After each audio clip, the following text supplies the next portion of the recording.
It had been a week since Nemuri declared her candidacy for the next Minister of Magic. I had just finished reading her latest speech. It was polished, precise, and exactly what any skilled politician would say. But what caught my attention the most was Rita Skeeter. For the first time, she wasn't ruining someone's life with her poisoned quill. Instead, she was praising Nemuri. It had left many people stunned. Some believed Nemuri had struck a deal with Rita. They weren't entirely wrong, but they weren't right either. Nemuri hadn't made the deal herself. I did. I had forced Rita to swear an unbreakable vow to Amelia Bones. And since Amelia was my friend, she was more than happy to help. As I finished my reading, Momo gave me a pointed look, her eyes narrowing slightly. You know, I'm a bit worried about all this, she said, tapping a finger against the newspaper. I leaned back. I don't see what there is to be worried about. She scoffed. I'm worried she's going to introduce a Kama Sutra course for first years or something. I sighed. She's always wanted to share her philosophy with the people of magical Britain, I admitted. But trust her. I don't think she'll actually. Even as I spoke, I felt a slight lack of confidence in my own words. Momo clearly picked up on it and just stared at me. Before she could respond, Luna decided to butt into the conversation. Did they announce the Yule Ball yet? She asked suddenly. I blinked. Not yet. Probably today or tomorrow. Momo nodded in agreement.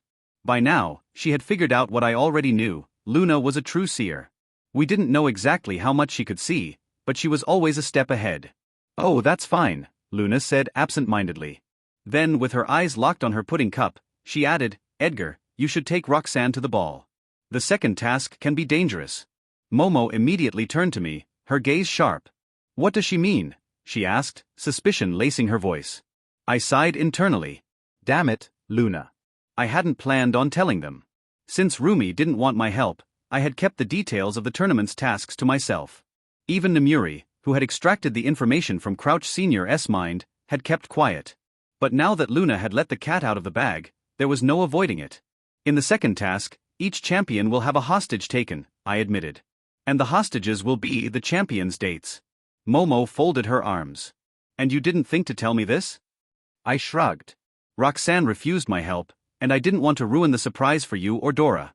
Oh, he didn't tell anyone, Luna added, now devouring her pudding. He tried to tell Roxanne, but she declined. He didn't want to ruin it for the rest of us.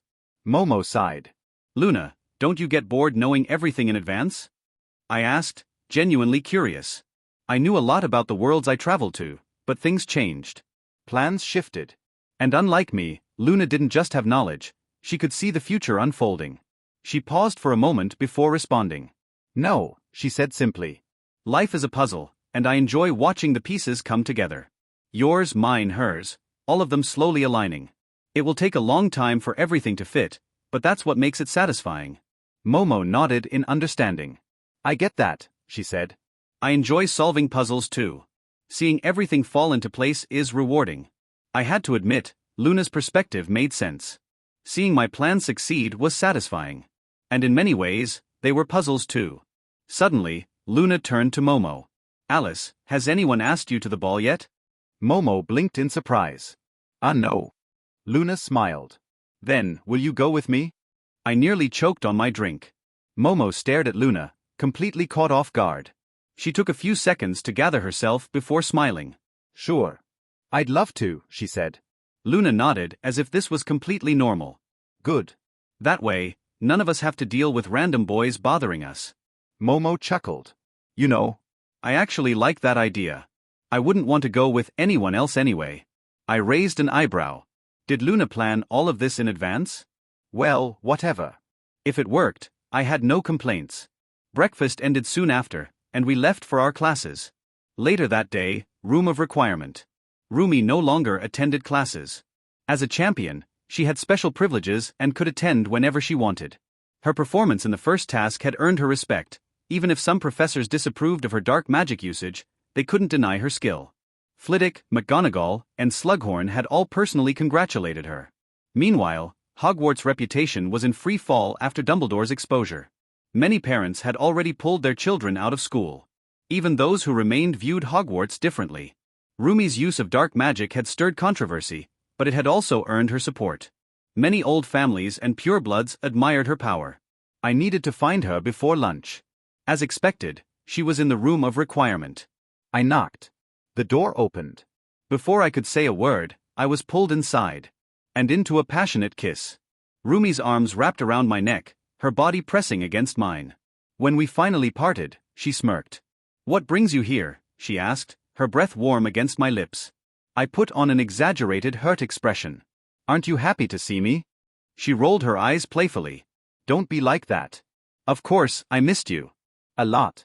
Before I could respond, she pulled me into another searing kiss. Her hands roamed my body, and mine did the same. Clothes started disappearing. The training room around us shifted, transforming into a lavish bedroom with a massive king-sized bed. Rumi grinned, eyes dark with desire. "You know," I murmured, "there's a ball during Christmas. I wanted to ask if you'd go with me." She didn't even hesitate. "Sure," she said, then pushed me down onto the bed. Her body pressed against mine. "Now, shut up and fuck me." She grinned wickedly before claiming me completely. The morning after. I woke up to the loud rumbling of my stomach. My eyes fluttered open, and I realized that my head was resting on Rio's chest. A grin stretched across my lips as the memories of last night flooded back. Damn. Since receiving armament hockey from the gods, I had grown far stronger, physically and magically. And if the state of our bedsheets was any proof, that strength had been put to good use last night.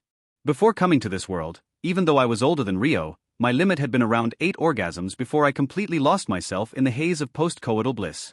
Now? I lost count. Both of us had been so engrossed that we completely forgot to eat. I sighed and waved my hand, casting Tempest. Noon. Damn. I'd never spent that much time in bed before.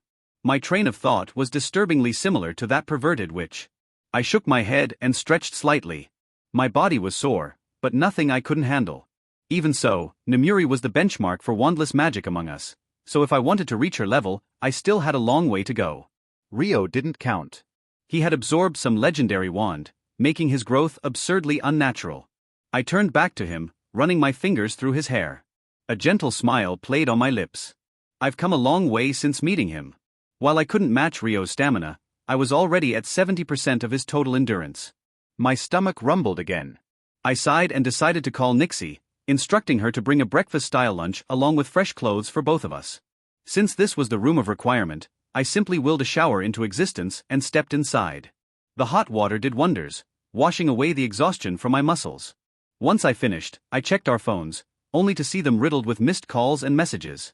I quickly texted Momo, then dialed Nemuri. The phone barely rang before she answered. "Hello, what's my favorite rabbit doing?" Nemuri's sing-song voice came through. A tick mark appeared on my forehead. She already knew. Damn witch. I forced myself to remain calm. "Nothing much, just tired. Woke up showered," I replied, keeping my voice as neutral as possible. "Oh, so did Rio stick his carrot down your rabbit hole?" My teeth clenched. This damn pervert. I took a deep breath and forced myself to remain composed. There was no point in hiding it. "Yes. He did," I admitted dryly. "Oh. So nice. Anyway, where's Rio? I need some advice from him." I glanced at Rio, still peacefully asleep. "He's still sleeping. I'll have him call you when he wakes up," I said suggestively. "Alright, enjoy yourself, Rumi. Talk later, rabbit," Nemuri teased before ending the call. I sighed again. Nemuri was a menace. A few minutes later, I spotted a pile of fresh clothes. Nixie had already delivered them while I was on the phone. I quickly got dressed before gently shaking Rio awake. He groggily opened his eyes and grinned, raising his head to give me a morning kiss. I smiled and leaned in, allowing him to claim my lips. "Good morning," he murmured. "Good morning," I responded. "How was your sleep?" "It was perfect. After all, I had a beautiful silver-haired rabbit resting on me," he said cheekily. I immediately flicked my wand, hitting him with a stinging hex on his ribs. "Ouch. What was that for?" he groaned, rubbing his side. "That, mister, was for your cheek. Now hurry up and take a shower." "I'm starving." Rio laughed but obeyed, heading into the open shower. Less than a minute later, Nixie returned, bringing a feast of food. Post-breakfast plans. After finishing our meal, Rio left for his afternoon classes, having already missed the morning ones. I, on the other hand, stayed behind in the room of requirement to train. I picked up my notebook and began reviewing my objectives, the magic I was learning, techniques I wanted to master. Then, I flipped to the page containing my Triwizard Tournament analysis. Harry had told me that when he opened his golden egg, it emitted an ear-piercing noise. But if one listened closely, the sound of water could be heard in the background. Mere people. That meant the second task would take place in the Black Lake. Now, the real question, what would they take from me? I frowned. There wasn't a single object I would truly miss. Not even my wand. I could just get another one. Money? I couldn't care less. Though if they stole Rio or Nemuri's money, they'd definitely mind. Then, it clicked. They wouldn't take something. They would take someone. A sharp realization hit me. Shit. If they took Rio, Nemuri, Momo, Dora, or Luna, I would definitely miss them dearly. So that was their plan. Fine then. I would simply train harder to ensure that when the time came, nothing would happen to my loved ones. Training for the task. Days passed quickly, each one filled with rigorous training. I pushed myself to exhaustion every single day. I learned new spells that would be useful underwater. I explored different breathing techniques. Bubblehead charm, simple but effective. Gillyweed, a natural, foolproof option. Human transfiguration, difficult but possible with my level of mastery. Water to oxygen conversion spell. A Ravenclaw tome revealed a spell that converted water into breathable oxygen. That last one was powerful but extremely draining. I could maintain it for 2 hours, but during that time, I wouldn't be able to cast other spells. This was a problem. I could hold my breath for a few minutes, but anything longer would be dangerous. With the Yule Ball tomorrow, I decided to take a short break from training. Another thing on my list was dual casting with dual wands. I had asked Rio about it, and as expected, he already mastered it. He told me that true dual casting required a clemency at a perverse level, one where your mind could split into parallel thoughts. Rio had already achieved this. His training method was simple yet brutally frustrating, drawing a circle with one hand while simultaneously drawing a square with the other. I had tried, and failed miserably. Sigh. I sank into the warm bath I had prepared for myself. Tomorrow was the Yule Ball. This year, I hadn't been able to spend much time with Rio, so I would treasure whatever moments I got. And after the ball? I had a special plan in mind. My gaze drifted toward the lavender-colored dress Nemuri had commissioned for me. Made from the finest silk, it was soft and luxurious to the touch. I smiled and placed it neatly on the table, then slipped into bed. Tomorrow would be a memorable night. And I would make sure to enjoy every second of it. With that final thought, I closed my eyes and let sleep take me. Hey everyone, Quantum Audiobook here. Sorry for interrupting, but if you're enjoying this content, please consider subscribing to the channel. Also, feel free to share your thoughts on this novel in the comments, and don't forget to like the video.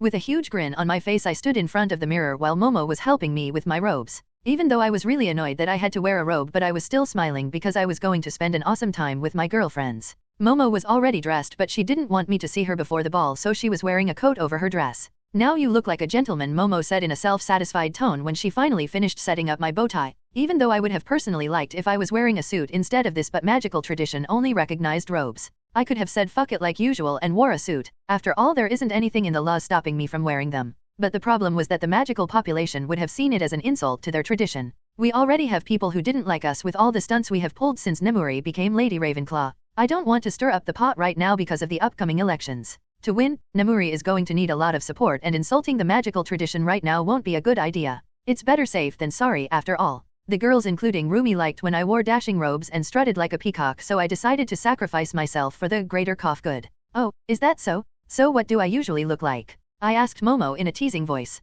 "A thug? Sometimes a villain? Sometimes a gangster," Momo said in a cheeky tone. It was clear that she was teasing me. "Then, I guess, I should behave like a thug and villain and have my wicked ways with you," I leaned and whispered into Momo's ears. A pink tinge appeared on Momo's face. N/O/vel/b/in.c//om.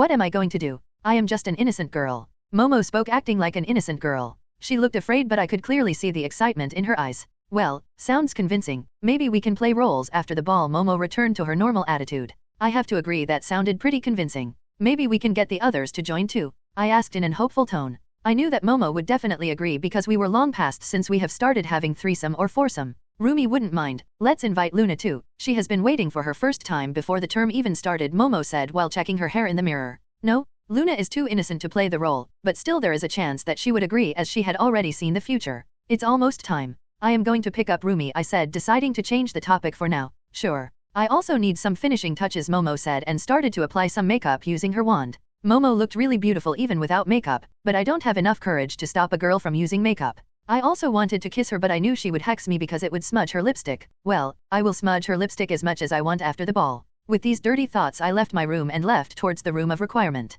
Rumi had made her fort in the roar since the first task. She has left Momo in the dust when compared to both her raw magical power and practical application. Momo was more about research and discovery. She wasn't interested much in practical use like duels and fights. I finally arrived on the 7th floor and found that the door to the roar was already there. I walked in front of the door and knocked. After a few seconds the door opened and I was completely stunned after I saw Rumi. Rumi looked stunningly gorgeous in the dress. I knew Rumi didn't like to wear dresses, but seeing how beautiful she looked in a dress, I was definitely going to make her wear dresses from time to time. Seems like you appreciate what you see, Rumi asked with a grin on her face. I finally collected my thoughts back and decided to answer her. You look absolutely gorgeous, I said while taking her hand, and I kissed the back of her hand. Thank you, my fine gentleman. You don't look bad yourself, Rumi said and hugged crossed arms with me. Rumi walked out of the room and the door disappeared. With that done, we started to make our way towards the Great Hall. We met several couples on the way there. The boys were blatantly staring at Rumi, ignoring their dates. Even though I wanted to gouge out their eyes with a spoon for staring at Rumi like that, but my heart also swelled with pride and arrogance. After all, Rumi was looking so beautiful that they ignored their own dates and stared at Rumi.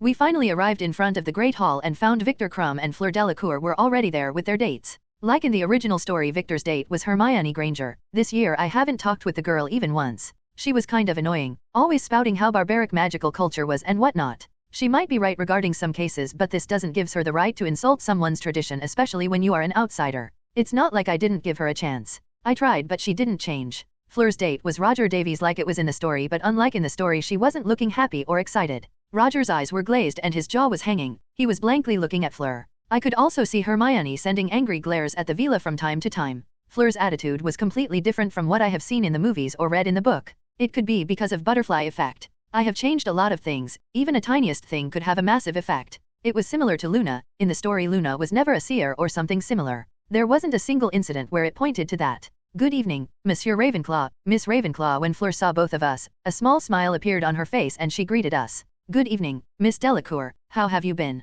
I greeted her back and proceeded with the usual pleasantries. Fleur may think that she is good at lying, but she isn't. Even though she was lying with a smile, without even using legilimency, it was clear that she was lying. She wasn't haughty or spoiled princess. She kind of piqued my interest. I would definitely pay attention to her. After some time, Andre along with a girl from Beaux Batons also arrived. Both of them looked arrogant to the bone, but everyone present here already knew that he was all bark no bite. Even Victor looked at Andre with disdain. Not that Andre noticed, he was too busy glaring at Fleur. I still haven't found out why Andre hates Fleur. He should be smitten with her since he is a boy. I wasn't brave enough to use legilimency on Andre. I didn't want to be scarred for life after all. Only after a few seconds, Cedric Diggory with his date Cho Chang arrived too. Cho Chang was one of the girls who tried to bully Luna in her first year. After getting thrown out of the Ravenclaw dorms, she didn't try it anymore. We exchanged the usual pleasantries. After some time, Katina also joined us. She brought a boy from her school. Even though Katina looked arrogant, I would say she at least had a bigger bite than the fool Andre. Harry was the last one to join us. His date was Susan Bones. We exchanged greetings and I asked Harry how he met with Susan. Well, Amelia brought Susan with her when she came to visit Sirius. They kind of became friends. We didn't get a chance to chat more, as Slughorn arrived to invite us inside. Champions needed to be there for the opening dance. After we entered, the other couples also followed. McGonagall as the headmistress took the stage and started the ball. I finally saw Momo and Luna and I was again frozen stiff seeing how beautiful they looked. Momo was wearing a dazzling black dress while Luna was wearing a silver dress, matching her eyes. The contrast between the black and silver made them look more enticing when they were together. I clearly saw that every boy around them was staring at them while drooling. Now, you don't need to beat them up. Don't need to ruin the night, Rumi whispered into my ears before the dance started. I reluctantly agreed with her. It was clear that Rumi, Momo, and Luna were looking quite forward to the ball, so I decided not to ruin it. Soon the opening dance was over and the others also walked into the dance floor. Rumi decided it was time to change partners, so I soon found myself with Luna, who was happily smiling and following my lead in the dance. Momo was next. While I was dancing with Momo, Luna and Rumi were taking a break while snacking. Everyone around me was looking jealous, boys because of the beautiful girls in my arms and the girls because they weren't the one who was in my arms. I noticed Fleur. She was looking at me sadly while she was dancing with Davies. It was kind of more like dragging him around. It was clear that Fleur wanted to approach me, but she didn't. After the dinner was over, I enjoyed another round of dance with the girls before Luna said that she agreed to play a role. I was confused at first, but I remembered what I discussed with Momo before I went to pick up Rumi. A stupid grin appeared on my face. I was the luckiest guy, while saying that I left the ball with the girls. After leaving the ball, we didn't waste any more time and directly went towards the roar. Yes, we could have gone directly to my room, but roar would be much better for the role play. All of us arrived on the 7th floor, but this time I decided to configure the room. I walked in front of the tapestry 3 times before the door finally appeared. I entered the room without wasting any more time and the girls followed me. I could clearly see excitement in their eyes, even Luna was excited. The room was configured to be a dungeon. Momo and Rumi immediately went into their act and turned towards me with a horrified look on their faces. "Where have you brought us?" Momo asked with shaking voice, but the excitement and lust in her eyes betrayed her act. "Hee, stupid girl, you will know in a few moments when I will have my wicked ways with you," I said with an evil grin on my face. Rumi didn't wait and attacked me, but it was clear that it was just an act. She easily let me grab her hand so I could subdue her. "Quite feisty, eh? I like that," I said and licked her cheek. "Let me go, you dirty man," Rumi exclaimed. If it wasn't for the excitement in her voice, then I would have believed that Rumi truly meant that. She was really good in acting. I pushed Rumi away from me so that she would go right beside Momo. I waved my hand. Both Momo and Rumi were stripped bare. I used Nemuri's spell because I didn't want to damage their dresses. They looked really nice in those dresses. "Hehe, you look really beautiful like that, and that expression is making me so hard," I said with an evil smile on my face. "Don't look, you disgusting man," Rumi shouted while trying to cover her privates with her hands, but it was clear that she wasn't trying. "Luna, run away. Forget about us," Momo said to Luna. I honestly didn't know how to start this act with Luna, so I had left her alone. "You can forget about running away since you are here. I have never allowed someone who I have taken fancy to run away, and you won't be the first," I said with a smile and waved my hand, and both Momo and Luna were bound by chains. I willed a bed to appear near Momo and Rumi and started to walk towards Luna. "Let my friends go, and I would do anything you want," Luna said in a firm tone. Hands down, Luna is the best actor. It was clear to me that she was acting, but her voice and facial expressions were up to the point. "Oh, anything you say," I asked her while I stopped walking towards her. "Don't listen to this Batman, Luna. Leave us to our fate," Rumi said while looking to be struggling. "Yes, Luna. Run away," Momo said with a fearful look on her face. "Yes, anything but let them go," Luna said, not backing down. "Hehe. I will let them, but first I want someone to pleasure me. Why don't you start stripping and show me that you meant what you said," I said and resumed making my way towards Luna. Luna didn't say anything, but her hands went towards her back and I clearly heard the sound of zipper. Luna then removed the straps from her shoulder and allowed her dress to drop. Wow, Luna is really beautiful. Luna's body was now only covered with a bra and knickers. She unhooked her bra and allowed it fall on floor. Luna's chest wasn't as big as any of my girls, but she was still young and there was room for her to grow. Luna was about to take off her knickers too, but I decided to stop her. "Stop? I like it. Why don't you join me on the bed?" I asked Luna, who nodded her head and walked towards the bed, but before she could reach the bed I grabbed her hand, pulled her towards the bed. "Do you want me to continue?" I asked Luna, stopping my act. This was an important moment for her. "Oh yes, of course," Luna said. She also stopped the acting while speaking and spoke in her usual tone and usual smile on her face. "Hehe, then I won't hold myself back," I said, going back to my usual tone, and started to kiss Luna hungrily and pushed her down on the bed. Both of my hands were playing with her breasts and pinching her nipples from time to time.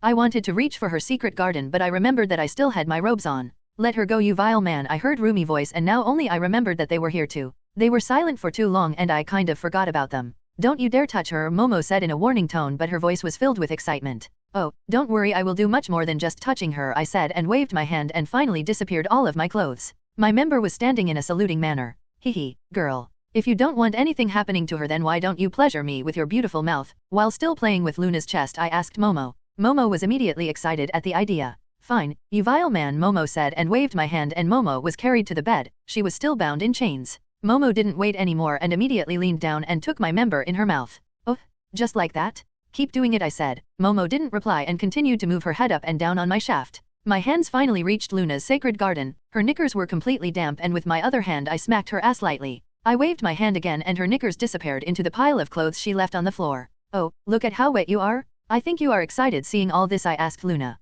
"Get on with it." "I am doing it for my friends," Luna spoke in flat tone. "Luna, if it wasn't for the goofy grin on your face and lust in your eyes, I might have believed you." With a grunt I finally came into Momo's mouth, but she didn't. She expertly drank it all without wasting a single drop. I pulled myself out of her mouth. I didn't wait anymore and lined my shaft right in front of Luna's folds. "Are you sure, Luna?" I asked her again. Obviously I didn't want her to regret something, but knowing her seer ability I don't think it would happen, but I still asked just for the sake of myself. "Of course, but please be gentle," Luna said with a goofy smile. I slowly started to push inside her while I leaned my body and started to kiss Luna. I felt a barrier against my shaft. I calmed down and pushed forward. I finally entered my full length inside her. I opened my eyes to check if Luna was in pain, but she didn't show any of those expressions. She didn't even have tears in her eyes. But I didn't start pistoning. I knew that she needed some time to get used to it. Luna finally lifted her head and started to kiss me. Luna also started to jeer at her hips, gesturing that she was ready. I followed her lead and started to move, but I didn't put much force into it. I wanted Luna's first time to be gentle.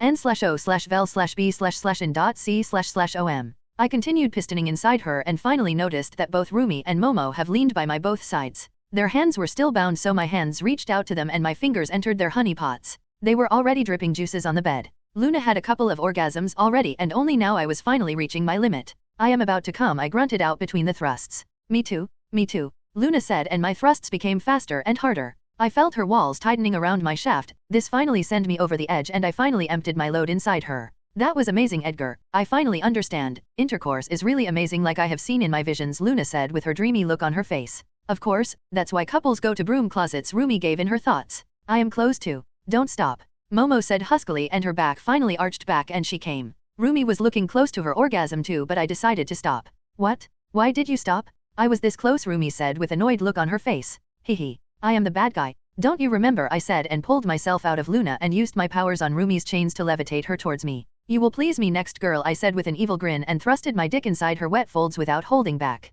Rumi came just because of that. Oh naughty girl, let me pound you into oblivion, I said and started to thrust into her roughly. It was clear that the night was still young and we were going to enjoy until the sun was finally up. I knocked on the door of the headmistress's office. After my classes was over I was called over by Mini GI by some random 7th year GRYFF. I kind of had an idea why I was being called. The door clicked open and I was invited by Mini GI's voice. I entered the room and saw that Professor Flitwick was also there along with Mini GI. I think I am never gonna stop calling her Mini GI, at least not inside my mind, but there is no way I am gonna say that to her face.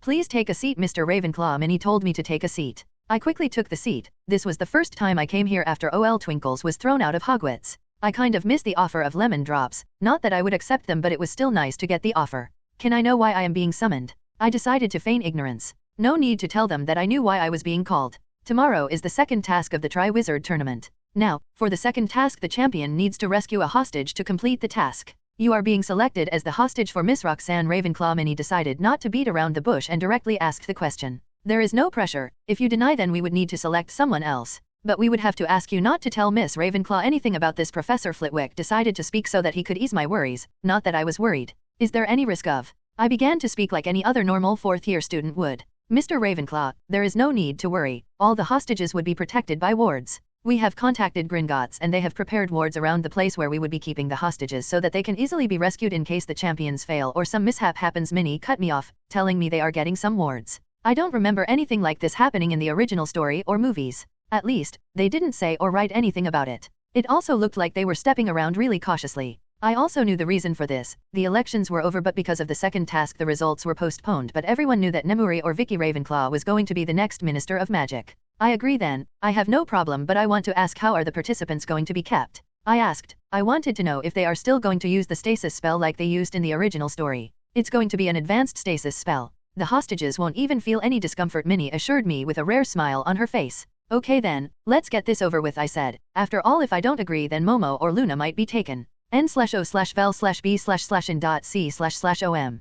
POV Rumi, Roxanne. It was February 24th, the day of the second task. I already knew as of yesterday that Rio was taken hostage. They might have done that after the classes were over, but they hadn't thought that Momo and Luna slept with Rio. When they didn't find Rio in the room, they immediately called me to ask if he was with me. When they found that he wasn't with me, all of us drew the same conclusion. Rio was taken as the Hozitka. We didn't think that he went out to kill someone, as whenever he left for anything like that he would always inform us beforehand. To be honest, even though I was confident in my ability to rescue him, I was still slightly nervous. It was kind of nagging on my mind. Nemuri had also called yesterday night and assured me that nothing would happen. Amelia was there as the interim minister and she had seen the precautions that has been taken in case anything happens. Nemuri was keeping watch over the Hogwarts wards to keep an eye on any kind of outside interference. We all knew that Dumbles was still running loose, so we can't let our guard down. I have decided to wear a Japanese school-time swimsuit. After all, I didn't want to wear a two-piece and give these old codgers any eye candy. I released a deep breath and walked out of the champions' tent. I went to the shore and saw all the other champions were already present there.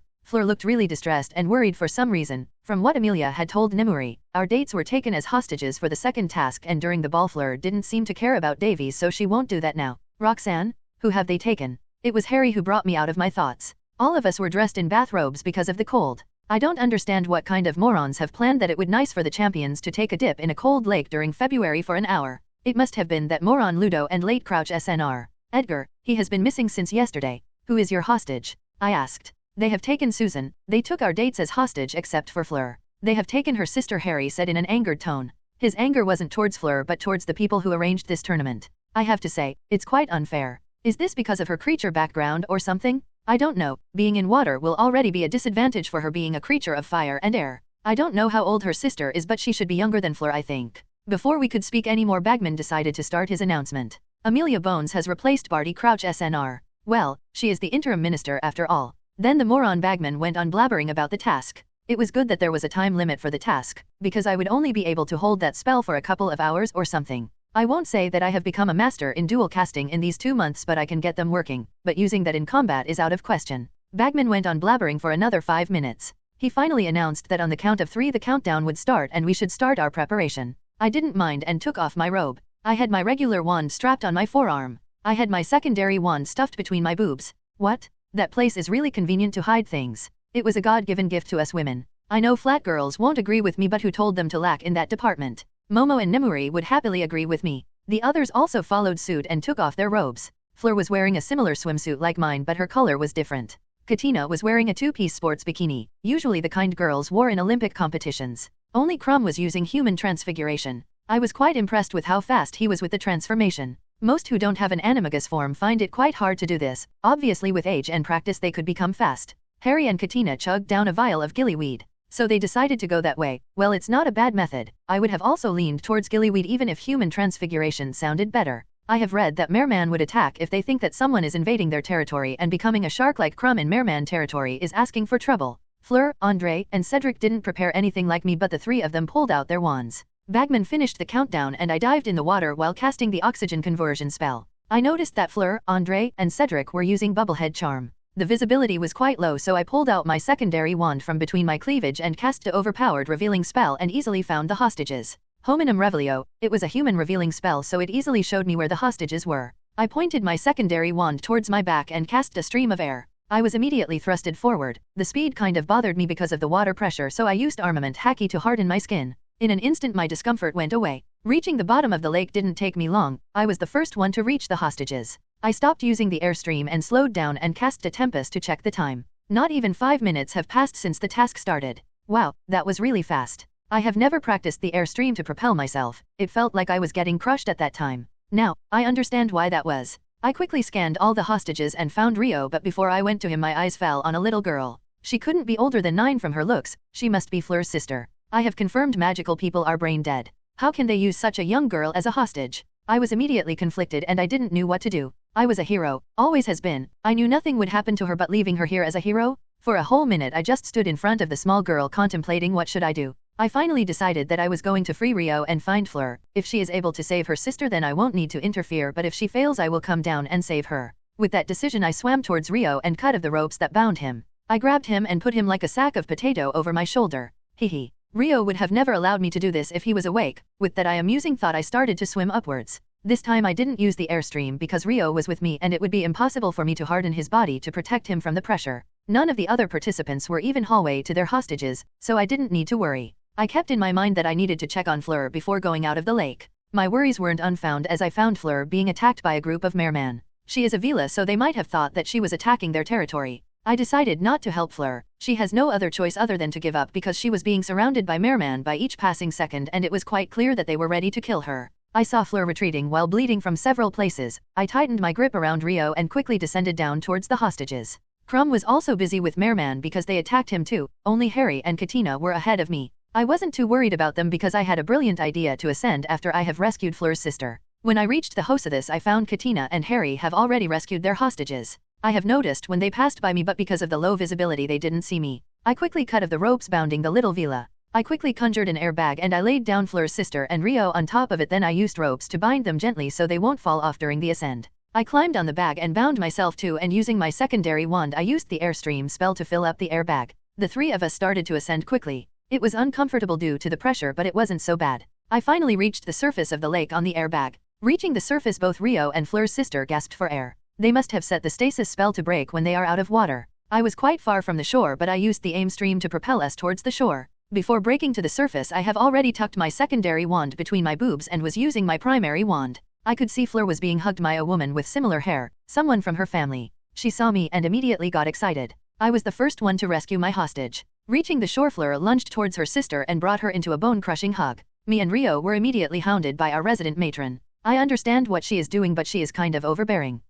Well, whatever. Second task is finally over. I released a happy sigh and put down the latest edition of Daily Prophet. The headline was about the new Minister of Magic, Vicky Ravenclaw. After all, it was the most buzzing news now. Nemuri was the first minister in history to win with such a huge margin. With Nemuri becoming the minister, she had to give up on the Ravenclaw seat in Wizengamot. I had to convince Dora to take up that seat. Well, I have to promise several things to her. It was almost like bribery. But Dora finally agreed to take up the Ravenclaw seat. Since she was just a proxy, no objections were made. Another thing is taken care of now. Now, with Nemuri as the minister, I can get away with a lot of things without anyone knowing. Yes, Amelia's support was also helpful, but she had to bear a lot of shit and pressure from Fudge. Now, nothing like that would happen. With the second task over now, I need to take care of several things before the endgame, A/N, no connection with Avengers. Now, with Minnie as the headmistress, the school has drastically changed. When O.L. Twinkles was the headmaster, he was forced to apply the changes, but Minnie happily does that on her own. Doing it on your own accord will definitely get you better results. So now, I first needed to check Little Hanglitten to check the progress of Baby Mort and the rat. Since Baby Mort has lost Crouch Jr., he might have changed his plans. I knew that Baby Mort was in Riddle Manor and didn't leave, so I didn't bother to check at that time. What are you thinking? Rumi asked me. She was sitting by my side on the Ravenclaw table, tying up loose ends and everything. I said in a casual tone. There might be some changes in Baby Mort's plans after all. This time there wasn't Crouch Jr. inside the school to make sure that Harry wins the tournament by taking the cup. Oh, so, when will the final battle happen? This time it was Momo who asked me. Of course it would happen after the third task, but it wasn't me who gave the answer. It was Luna. After that, I decided to change the topic. Thankfully, neither Momo or Rumi decided to pursue the matter of third task. After breakfast was over, I quickly went back to my room. I rummaged through my trunk and took out the time turner I have gotten from Amelia. I put the time turner inside my robe and left for classes. The rest of the day passed normally, except Fleur Delacour decided to approach me when I was in the library working on assignments. I only took my core subjects along with 2 additional mandatory classes, so usually I had a lot of free time. Miss Delacour, what can I do for you? I asked Fleur without raising my head to see who it was. But Fleur was like a beacon. I always knew when she was near. How did you know it was me? Fleur asked in a surprised and shocked tone. It's your allure. I can feel it, I answered her, finally looking at her with a smile on my face. Oh, Fleur said, quite stunned, and just stood there like a statue. Miss Delacour, why don't you take a seat? I asked her, finally snapping her out. Oh yes, thank you, Fleur said, slightly embarrassed, but she pulled out a chair and took a seat beside me. Monsieur Ravenclaw, I need your help, Fleur said in a low voice, but she definitely had some confidence in her voice. I don't know how much I can help you, but what do you need my help with? I asked her. I was quite curious too.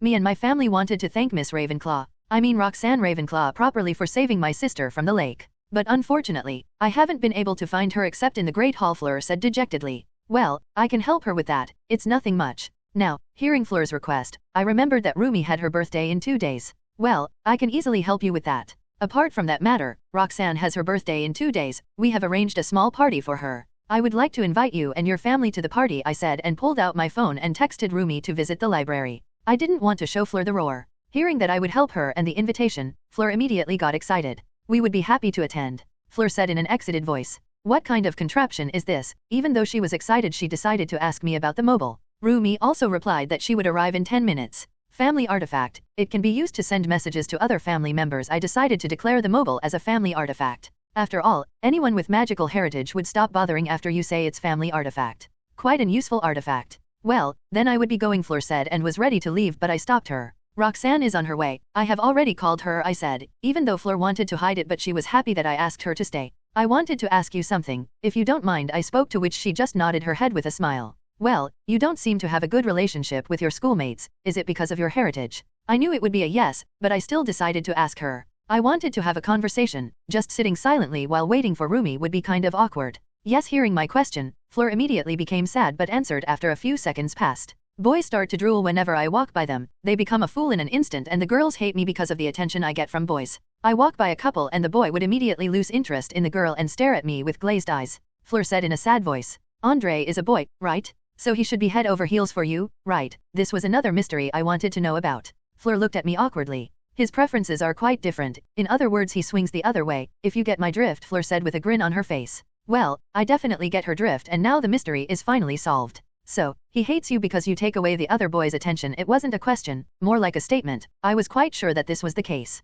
Fleur just nodded her head. That is the reason I was interested in learning occlumency. As you told me, you didn't become a drooling mess because of it, so I thought that occlumency might help me control my allure, Fleur said in a dejected tone. After the second task, I consulted with Papa and Mama, but Mama said that occlumency can't help me control my allure, only help the others from getting affected by my allure, Fleur said in a sad voice. It must have been hard for her without having any friends from school. I am content with having Luna, Momo, and Rumi and didn't need anyone else, but in MHA, I had friends too. Well, you can be my friend if you want. I would be happy to become your friend, I said with a smile on my face. It has been long since I tried to make a friend. Last one was Hermione. We all know how that worked out. Luna said that Fleur would be a nice friend. Fleur's face immediately lit up like a Christmas tree in joy. I would be happy to, Fleur said in a happy and excited tone. Finally Rumi also arrived and took a seat opposite to Fleur's. I decided to take my leave for now, as I needed to do some things. Well, girls, I gotta leave. I have some stuff to take care of. Bye Fleur, bye Roxanne, I said and took my leave. They also bid me farewell. I quickly left the library and went towards my room. After reaching the room I pulled out the time turner and activated it, arriving in my room 5 hours past in time. I could have gone back a couple of more hours, but up to only 5 hours is recommended. I pulled out my Magneto armor. I haven't used this for a long time. I quickly stripped out of my clothes and wore my armor using my power. It was kind of a nostalgic feeling. With everything taken care of, I flash stepped out of the castle and just arrived outside the wards. I wanted to visit little Hanglitten first to know what Baby Mort was planning through the rat. I knew that Baby Mort won't be leaving the house and the rat would be responsible for everything. So, my plan was to snatch him and read his mind, then obliviate him and let him go. With the plan done, I operated right outside the Riddle Manor's wards. I used my powers and felled 2 people inside. One should be a baby and the other one an adult. Well, my guess was right. I had 5 hours, so I decided to wait. Only after 5 minutes I was bored. Respect to police officers and army who wait for whole nights during stakeouts. Lucky? I didn't have to wait for more than 10 minutes when I finally noticed Pettigrew in all of his ugly glory walked out of the gates and shifted into his rat form. A devilish grin appeared on my face and I quietly waited for the rat to leave the wards. I silently watched as the rat Pettigrew made his way towards the end of the wards. I also brought the invisibility cloak with me because I was having a stakeout, and it isn't a stakeout if the person you are watching notices you. I slowly pointed my finger out of the cloak towards the rat Animagus. As soon as the rat left the protection of the wards, a stunning spell was fired from my finger towards the rat. The rat didn't even notice the red spell flying towards him and dropped stunned on the ground. I grabbed the rat and flash stepped away from the mansion. I appeared inside a forest and threw the rat on the ground and took off my invisibility cloak. I shot the rat with Animagus reversal spell and the rat immediately transformed into Pettigrew. Now that I am seeing him up close, he has become much more uglier. I quickly bound the ugly rat man and revived him. Pettigrew immediately gasped when he saw Dark Lord Magneto standing in front of him. Please let me go? I didn't do anything. The rat man started to beg. He was truly a coward. I didn't even ask him a single fucking thing and he started to beg. He would grovel too if only he could move. n/o/vel/b/in.c//om. Don't worry. I will definitely let you go, I said. This made the rat man ease up quite a bit, but I am sure that he would attack me given any chance.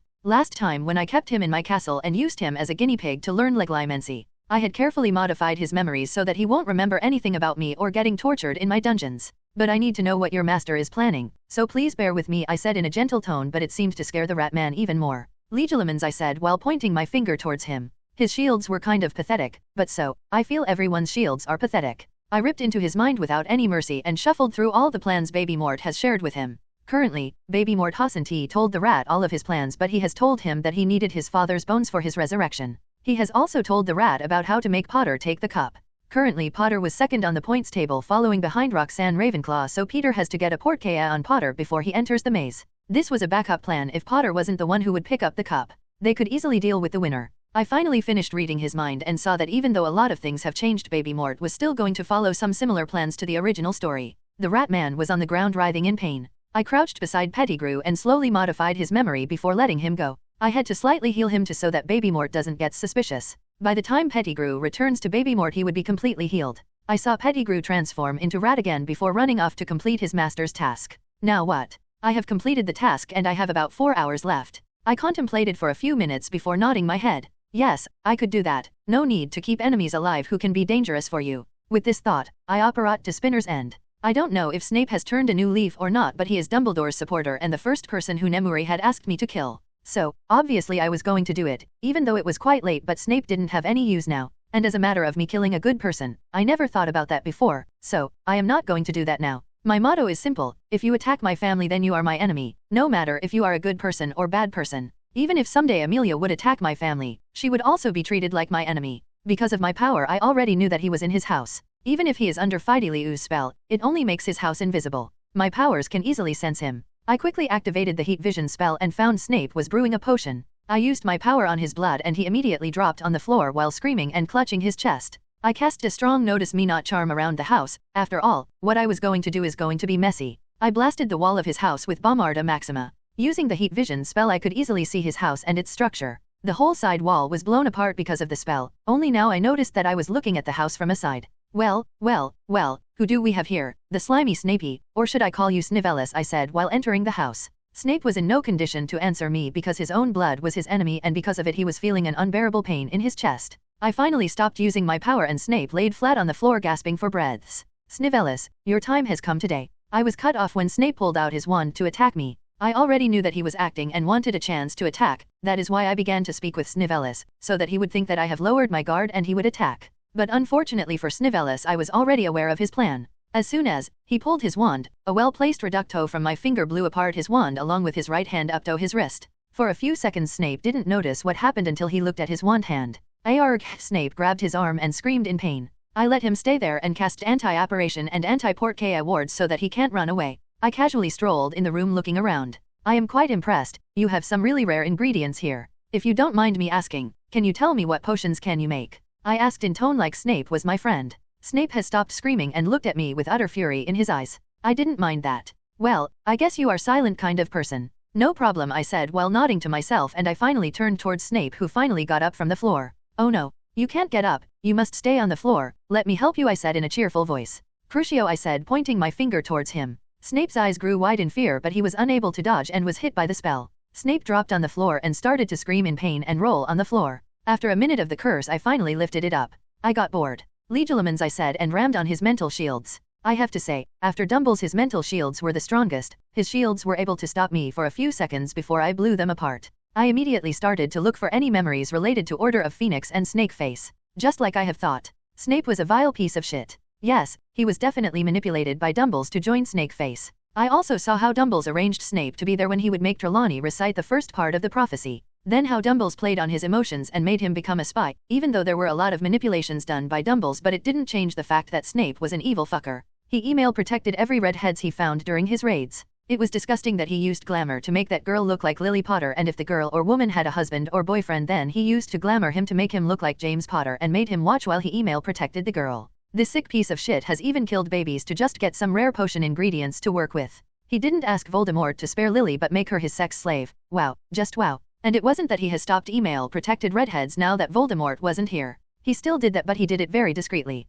You are one sick piece of shit, I said, and continued to rip apart his mind for the location of OL Twinkles, and he didn't disappoint me. Snape was the secret keeper and I found him telling the secret to Molly Weasley. I also saw the house. Even if I am unable to break the charm like this, I would still be able to find the place because I have seen the surroundings and found the general location. Ah, if you don't mind, I will be killing you. This is nothing personal, you see, but someone asked me to, and if I don't avenge those women, then, even a guy like me would feel really bad. Now, everything isn't going to be bad, you are going to die with the thing you love most, I said in a happy tone. Snape was so disoriented that he wasn't even able to look straight. I conjured several chains and bound Snape tightly, then conjured a cauldron. I put Snape inside the cauldron and filled the cauldron with water using Augmenati. Now, be a good boy and stay there. Happy journey, I said, and lit up fire beneath the cauldron. All the time Snape was looking at me with a horrified expression and kept shaking his head. Snape finally gathered his wits and started to scream. I didn't want him to make noise, so I hit him with a silencing charm. Goodbye, Snivellus. With that I left his house while he was getting boiled in the cauldron. That was cruel, I know, but I can't say that I felt bad for him.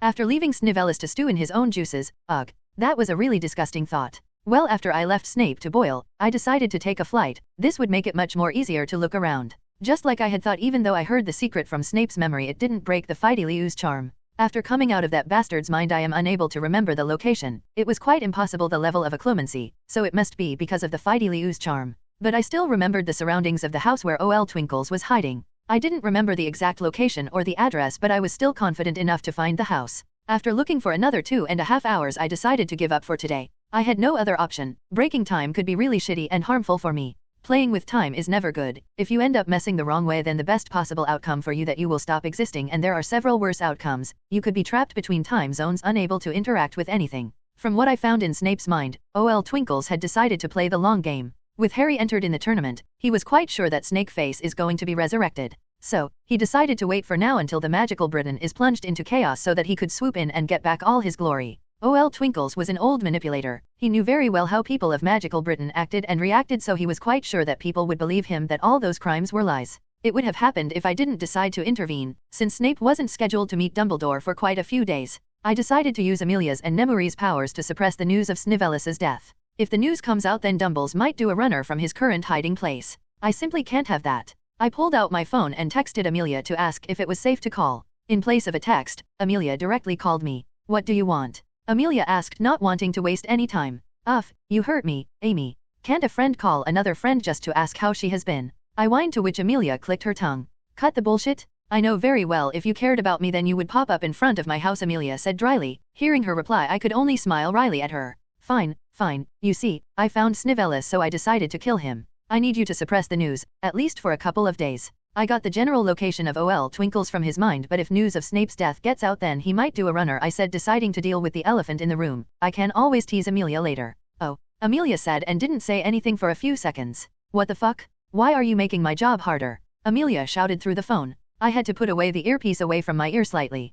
Sorry, but I kind of did it on the spur. Well, Snape had a lot of thoughts in his mind, so I let him stew on his own. I decided to make a dark joke. I don't know if Amelia got the joke or not, but she will definitely get it when she sees the body. "Sigh, I am gonna retire?" "Fine, tell me, where did you leave the body?" Amelia said in a resigned tone. No matter how she acts, I know she loves my charm. "Oh, I will text you the address. You will find an invisible house with one of its walls blown apart," I said. "Well, I will be on my way. I swear that after Voldy is dead I am gonna retire," Amelia said with another sigh. Yes, you can marry Sirius after that, no problem, but take care, Amy," I said and cut the call. I quickly typed the address that texted Amelia. With Amelia taken care of, I texted Nemuri that I have dealt with Snape and asked her to support Amelia to hide the incident at least for a few days. Nemuri immediately sends me kissing emojis because she was too happy to hear that I finally send Snape his merry way. She even offered to become my slave for a day the next time we meet during Hogsmeade weekend. n/o/vel/b/c/c/om. Now, as I am a gentleman, I won't decline an offer from my woman. With a huge goofy grin on my face, I operated outside the Hogwarts wards and Flash stepped into my room after I checked the time. Merging wasn't any problem. Luna and Momo returned to the room after some time. "We have decided to have a meeting tonight to arrange everything for Rumi's birthday party." But the meeting was interrupted by a call from angry Amelia. She finally got my joke after she saw what I have done with Snape. She was quite angry that I literally decided to stew Snape. She was quite disturbed along with all the Aurors she has sent. Apparently, to avoid suspicion, Amelia had sent 2 of her Aurors to check the location. She said that she received a message of unregulated magic going off in that place. But Amelia didn't like the juicy surprise I had left for them. After coaxing Amelia to enjoy a holiday on our private island, she finally decided to calm down. "So, you finally killed Snape?" Momo asked curiously. "Yep," I declared proudly, slightly puffing out my chest. I may be serious all the time, but no one said that I can't have some fun from time to time, and killing Snape brought me happiness. But, I don't understand, why did Amelia get so angry with that? Momo asked while tilting her head. "Too cute. Even if she was a grown adult once and I am seeing her grow up for the second time, she is still cute from time to time. The rest of the time she is damn sexy." "She is mad with the way I killed him," I said in a happy voice. "How did you kill him?" Momo asked. Thankfully Luna was enjoying her bath and wasn't part of the conversation. "I let him stew on his own," I said in a dismissive manner, not wanting to get into details. At first Momo was slightly confused, but after a few seconds passed until she gasped and I clearly saw her face getting slightly green. "I left a quite juicy surprise for Amelia," I said, hitting the final nail in the coffin. I knew Momo wasn't disgusted with me because she already knew my extracurricular activities from the beginning and she was the one I trusted the most. Momo's face became completely green and immediately bolted into the bathroom. Luna didn't even bother to chastise Momo. Momo finally emptied her stomach. "Alice, I kept mouth fresheners for you," I heard Luna's voice from inside the bath. She already knew that Momo would empty her stomach, so she kept several mouth fresheners for Momo. The rest of the night passed quite normally after that. Momo decided that I wasn't getting any action tonight for the stunt I pulled.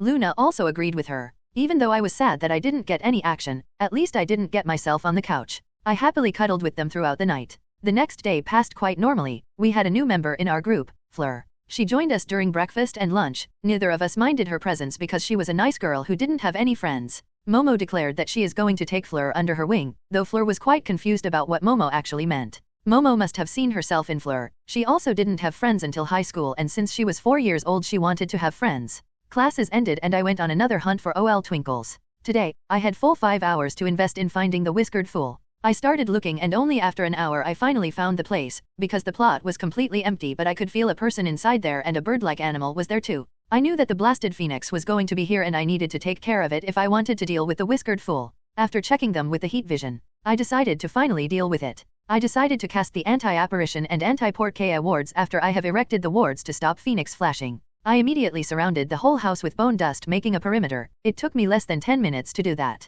With that over, I activated the ward. I was quite sure that the phoenix would notice, so without dropping another beat I cast the anti-apparition and anti-portkaya wards along with anti-flu wards. I was sure that he didn't have a flu, but I decided not to leave anything on chance or luck. I tried to blow apart the wall with bombarda, but it was protected by another ward. I didn't notice this ward before, so I decided to check closely and found that it was a blood ward. OL Twinkle seems to have a fetish for blood wards. I have no idea whose blood he had used to erect this. I decided to check the old fool. He was still inside, but he has taken a battle position to take a fight. Now, what do I want? Do I want to fight with him magically or beat him up? There was no way he was going to have a chance since he didn't have the Elder Wand. Yes, he was definitely an exceptional wizard if I speak regarding his knowledge, but from what I have seen, he isn't much of a wizard. Even when he had the Elder Wand he went down too quickly, so I guess I won't be having a grandeur battle with him. With that thought, I used my power and metal sand started to drop from my armor. The metal sand rose making up a wave and crashed into the house, ignoring the blood wards. If I wanted I could have ignored those wards and entered, but there was no knowing what kind of surprises he had hidden in those wards.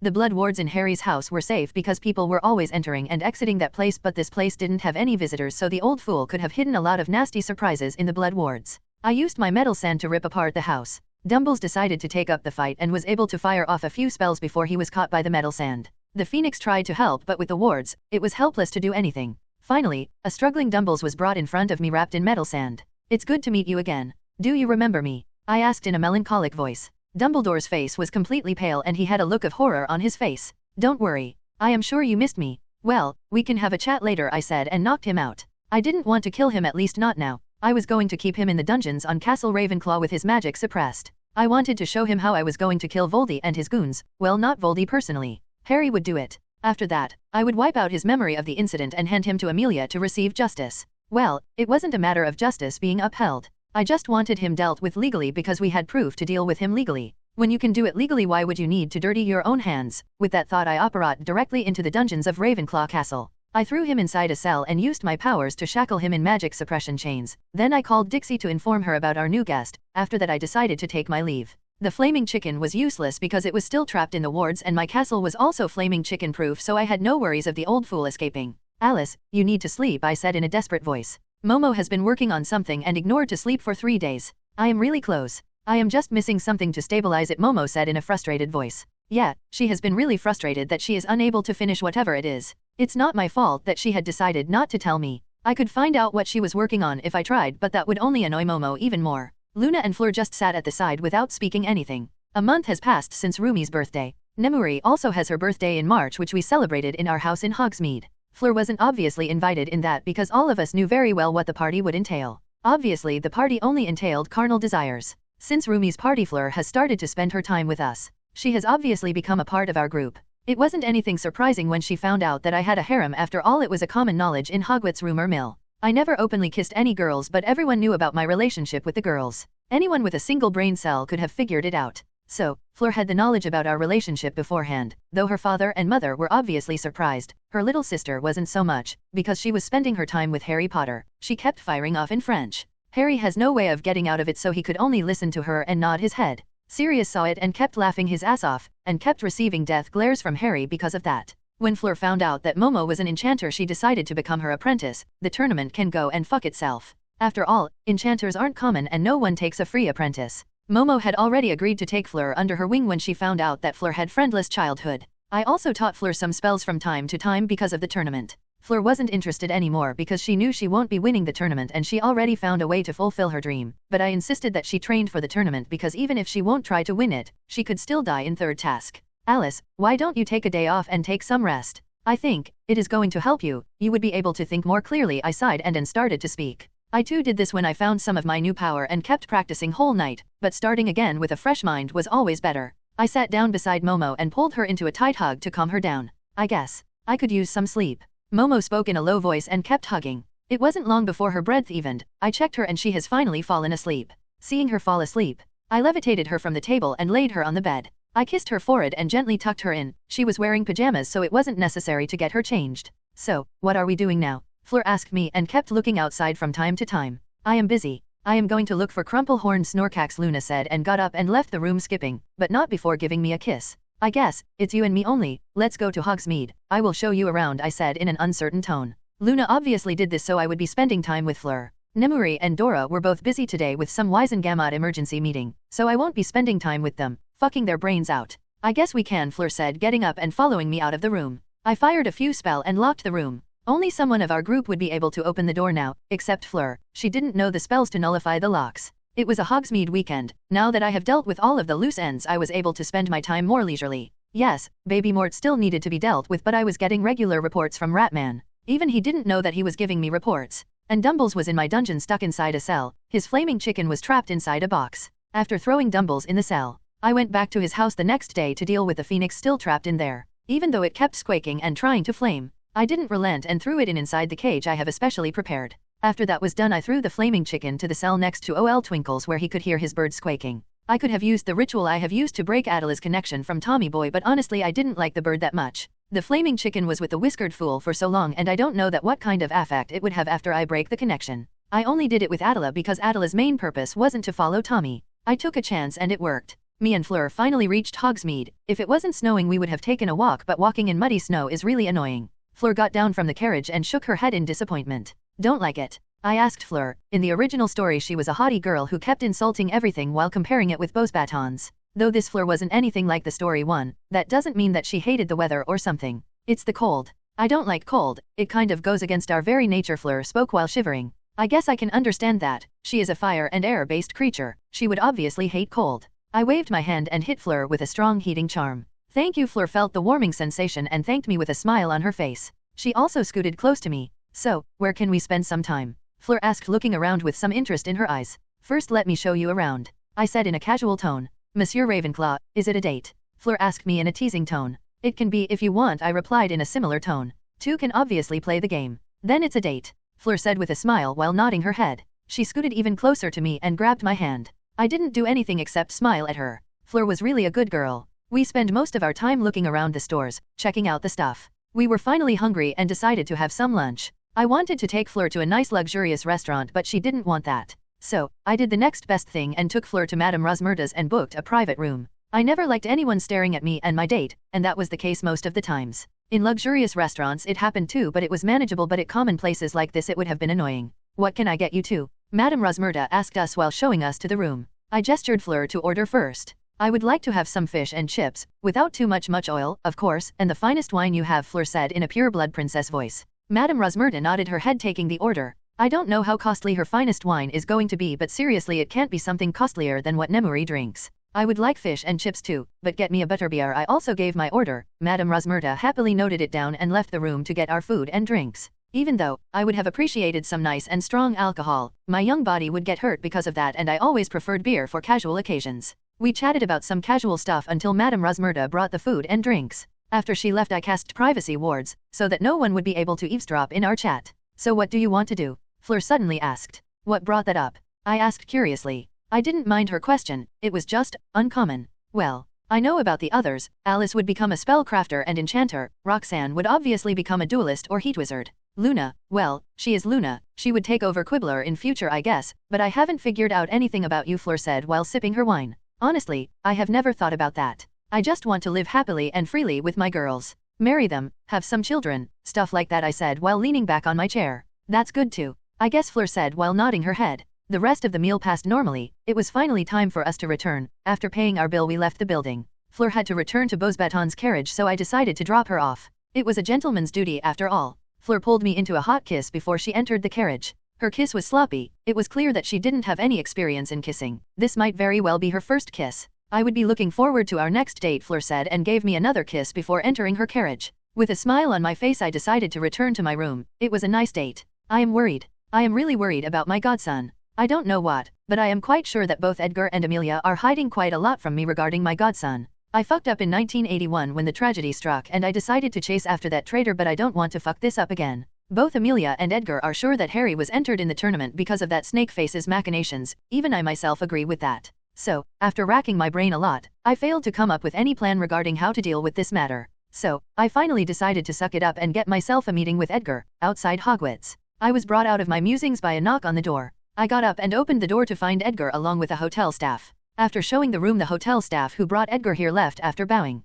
Edgar didn't say anything and entered the room. I was about to start firing off questions but he stopped me by shushing. Edgar pulled out his wand and cast a few spells, must be privacy wards and stuff. So, serious? Why the sudden need to arrange a meeting like this? In a mundane hotel of all things? Edgar asked me, walking up to the balcony looking at the view. We were on the 20th floor so the view was quite good. I needed to speak to you about something. Finally I gathered my wits and spoke to him. I don't know why, this conversation is making me feel really nervous. Please don't tell me that you have awoken certain special taste and your preferences changed. Amelia would be heartbroken. Edgar spoke in an innocent voice. I choked on my own spit hearing him. Doesn't he know who I am? I am Sirius Black, wet dream of witches, the most handsome marauder in Hogwarts. Witches would get wet after looking at my sleek black hair. I wanted to speak all these things to him but because of some reason, I was unable to. I just kept staring at him like a fool while gaping like a fish. It's not that, you bastard. I was finally able to say something and this is what I said. James would be ashamed of me. It's about Harry? I want to know, what are you planning to do with him? I finally gathered all my thoughts and asked him. After all, this was the reason I called him here. Nothing at the moment. Currently I don't have any leads on what No-Nose is planning, Edgar said nonchalantly. This angered me even more. There is no way he has no idea about what the snake face is planning. It's quite clear now that he simply doesn't want to tell me. I immediately whipped out my wand and pointed at him. I am really grateful to Edgar for saving me from that hellhole and saving Harry from that wretched place too, but it is clear that he is playing games now. I may not be the smartest wizard out there but I am good enough to know that there is something going on. I can't take the risk now. I have lost James and Lily because of my stupidity. I allowed Harry to be tortured by those monsters. I don't know what Edgar is planning but I will be damned if I allow any harm to befall on my godson again. I would do right by James and Lily. Tell me, I know you have plans for Harry? Don't make me don't anything I would regret. You are my benefactor. Harry's too, but if you are danger to Harry I won't hold back. I threatened him but it didn't seem like it worked. He is looking at me with amusement in his eyes. n/o/vel/b/jn.c//om. What are you going to do with that, Sirius? Fire a stunner at me? That is the best you could do after all, or are you going to curse me? Or are you going to try legilimency?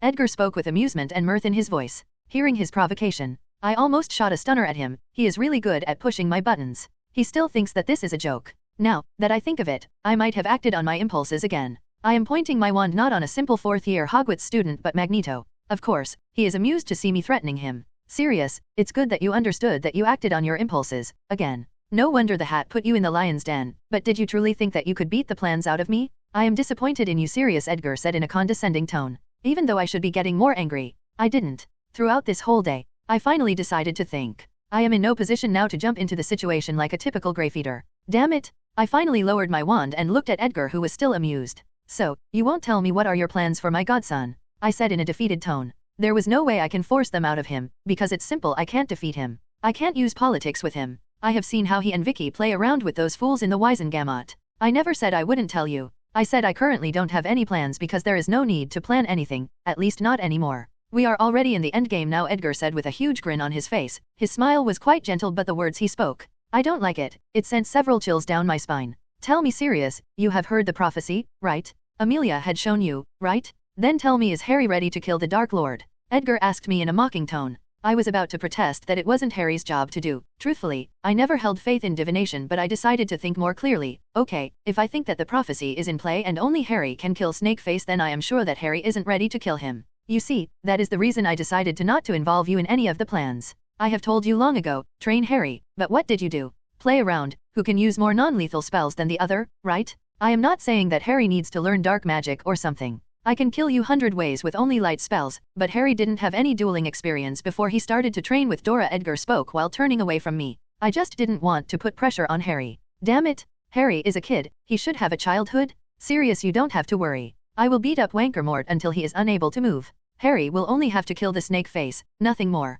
Now, please, don't plan to run away. I could find Harry and you in just a day, Edgar said and walked out of the room. I really had to hold myself back from cursing on his back and running away with Harry, but running away. Isn't that what I did when I was in my 6th year? If I didn't run away, Reggie, my little brother won't have to join the Death Eaters. But, what about Harry? I think it would be best if I ask Harry what he wants to do. I am really being selfish just thinking about Harry. It's quite true that Snakeface believes in the prophecy and he would never stop looking for Harry. All the Horcruxes made by that monster are destroyed and there is a chance that he will make more if he checks them and finds them destroyed. Now, that I think of it, Harry wanted to train but I always put it off saying that he was still a kid. Edgar, he is a kid too. He is sacrificing a lot more and done a lot to end the terror of Voldemort. That's it. I will ask Harry what he wants to do. He should take this decision on his own. If he chooses to fight then I will stay, and if he wants to run away then we would do that. I have no doubt that Edgar would find me an useless friendly means to use Harry, but I will still try. With that thought, I also left the room. After checking out, I walked into a dark alley and operated back to Hogsmeade. I sent a patroness message to Harry asking him to meet me at Madame Rosmerta's.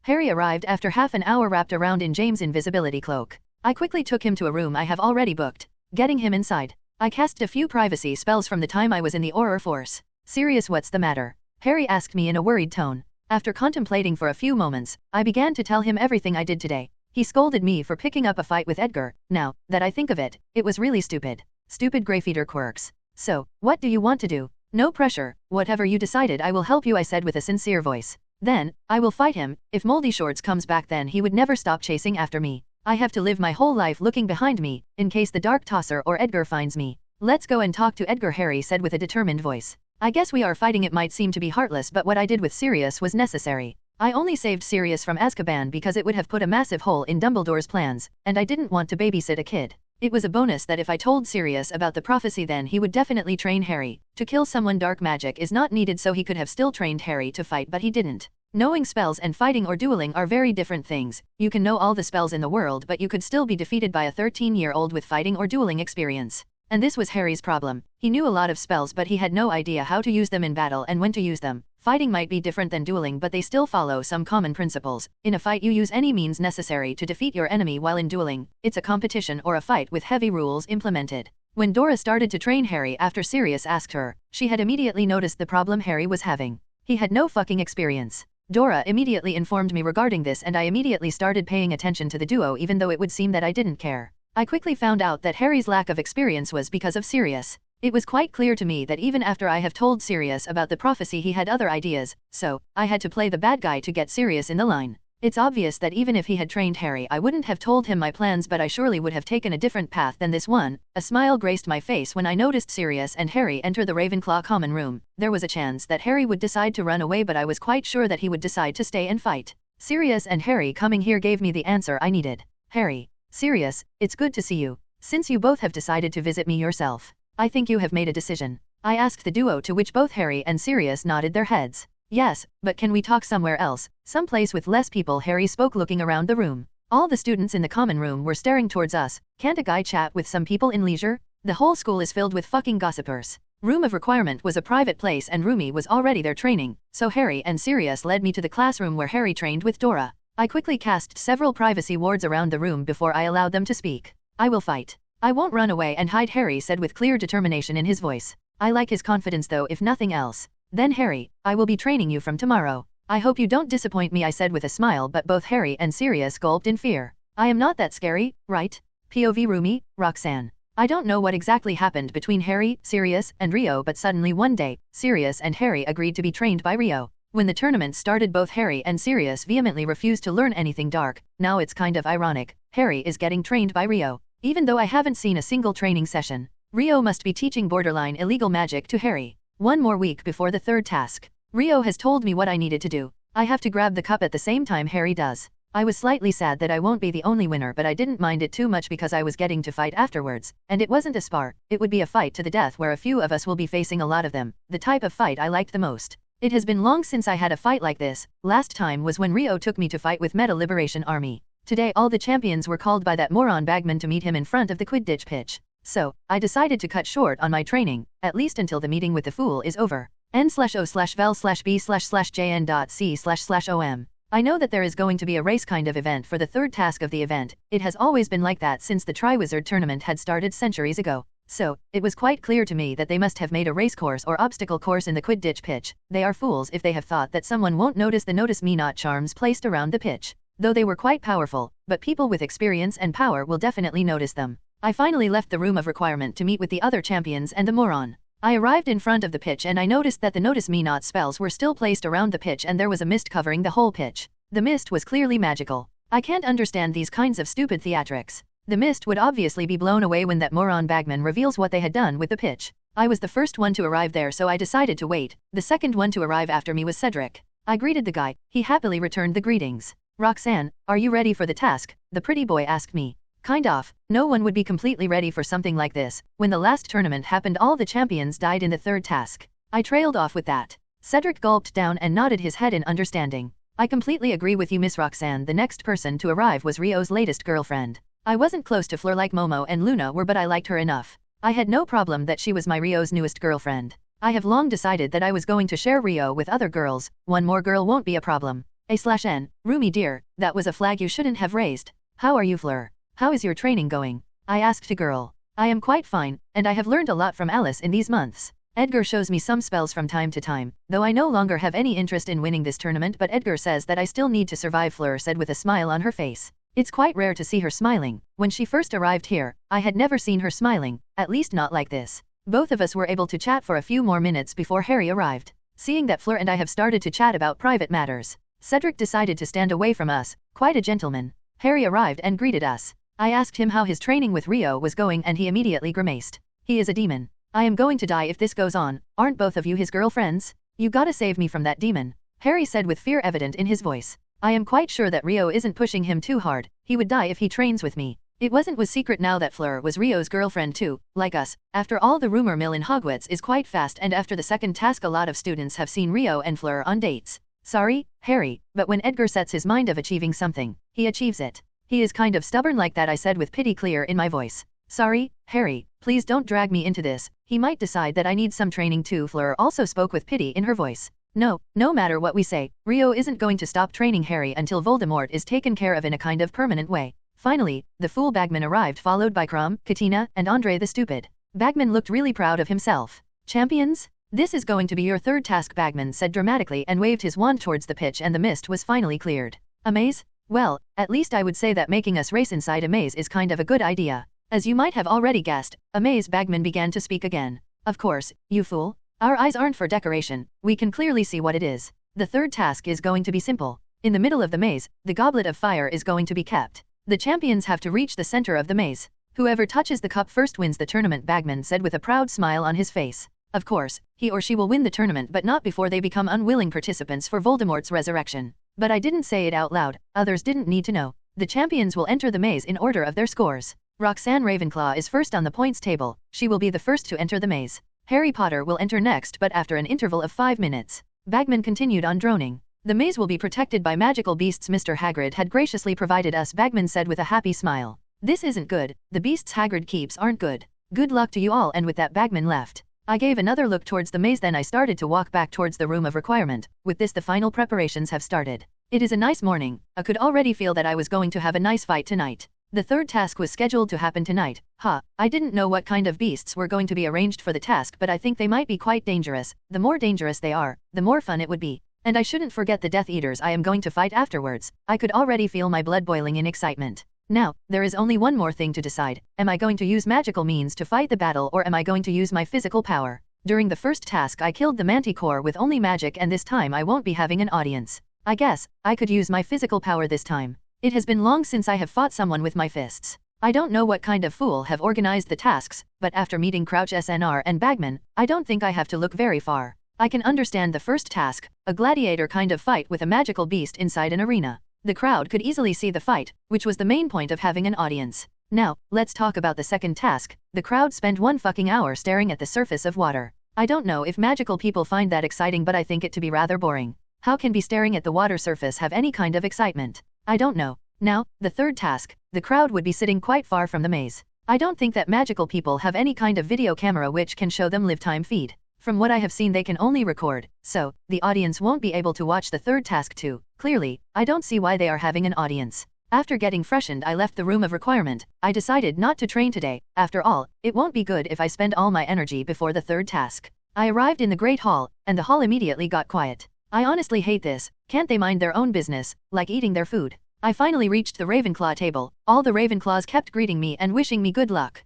This was annoying too, but I politely thanked them too. I finally reached where Rio, Momo, Luna, and Fleur were sitting. All of them were watching me with amused expressions on their faces, even though it annoyed me. I still greeted them happily. Roxy, you have so many fans. Though I don't envy you in the slightest, Momo said, making fun of me. It was annoying, but I decided to give her a mature answer and poked my tongue towards her. n/o/vel/b/jn.c//om. Very mature, Roxy. Very mature. Indeed. Next was Luna. She wasn't even looking towards me. She had the dreamy look and she spoke in her usual dreamy tone. I decided not to give her an answer. The breakfast continued with similar bickering going on. Not that I mind. It kind of makes me feel nice. After all, this only happens if you are with your family. After breakfast I decided to get to know Fleur better. After all, it was quite clear that she was going to be our sister in the near future. So, I decided to chat with Fleur, while Luna went away on her hunt for eccentric magical creatures while Momo and Rio went somewhere I don't know. Rio always have several plans, and all of his plans had plans. Rio had previously mentioned to me that we were in the endgame now, but I can guarantee that there must be several things still going on in the background.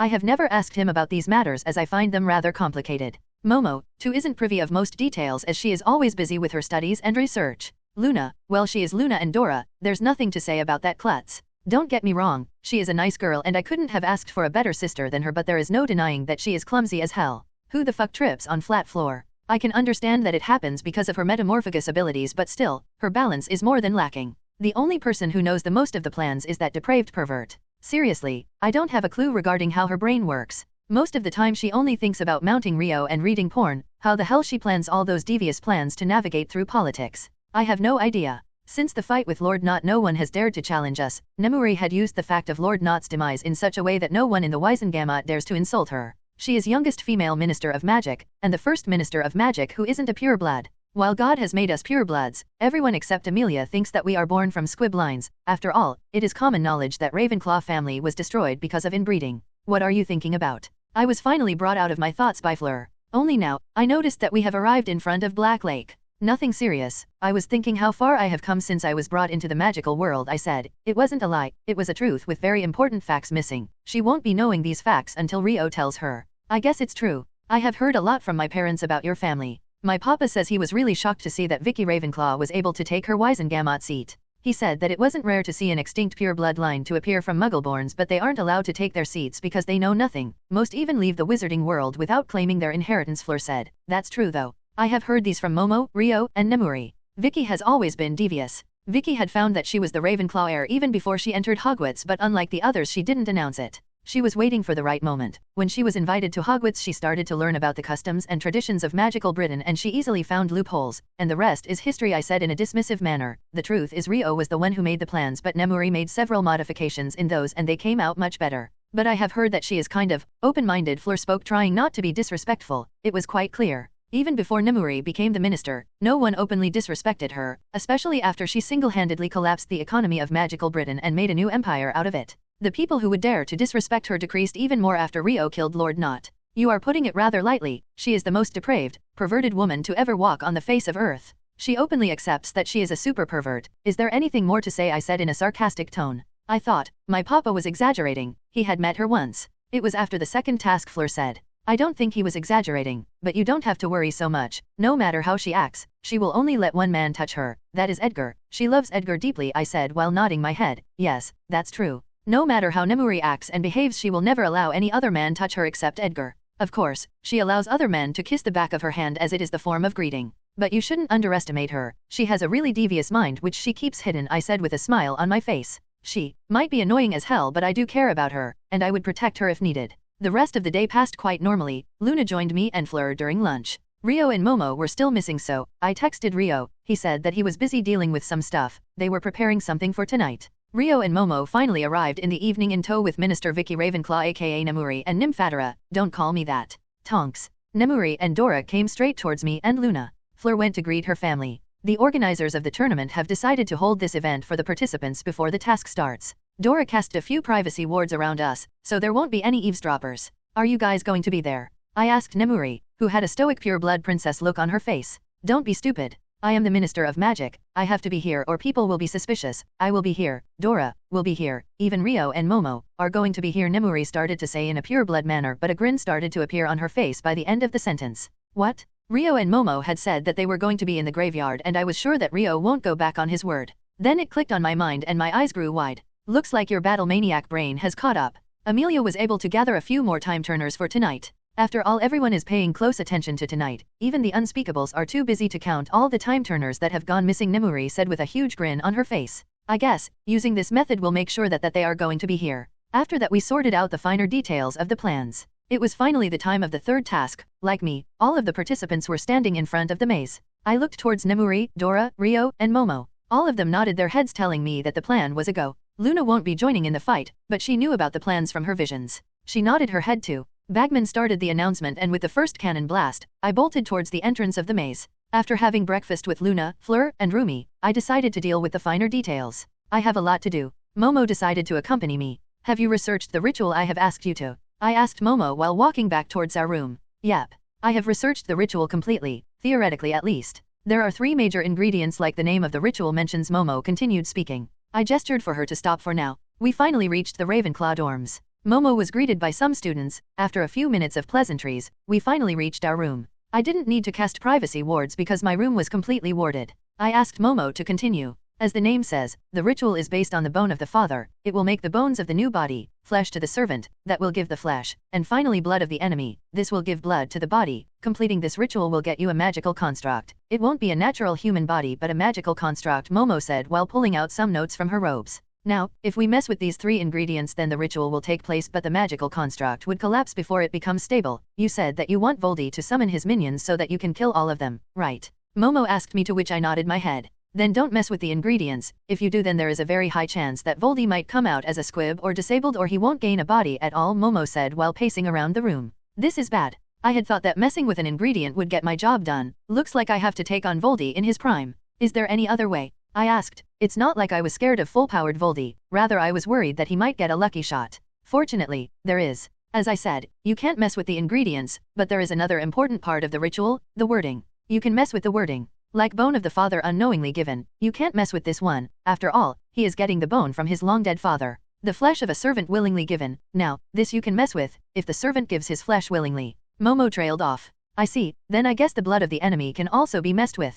Blood of the enemy forcefully taken. Now if the blood is given willingly then it would act as a poison, but remember the blood must be from an enemy, Momo said in a proud tone. I can ask Harry to give the blood willingly, or else there is Pettigrew. I can mess with his mind and get the job done. So, what are we going to do now? Momo asked me, seeing that I was in deep thoughts. Well, I could always order Pettigrew to mess up the wording. Momo said that messing with the wording is enough to mess up the ritual, but before Voldy could be finally dealt with, there was one more thing that was needed to be taken care of, the Horcruxes. The diadem of Ravenclaw, Harry's scar, and the diary was gone, so that leaves the Gaunt Ring, which is also the Resurrection Stone, one of the 3 Deathly Hallows. I don't know if I would absorb this one too, but I didn't want to. The cup of Hugla Hufflepuff kept in Lestrange Vault, the locket of Salazar Slytherin, and the fucking snake. This was the right time to destroy them. If I destroyed them before, Voldy could have noticed if he had checked any one of them. Let's take care of the Horcruxes, send a patroness to Sirius, ask him to meet us in Hogsmeade, I said, to which Momo nodded her head, and send a messenger patroness to Sirius. Momo's patroness was an owl, similar to her animagus form. I needed Sirius's help to get the locket and the Hufflepuff's cup. After all, Creaker had the locket while the cup was in Lestrange Vault. Sirius was Lord Black, and Bellatrix was from the Black family. Since the Lestrange family was extinct, Sirius could claim the Lestrange Vault. Both I and Momo quickly got ready and left the castle after claiming family business. Flitwick didn't say anything because we said that we would be back before the task. After some time we met with Sirius in the Hogsmeade. Just by looking at him it was clear that he was really worried about tonight. So what are we doing? Sirius asked me nervously. He looked much more cowed after I started to train Harry. He was quite scared to see someone with so much power. We need to visit Black family home, in London. There is something I need, I said. Sirius was immediately horrified and disgusted. Are you kidding me? You want to go to Grimmauld Place? Sirius whined. I assure you that I am not kidding, I said. Sirius still needed confirmation and looked towards Momo, who just shrugged and nodded her head. Sirius's shoulders finally slumped and huffed in annoyance. Fine, let's go. Don't complain later that I didn't try to stop you, Sirius said and extended his hand, but I grabbed his shoulder and Momo grabbed my hand. I will be using my magic to pull Momo with me. I didn't know if Sirius had enough magic to side along apparate with 2 people, but I didn't want to take the risk. With a loud crack, we arrived in front of a grim-looking house, manor. The Grimmauld Place was kind of in the middle ground of both. Sirius was about to open the door when with a pop an old-looking ancient house elf appeared. Creaker really looked miserable, but I was kind of tired of time. What does the filthy blood trader want? Creaker nastily spoke. Sirius was about to blow a vein, but he stopped when I placed my hand on his shoulder. You are Lord Black. Order him to bring the locket Regulus gave him before he died, I said, and Creaker immediately looked horrified. Sirius didn't know what I was talking about, but he did what I asked of him. He immediately ordered Creaker formally as Lord Black. The house elf looked really reluctant, but he was bound to follow Lord Black's order. The elf popped away and after some time popped back carrying the Slytherin's locket. I asked Momo to check if this was genuine or not. Momo just needed to cast a single spell which gave her confirmation. I immediately threw the locket on the ground and used my favorite spell. Faint fire. The locket was engulfed in the fire and a loud shriek was heard. I willed the fire to go out and the locket didn't even leave behind any ash. Creaker had tears in his eyes and thanked me profusely. Sirius was really confused, but I explained it to him, in a brief manner. Where to next? Sirius asked me, to which I didn't answer, and I directly operated with him in front of Gringotts. Only after a second Momo also appeared by my side. I asked Sirius to claim the Lestrange vault. He knew his rights as Lord Black and got the whole thing processed in just 1 hour.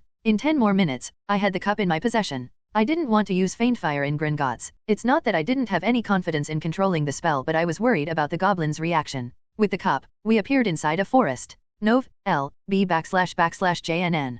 Oh, I have heard about this place. Sirius said with disgust in his voice. Oh, you know this place? I asked Sirius in a curious tone. Honestly, I didn't expect Sirius to recognize the place. Yes, this whole place was owned by Gaunts, a truly disgusting family, Sirius said while shuddering. They were extinct even before you were born, so how did you know this place? I asked. Well, the Gaunts were used as an example among the dark families. We were taught what we shouldn't do using their example. Sirius spat out the words in disgust. Well, I guess even the purebloods were disgusted by these freaks. If any magical people could be called freaks, then Gaunts were the one. We walked down the dirt road and finally arrived in front of a shack. It was barely standing. Its condition was very bad. It's still standing just because of magic. I asked Momo and Sirius to wait outside, while I entered the shack and immediately used Rupture and blew apart most of the shack. After getting the Law of Thunder, my lighting or electric powers have risen up by leaps and bounds. The attack I just used. I didn't even put any effort into it. Finding the ring wasn't so hard as it was made of metal, and there wasn't anything in this house made of metal. A few traps sprang, but they were nothing my Aegis shield can't handle. As soon as I saw the ring, I felt something slam against my mental shields.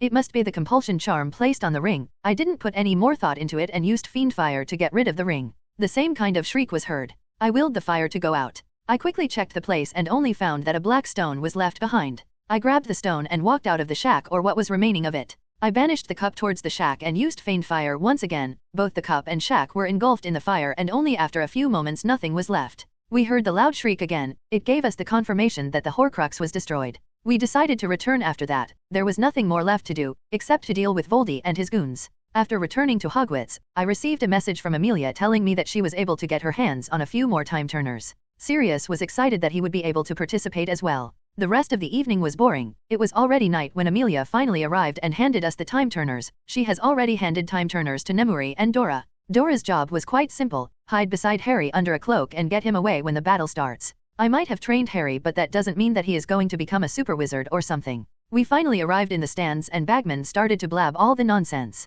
Rumi gave me a look, to which I nodded. She must be asking about the plan. I watched her looking at everyone. The third task finally started. As soon as the cannon went off, Rumi dashed inside the maze. Suddenly something clicked in my mind. I pulled out my wand and cast Point Me Charm towards the goblet. Sadly it didn't work, but I have already decided and took the path towards my right. After running for a few seconds, my senses blared loudly and I immediately jumped and saw vines run to the place where I was. TCH? I clicked my tongue and activated Armament Haki on my legs. My legs were immediately covered by a glossy black material with a silver tint on it. I landed on the ground and those vines immediately grabbed my feet, but I wasn't even bothered by them. I continued running, tearing them off and crushing them beneath my feet. Devil's Snare. I think that's what they are called. It's kind of embarrassing, but I failed in herbology. It's more embarrassing because I lived in a forest and loved the wildlife, but magical trees aren't my cup of tea. After running for a minute, I arrived before another fork. Again, I was confused and didn't know which path to take. TCH? I clicked my tongue when I heard the cannon go off again, which means 5 minutes have passed since I have entered the maze. After me, Harry was supposed to enter. Harry has already entered the maze. Last time I took the path to my right, so this time left it is. I decided and immediately dashed into the left path. Only after running for a few seconds I felt a presence in front of me. I got ready to fight and my hands were covered in Armament Haki. After training for so many years I was finally able to cover my whole body, but I could feel that I still had a long way to go before I completely master it. I was excited just thinking about the beast I was going to face first, but I found something I didn't expect. I found a bloodied corpse of Rio. Its head turned towards me in a horrifying way. No human should be able to turn its head like that. You were weak, you were pathetic, that is why I died. The bloodied Rio started to speak in a slow manner. It was about to continue, but I slammed down my foot on the body's head. The corpse dispersed along with a loud screech. The ground beneath my feet cracked. I didn't pay it any more attention and continued my path. Fucking boggart? At first, I was slightly taken aback. It's true, my fear is being weak and not being able to fight beside Rio, but I know that if there is anything in the world which Rio can't win against, then he would happily sacrifice himself to save us. Yes, I would be beside him, and I will also go down with him with a smile on my face. Another cannon went off, meaning another participant has entered the maze. Meeting another fork. I took the path to my right this time and it seems like I wasn't disappointed. I felt a presence in front of me and it was different than the boggart. It must be a magical beast. Looks like I was right and I found myself facing some kind of abomination. I don't even know what to call this thing, it's scorpion, and a crab at the same time. Fuck it, I will call it abomination. I was checking for its weak spot. I might be a battle maniac but I won't fight an unknown creature with unknown abilities. Yes, it was really hard. I wanted to bash my fist into its body but I held myself back. But the abomination didn't seem to have thoughts like me, as it spits fire out in my direction. Even though I didn't expect the abomination to spit out the fire out of its ass, I was still able to move away from the fire. Is that head or its ass? Until now, I was thinking that the abomination was looking away from me, but it was facing me all this time? Damn, how sad it is, having your face and ass looking exactly the same. I didn't waste any more time and dashed towards the beast. I put a lot of force behind my lunge and the ground caved slightly. The abomination has a really fast reaction speed as it was somewhat able to match my speed and tried to hit me with its stinger but it won't be fast enough. My fist met with its outer shell and the whole abomination was blown apart, painting the walls of the maze with its innards.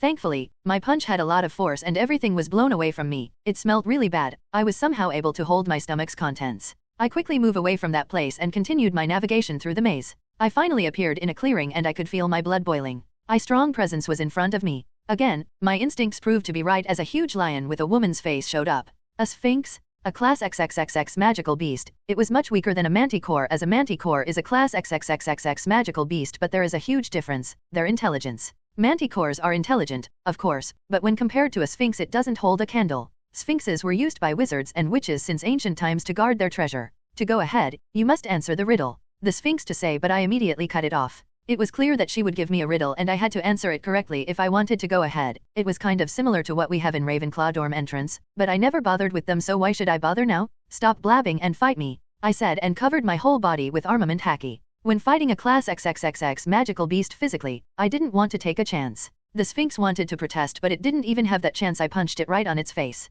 The sphinx was bewildered as it skidded a few meters because of my punch. I understand that I didn't use my full power but I expected a crack sound. No matter, if it is able to fight longer then it's much better. The sphinx didn't hold back this time. As soon as it was able to get rid of the dizziness it lunged towards me with its paws towards my head. Seeing that it has started to fight back, a huge grin appeared on my face.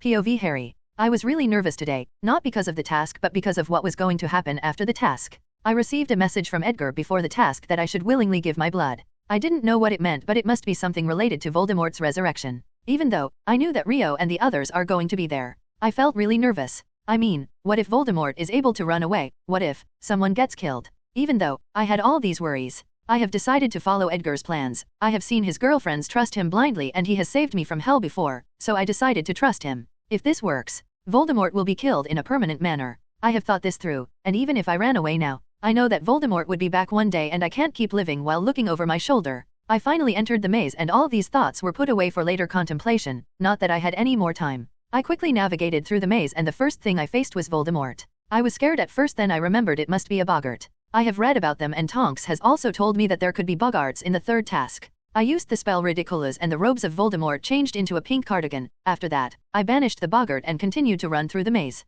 Devil's Snare was quickly dealt with help of Incendio but the next magical beast I found made me retreat. Blast ended Scrut. Hagrid was a nice guy and I became his friend in a short time but his love of dangerous magical creatures isn't something I support. Hagrid might be the gentle giant but this thing is not. After retreating from that path, I finally found another way but what I found there scared me even more. The whole place was blown apart and several craters have formed on the ground. I saw a magical beast. A sphinx laying inside such a crater. It was battered and bloody but it was still alive. I decided not to go near it and sneaked past it. It looked towards me but didn't do anything. It was better to say that it wasn't able to do anything. I ran past the place and what I found after that horrified me even more. Body parts of acromantulas were everywhere. I kept my wand pointed and ready. I was the second person to enter the maze. Roxanne was first. This must be her work. I honestly don't want to know how she was able to do all this. I finally arrived before the cup, but shouldn't Roxanne be here too? I felt a chill run down my spine but I didn't know what to do. I don't know if Roxanne was supposed to be there with me or if her job was only to clear my path. Whatever it is I decided to follow the plan and went to the cup.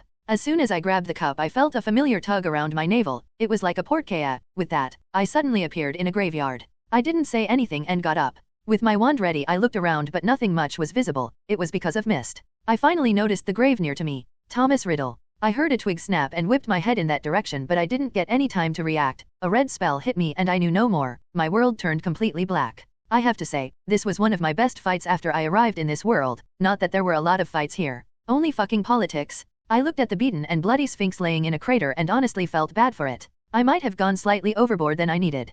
Stay there and don't move, it was an awesome fight. Maybe we can have another fight someday. With that I decided to leave the Sphinx, but I didn't notice the horrified look on the Sphinx's face when I said that we were going to fight someday later. I decided to continue my search for the cup. After all, I can't allow Harry to grab the cup on his own. An acromantula attacked me, but it met a swift end with a swift punch. With the I continued my swift stroll through the maze. Some more acromantulas also decided to try their luck, but all of them met their predecessor's fate. Haha, I finally found the shiny cup. I decided to wait for Harry to grab the cup. I pulled out Rio's invisibility cloak from my robes and put it on and stood right beside the cup. I had to wait more than 5 minutes before Harry finally arrived with his wand drawn. He had a horrified look on his face. Oops, he must have seen the destruction I have left behind. At least, he is smart enough to have his wand in his hand. Harry walked up to the cup and looked around once again. Is he looking for me, or is he worried that someone will attack him? Harry gulped and finally grabbed the cup. I followed his movement and grabbed the cup along with him at the same time. I felt a tug around my navel and found myself sprawled in a dark graveyard. I found Harry looking around with a horrified look on his face.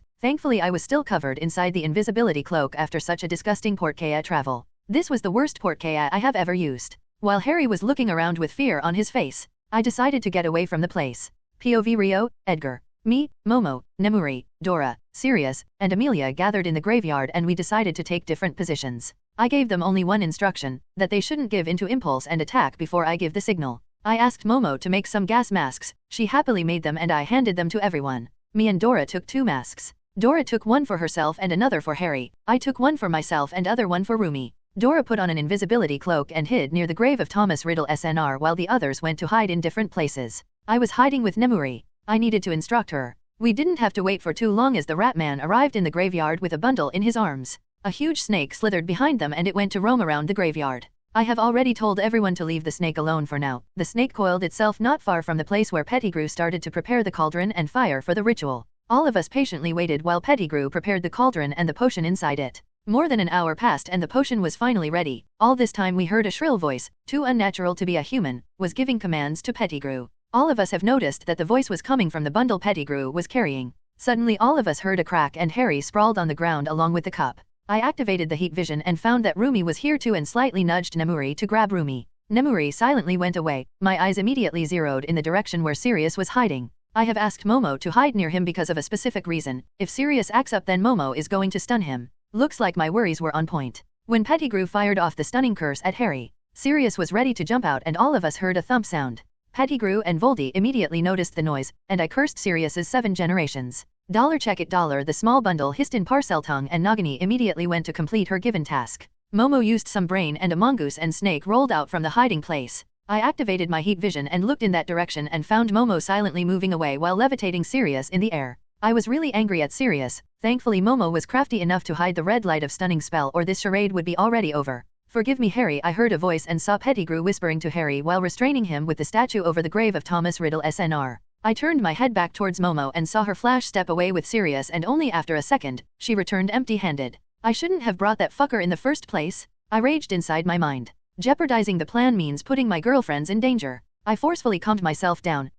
Getting enraged won't help me now. I will deal with him later. I looked towards where Amelia was hiding and found that she stayed in her position. I wasn't able to see the expression on her face after all. I was using heat vision to see. Nemuri finally arrived at my side with Rumi. Nemuri was looking angry too. I pointed towards the place where Harry was being held. Pettigrew finally revived Harry and he immediately started to beg. I don't think that this fucker is acting. Is he seriously begging now? I decided to watch the scenes unfolding before me. Pettigrew dropped the bundle he was carrying in his arms in the cauldron. I am sorry Harry. I can't stop now, Pettigrew said in a guilty expression, and ripped apart the grave of Thomas Riddle SNR. Pettigrew levitated a bone from the grave while saying, "Bone of the father, unknowingly given, you will renew your son," Pettigrew said, and dropped the bone in the cauldron. Then Pettigrew pulled out a silver dagger and held it above his hand while shaking his head. Right at this moment I send an impulse to him. He would say the words correctly, but his intent is going to be different. After all, we all know that magic depends on intent. N/O/vel/b/in.c//om. Flesh of the servant, willingly given, you will revive your master. Pettigrew stuttered the whole sentence and finally dropped the knife, cutting off his hand while shaking his head.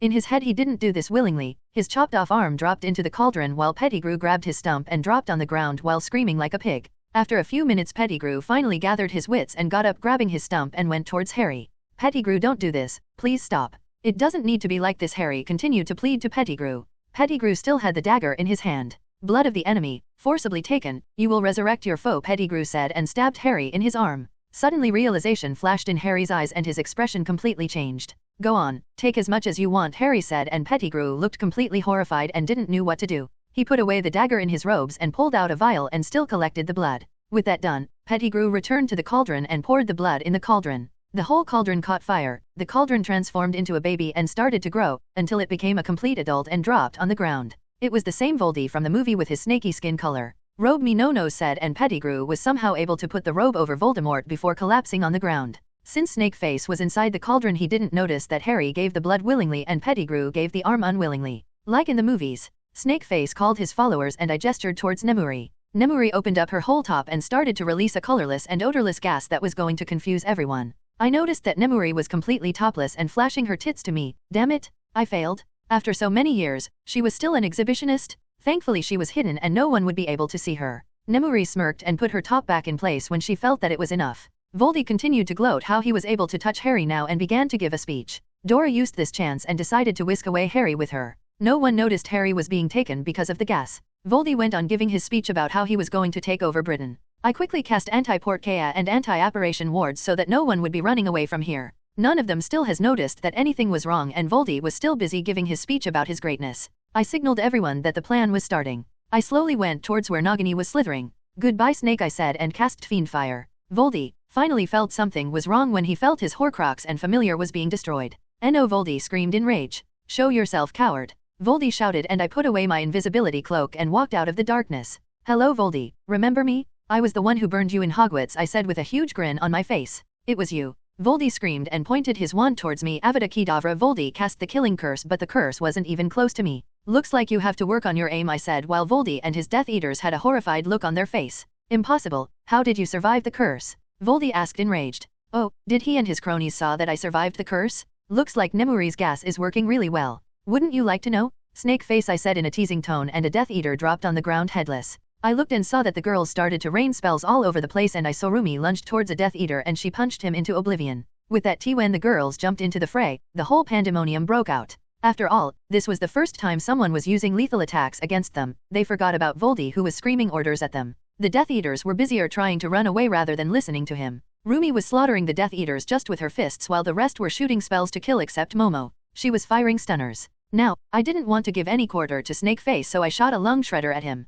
His head immediately snapped in my direction. He hissed in anger and his wand snapped in my direction and started to fire spells. I didn't even bother to put up a defense because Voldy's aim was really messed up because of the confusion gas. Voldy was confused and decided to check his wand, then he checked his hand. Seeing nothing wrong, he shot some more spells towards me. All of them were sailing away from me. Looks like you forgot how to use your wand, I said while rubbing my chin. Shut up, you mudblood, Voldy screamed in rage. Sure, whatever makes you happy. I was trying to kill Voldy by making him angry. He spat out blood in anger but didn't die. Okay, looks like that is the maximum effect I can get. I didn't mind him calling me mudblood. After all, if I lose my mind on such an insult, then I should give up on my plans. Voldy started to scream in pain. Wait, I didn't even hit him. I thought he spat out blood because of my insult, like the thing that happens in Chinese novels. But it seems that it wasn't the case. Voldy's whole body has started to crack. Oh, it must be happening because of the ritual. I kept my eyes on him, waited for the girls to finish with the riffraffs. After another minute, all the Death Eaters except Pettigrew were finally dealt with. Nemuri killed all the stunned Death Eaters, so no one was left. I needed Pettigrew for later. Harry and Rumi needed a scapegoat. They were going to put the blame on Pettigrew for the kidnapping. I didn't think that you were going to kill them, I said to Nemuri, who walked up to me. They deserve nothing else. After all of them were bigoted fools. I have decided long ago that if I go to hell because of killing, then so be it, but I will kill as many of them as I can. After what happened with Dora, it became quite clear to me. This is a shitty world, Nemuri said, looking at Voldy, who was rolling on the floor in pain. n/o/vel/b/jn.c//om. You didn't need to go to such lengths for me. Dora walked out of the darkness along with Harry. No, I needed to, Nemuri said silently and waited for Amelia, Momo, and Rumi to arrive. Now, I needed another guest here. After all, without him, vanquishing Voldy would be meaningless. Dixie, I called, and the small elf popped beside us. I was the one who cast the wards, so there was no problem for Dixie to enter the wards. Dixie, please bring our guest, I said, to which the elf nodded and popped away. Only after a few seconds Dixie popped back with Dumbles and popped away again. Hello, Dumbledore. I hope you liked my hospitality, I said, crouching down in front of Dumbledore. Dumbledore saw my face for the first time and his eyes grew completely wide. This must have been the biggest shocker of his whole life. Amelia, Momo, and Rumi also arrived at the scene. Harry was really surprised to see Dumbledore in such a condition. Amelia and the girls already knew that I had captured the fool. Dumbles finally looked around to see everyone and he was horrified to see everyone's faces. The confusion gas had already lost its effect, so we have taken off the masks. I grabbed Dumbles by his hair and forcefully picked him up. Dumbledore grunted in pain, but I didn't let go. I showed him what we have done with the Death Eaters. How can you kill so many? All of them could be redeemed. Dumbledore decided to pull his grandfatherly act now. You are in this too, Amelia, Dumbledore said to Amelia in a very disappointed tone. Amelia didn't say anything, she just snorted in annoyance. Dumbles, stop fooling around. All of us know about your caring grandfatherly facade you use to get things done your way, I said while punching the old fool. I didn't use much power or he might have died. After all, I was keeping his magic suppressed. The reason I called you here was because the prophecy is going to be fulfilled tonight, I said, pointing towards Voldy, who was still on the floor, and then towards Harry, who had a confident face and he was gripping his wand tightly.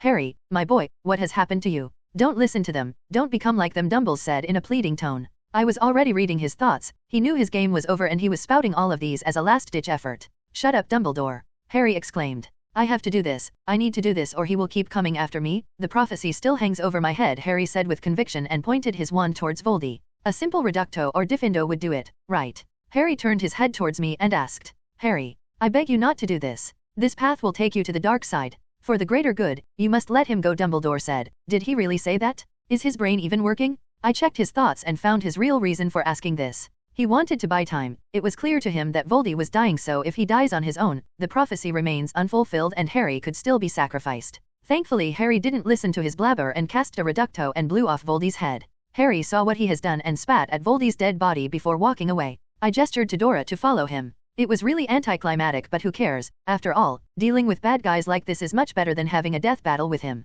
What have you done? Dumbledore said, looking towards in Harry's direction. Oh, don't worry. He just fulfilled the prophecy. Amelia, take this fool into custody. After all, death will be too light for him, I said to Amelia, and Dumbles immediately started to make plans. Oh, don't worry, Dumbles. I will use a spell that will make it impossible for you to tell anyone about the things that happened here tonight. Obviously, it's a dark spell, but Amelia won't be saying anything, I said and cast the spell on Dumbles. I read his thoughts. He felt all of his plans crumbling around him. Sure. Vicky, I will be needing your help to get his trial arranged as soon as we can. He was a high-priority criminal after all, Amelia said and strapped Dumbles with a portkaya. I finally lowered the wards and Dumbles was immediately whisked away to the ministry cell. I revived Pettigrew and messed up with all his memories and stunned him again before he started to beg. Rumi grabbed Pettigrew and started to drag him with her, and Harry was finally ready to go back. Rumi and Harry grabbed the cup and took Pettigrew back with them. Now, let's deal with the graveyard. I don't want to leave behind any proof, I said, to which Amelia and Nimue both nodded their heads. Amelia and Nimue decided to leave first, and Momo was going to return along with me.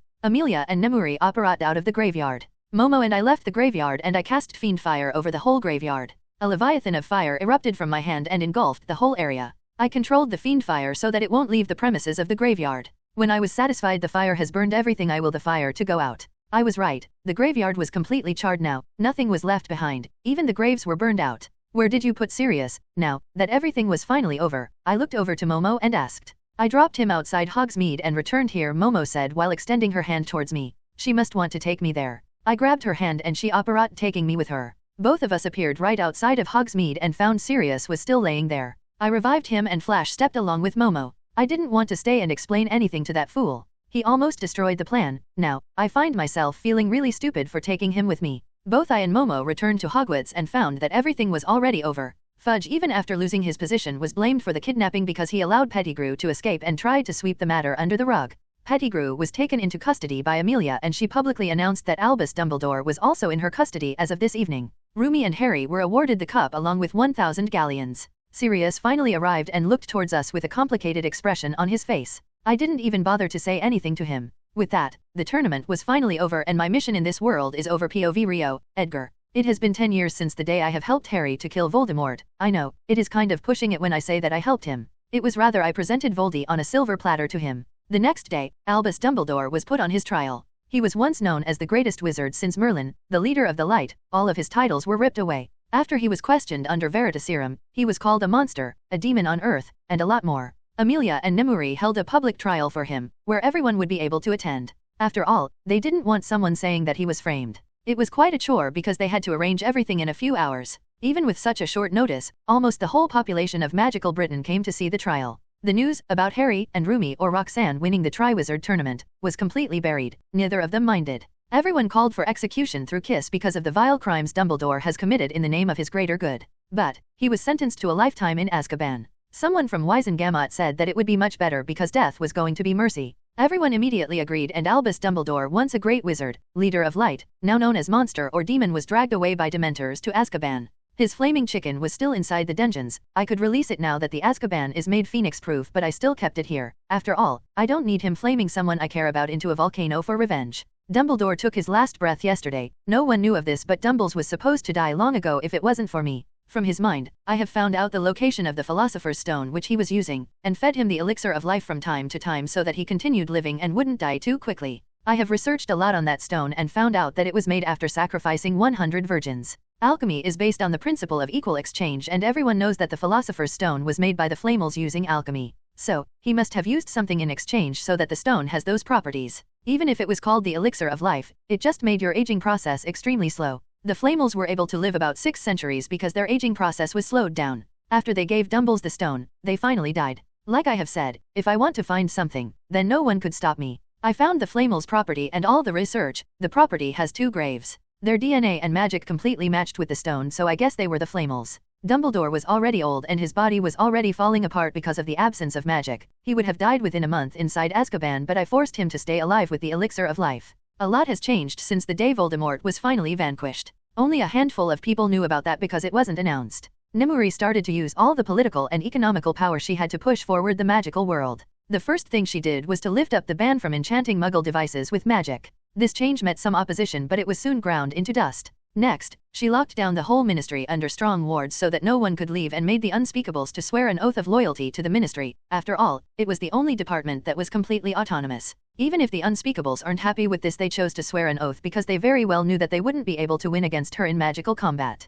After she got the unspeakables under her command, she decided to weed out all the ministry workers with pure blood ideology. She wanted to use Veritaserum to question everyone, but the head unspeakable and Amelia stopped her. They finally decided to use oaths, so their taking over would be much subtler. Even if it was subtle, a lot of wizards and witches protested, but it didn't bear any result. Nimue's statement was clear: if you want to work in the ministry, then you must swear the oath. Since then the magical world has only developed. The remaining lords of pure blood families who believed in the pure blood agenda tried to cause a riot, but it didn't work, as they were only few in numbers because most of them were killed in the graveyard. Those who tried were thrown into Azkaban with charges of treason against the ministry. After that incident, no one has tried. Within only 3 years, magical Britain had become technologically equal to the mundane world. Aurors have started to use both guns and wands. Discrimination due to blood status was completely abolished. Magical Britain was completely flourishing now, and a lot of backward magical societies were following our example. During our 7th year, Amelia finally retired from her position. After all, she has nothing more to do. During our 6th year, she married Sirius, who apparently has decided to settle down. Speaking of Sirius, we weren't on the best of terms. He and Harry left Britain permanently. After Amelia retired, she moved along with Susan to France. Susan left Hogwarts and started to attend Beaux Batons. It wasn't too surprising when the news of Harry Potter getting married to Susan Bones came out. Enough about them, they chose their path and life. Now, let's talk more about Britain. Britain has become the most advanced magical community now. We were now a couple of centuries ahead of mundane society in the technological sector. Flying cars, teleportation panels, spaceships, and whatnot. We have also started a small farming project on Mars. Nimue was finally able to modernize the fashion sense of magical people. Robes were now a thing of the past. Marriage contracts and love potions were completely banned, and anyone forcing their children to marry someone would be punished severely. Narcissa has become the role model for rich women. She was the first woman to get a harem of men in magical Britain. She started the trend and a few followed. It met with severe backlash, but they were only able to get a law that no woman would be able to force any men to join the harem. She has 3 children, 2 daughters, and a son now, and she has declared that the Malfoy family is going to be a female-dominant family. I could feel dear old Lucy rolling in his grave, if anything of him is buried in a grave. She threw out Draco from the family when he started to spout out bullshit. So, Draco Malfoy became Draco No Name. He ended up in Azkaban when he tried to start the riot with other pureblood lords. Hermione became a ministry worker. She started working in the Department of Magical Creatures. She wanted to free the house elves. Stupid bint. She was only successful to get some laws passed so that no one would be able to mistreat them. Nimue made a joint table and abolished the Wizengamot. She also made a law that would stop any laws that would be beneficial to either purebloods or muggleborns from passing, and this was different, because the Queen herself agreed with this, so it can't be changed. /N. I have decided that Rio would be marrying the girls in DxD worlds, and they will only have children after that. I have decided this to avoid any kind of complications of the story. I know a lot of you won't like it, but there are going to be 15 girls in the harem, and I want to give all of them some screen time. If they are going to have kids, then I have to give them screen time too. Really complicated. Hogwarts was also doing great. The numbers of students who attended Hogwarts have grown exponentially after we have included mundane courses too, and we also decreased the fees and brought back several old subjects like dueling, enchanting, dark arts, etc. Nemuri also started mastery courses in Hogwarts, which seemed to be a true boon as students from all over the world came to learn. Apparently, Hogwarts was very famous around the world, but most avoided it because of lacking subjects. Now, enough about other stuff, let's talk about my girls. Dora retired from the Auror Corps 2 years ago. She was happily living with us. Luna lived in the Lovegood residence because she has taken over the Quibbler from her father. Now, it was one of the best-selling papers. Momo went ahead and became a spellcrafter and enchanted things from time to time. She was definitely one of the best enchanters, but she has more interest in spellcrafting. She was finally able to make her greatest hit. It was a spell to share the vision with a willing person. Rumi went on and became a duelist, while Fleur became a full-time enchanter. I still remember when Fleur finally decided to take the final step. She was the one with the greatest sex drive among the girls. I was brought out of my thoughts when a pair of arms snaked around me from behind. I could feel her naked body over mine. I turned around and was immediately pulled into a hot kiss. My hands roamed around her body and started to remember our first time. Flashback, it happened right after the third task. After the press conference regarding the kidnapping and tournament was finally over, we were returning to our room when we met with Fleur. Can we talk? Fleur asked me nervously. I immediately became curious that she was nervous. Yeah, sure. Girls wait for me in the room. I bid farewell to the girls and allowed Fleur to lead me where she wanted. She took me to an empty classroom and she was now wearing some robes. After entering, she cast a few locking charms and privacy charms. So, what do you want to talk about? I asked her and she answered by opening her robes. My jaw immediately dropped on the floor when I saw she was only wearing a pair of underwear, if it could be called underwear. The underwear was just covering her nipples and snatch. She dropped the robes and seductively approached me. Well, I wasn't thinking much about talking. She smiled seductively and started to caress my crotch. I groaned in pleasure. She pushed me back on the table and started to kiss me hungrily and tore off my shirt. My hands found her breasts and I started to caress them lovingly. Breasts are gifts from heaven, so they should be treated with love. Fleur's hands continued to caress my chest. It felt like she was trying to engrave my chest into her memory. Push me down? Have your way with me. Fleur stopped kissing and demanded. Well, who am I to deny my lady? I didn't even need to use my power and rolled around, pinning her beneath me. I tore off her bra and took her right nipple in my mouth while my other hand was worshipping her other boob. My member was really hard and Fleur kept on caressing it and stroking it through the pants. I backed away and pulled down my pants along with my boxers. Now, I was standing in all my glory. I dropped off my shirt and moved Fleur's extra small panties to expose her snatch. Her honeypot was dripping wet, her pussy was clean shaven. Her aroma was really alluring, pulling me in. I was about to go down on her. She stopped me. No need. Just take me. I have been ready for you for a long time, Fleur moaned, her hands still caressing my muscles. I wasn't sure, but I positioned my member in front of her wet and dripping snatch and slowly pushed in. She moaned loudly and crossed her legs behind me, pulling me in with her legs. I felt her hymen break, but she didn't seem much affected because of that. But I stopped when a yellow light erupted from her body. Don't need to wait. Fuck me silly already. Fleur moaned in a husky voice and I started to thrust into her. She grabbed my head and pulled me into her chest. I still wanted to ask her about the light. I continued thrusting into her and we both reached climax together. What was that light? I asked after we both reached climax. Fleur didn't want to stop and started to move on her own. Don't stop. I am a Vila. I don't need rest after an orgasm, Fleur said, even though I was curious about that light. I decided that there were much more important things now. The light represented my bonding with you. I truly loved you, so I bonded with you for life. I thought she won't answer, but she did answer. We Vila are sexual creatures. We always crave sex after reaching maturity. I have reached my maturity this year, but I stayed a virgin for you. Vila can bond with only one man, and after they bond they can't love any other man. Fleur arched her back and came. Her eyes rolled back. I was about to stop, but she immediately returned to normal. Now, enough history lesson. Fuck me stupid. Turn my legs into jelly. Fuck me into oblivion. Fuck me so hard that I would walk funny tomorrow, Fleur said between her moans. Since she is asking so nicely, I decided to do just that. More than 2 hours passed and we were still going on it. After coming for the 12th time, Fleur finally decided to take a break. I have really hit the jackpot. You are still hard, Fleur said, stroking my dick. Fleur was laying over my chest. Was your first time like you have imagined? I asked Fleur. I was caressing her back lovingly. Oh, it was. It was much more than anything I had imagined. I have always heard from other Vilas that they have to scratch their itch on their own after sex. They don't get satisfied with a single man. My mama is bonded with my father, so she manages somehow. Unbonded Vila can't do that, Fleur said while playing with my bits. Edgar, why don't we take this to your room? I think the others are still waiting for you, Fleur said. I guess, she has a point. You don't mind the others? I asked her, to which she chuckled. Of course, not. I like both men and women, but since I am bonded with you, only you and your women now. I just wanted my first time to be with you, Fleur said, getting up. Her underwear was completely gone, so she picked up her robes and wrapped them around her body. I also repaired my shirt and got dressed as soon as possible. Both of us left the room and went towards the Ravenclaw dorms. I found the girls were waiting for me. They had already planned an all-night sex marathon. We didn't sleep until the sun was up.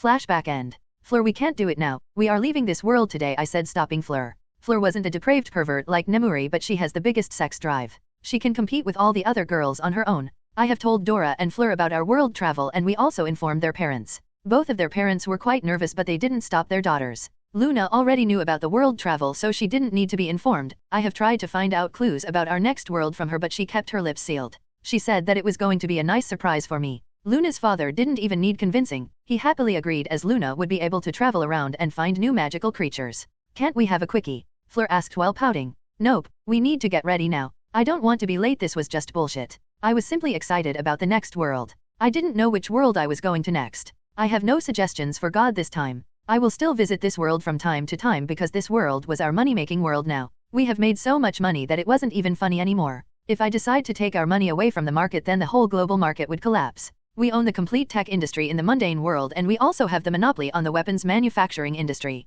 We also owned most of the businesses in magical Britain. I was taking a lot of gold biscuits with me to the next world. I have no idea where we were going to go next. After all, gold is valuable in all the worlds. Come on, let's wake up the girls, I said to Fleur, who was still pouting, but she still nodded her head. I went to the bed and woke up the girls. All of them were excited to see a new world. They got up quickly and went to the bath. After taking a long and relaxing bath, we finally left the bath. Nothing naughty happened today in the bath, as everyone was excited to meet God and go to the new world. I have already asked God if I would be able to travel to Harry Potter world after I leave it or not. He said I could visit here freely. I asked him this when he told me that I have completed the mission. So, I didn't need to seal anything. After all, this was my money world. After breakfast, I told the house elves that we would be going on a vacation. They were sad but didn't mind it. Luna wanted to take Adela with her, but I told her that I didn't know what kind of world we were going to, so I could only bring her later. I tried to trick her with this to get any information regarding the new world, but she kept her lips sealed. When we were finally ready to go, all 7 of us stood in an open space and I spoke, God, we are ready. As soon as I finished, a huge portal appeared in front of me.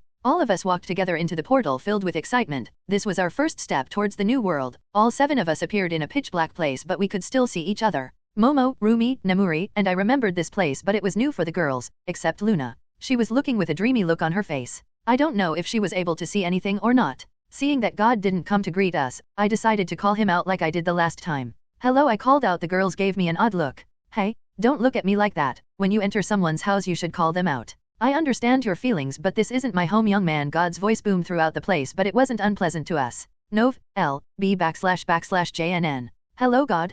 I am Luna Lovegood. Nice to meet you. Luna happily introduced herself to God. Well, I guess Luna is still Luna. It's also nice to meet you, child, God said in a soothing voice, to which Luna happily nodded. Trust Luna to make friends with anyone. Well, I guess I should not waste any more time. I will give Itsuki Ryo all the necessary information regarding the next world, God said, and some information appeared in my mind. I slightly cursed, but it wasn't too bad. Honestly, I think this is going to be exciting. This time God gave me 2 missions. One was going to be quite hard, while the other is necessary for survival, or one of my girls might turn to dust. Like hell, I would allow that to happen. Now, I have already decided what to give you this time. I hope all you can achieve your maximum potential, God said, and all of us were covered in white light. When the light finally faded, we found ourselves in the middle of a desert. Everyone looked around but said nothing, as all of them were still processing the information they received from God. I have already noticed some changes among the girls, as Nemuri has gained fox ears and 9 tails that were swishing behind her. Momo has gained a certain kind of glow around her. Rumi has gained back her ears and tail too. Fleur's hair has gained orange streaks and orange marks have appeared around her eyes. Dora and Luna looked normal like they did before. Some time passed when Momo finally broke the silence. So what powers did you guys receive? God made me a solar elf. I can draw power from the sun and use it to nourish my body. Apparently, I have become an immortal. I won't age, but I can still be killed, Momo said and showed off her new pointy ears. Wow, pointy ears really suit her, and now that she mentioned immortality, she looked a lot younger now. So, because of the sun's power, her skin has gained a different kind of glow. She really looked like the elves from animes and mangas. I became a 9-tailed fox. I also gained immortality like Momo, but I could still be killed. Nemuri smiled seductively, swaying her body. Her tails were constantly swishing behind her back. It looked really cute. I wasn't able to hold myself back and caressed her tail. Nemuri moaned. You can play with them all you want, honey, Nemuri said, licking her lips. Fleur and Dora were also playing with Nemuri's tails, while Luna was caressing Rumi's rabbit ears, and with her other hand, she was touching Momo's pointy ears. Rumi coughed and brought everyone down to earth. Nemuri was annoyed as she felt really nice. God made me a lunar rabbit. I have also gained immortality similar to Momo and Nemuri, Rumi said while her ears kept constantly twitching. I wanted to give in to my impulse and touch her ears, but I was able to stop myself. During our final year in the HP world, I have told Luna, Dora, and Fleur our real names. So, there was no need to hide it anymore. God gave me divinity. He made me the goddess of mimicry, Dora said with a proud smile and puffed out her chest. Wow, she received a divinity. The others girls also looked at her in awe except for Nemuri, who clicked her tongue. The previous goddess must have been a klutz too, made it quite easy for God to choose, Nemuri said in a mocking tone, and all of us immediately burst out laughing. All of you are meanies. Dora said cutely and pouted. I pulled her into my arms and gave her a passionate kiss. She immediately stopped pouting and gave Nemuri a smug grin. God made me true oracle of Gaia. Except my seer abilities, I don't have any special powers, but I became an immortal too like the others, Luna said with a happy smile on her face. Oh yes. I can also teleport from any place. Nothing can stop my teleportation ability, Luna added with an excited smile on her face. At least she can run away if needed. For a moment I was worried, as there are many people in this world who can ignore magic. You can still use magic, right? Dora asked her, looking worried. Oh, yes, of course. God also gave me the power to cast magic wandlessly, Luna said, and all the other girls chimed in agreement. It seems that God gave every one of them the power to cast magic without a wand. Apparently, they said that they forgot to tell me about this because of their excitement regarding their bloodline and immortality. God made a true phoenix because it matched with my racial traits. I gained true immortality, unlike others. I can be killed, but I will be reborn from my ashes, Fleur said, turning into her Vila form, but this time she was covered in orange flames. Even though her body was burning, her clothes remained intact. She turned back to her human form and the fire went off. After Fleur finished her explanation, all they turned their eyes in my direction. I didn't receive any new power. He unlocked my true bloodline. I am Leviathan of Destruction. Apparently, I died in some war which happened a millennium ago. The exact details are quite sketchy. I said. All the girls were completely shocked and they immediately jumped to give me a group hug. They started to caress me while saying soothing words to me. I don't mind the extra attention. Apparently, my powers came from Leviathan of Destruction, but he lost his entire being after he died, and then he merged with my human body when I died in my real world. I lost most of my memories too, but the memories related to fiction remained because the soul of Leviathan liked them. Our souls combined and we became a new being altogether. Our soul was way too strong to go through the natural reincarnation cycle, so we were stuck there. This caused an error in the system and God found out about me. Our being was still unstable, so he was unable to directly meet us. He allowed me to be born in the MHA world, and when my soul was finally stable enough, he contacted me and gave me the mission. God didn't tell me anything about my previous life. He just told me what I am and how I became like this. Honestly, I no longer care for my previous life. This is my life and I have decided to live it to the fullest. God was also honest and told me that he was the one who killed the Leviathan in the war. Honestly, I don't care. I am neither the Leviathan and neither the human who merged together to make me. I am Itsuki Ryo, the new Leviathan of Destruction. So, I didn't have any ill feelings towards the god. I just wanted to live happily with the girls and have a family of my own someday. This is the reason I didn't tell the girls my full story. Someone might say that I still don't trust them, but that isn't the case. Truthfully, I don't care about anything that happened before the merging of souls, and I won't seek retribution for that.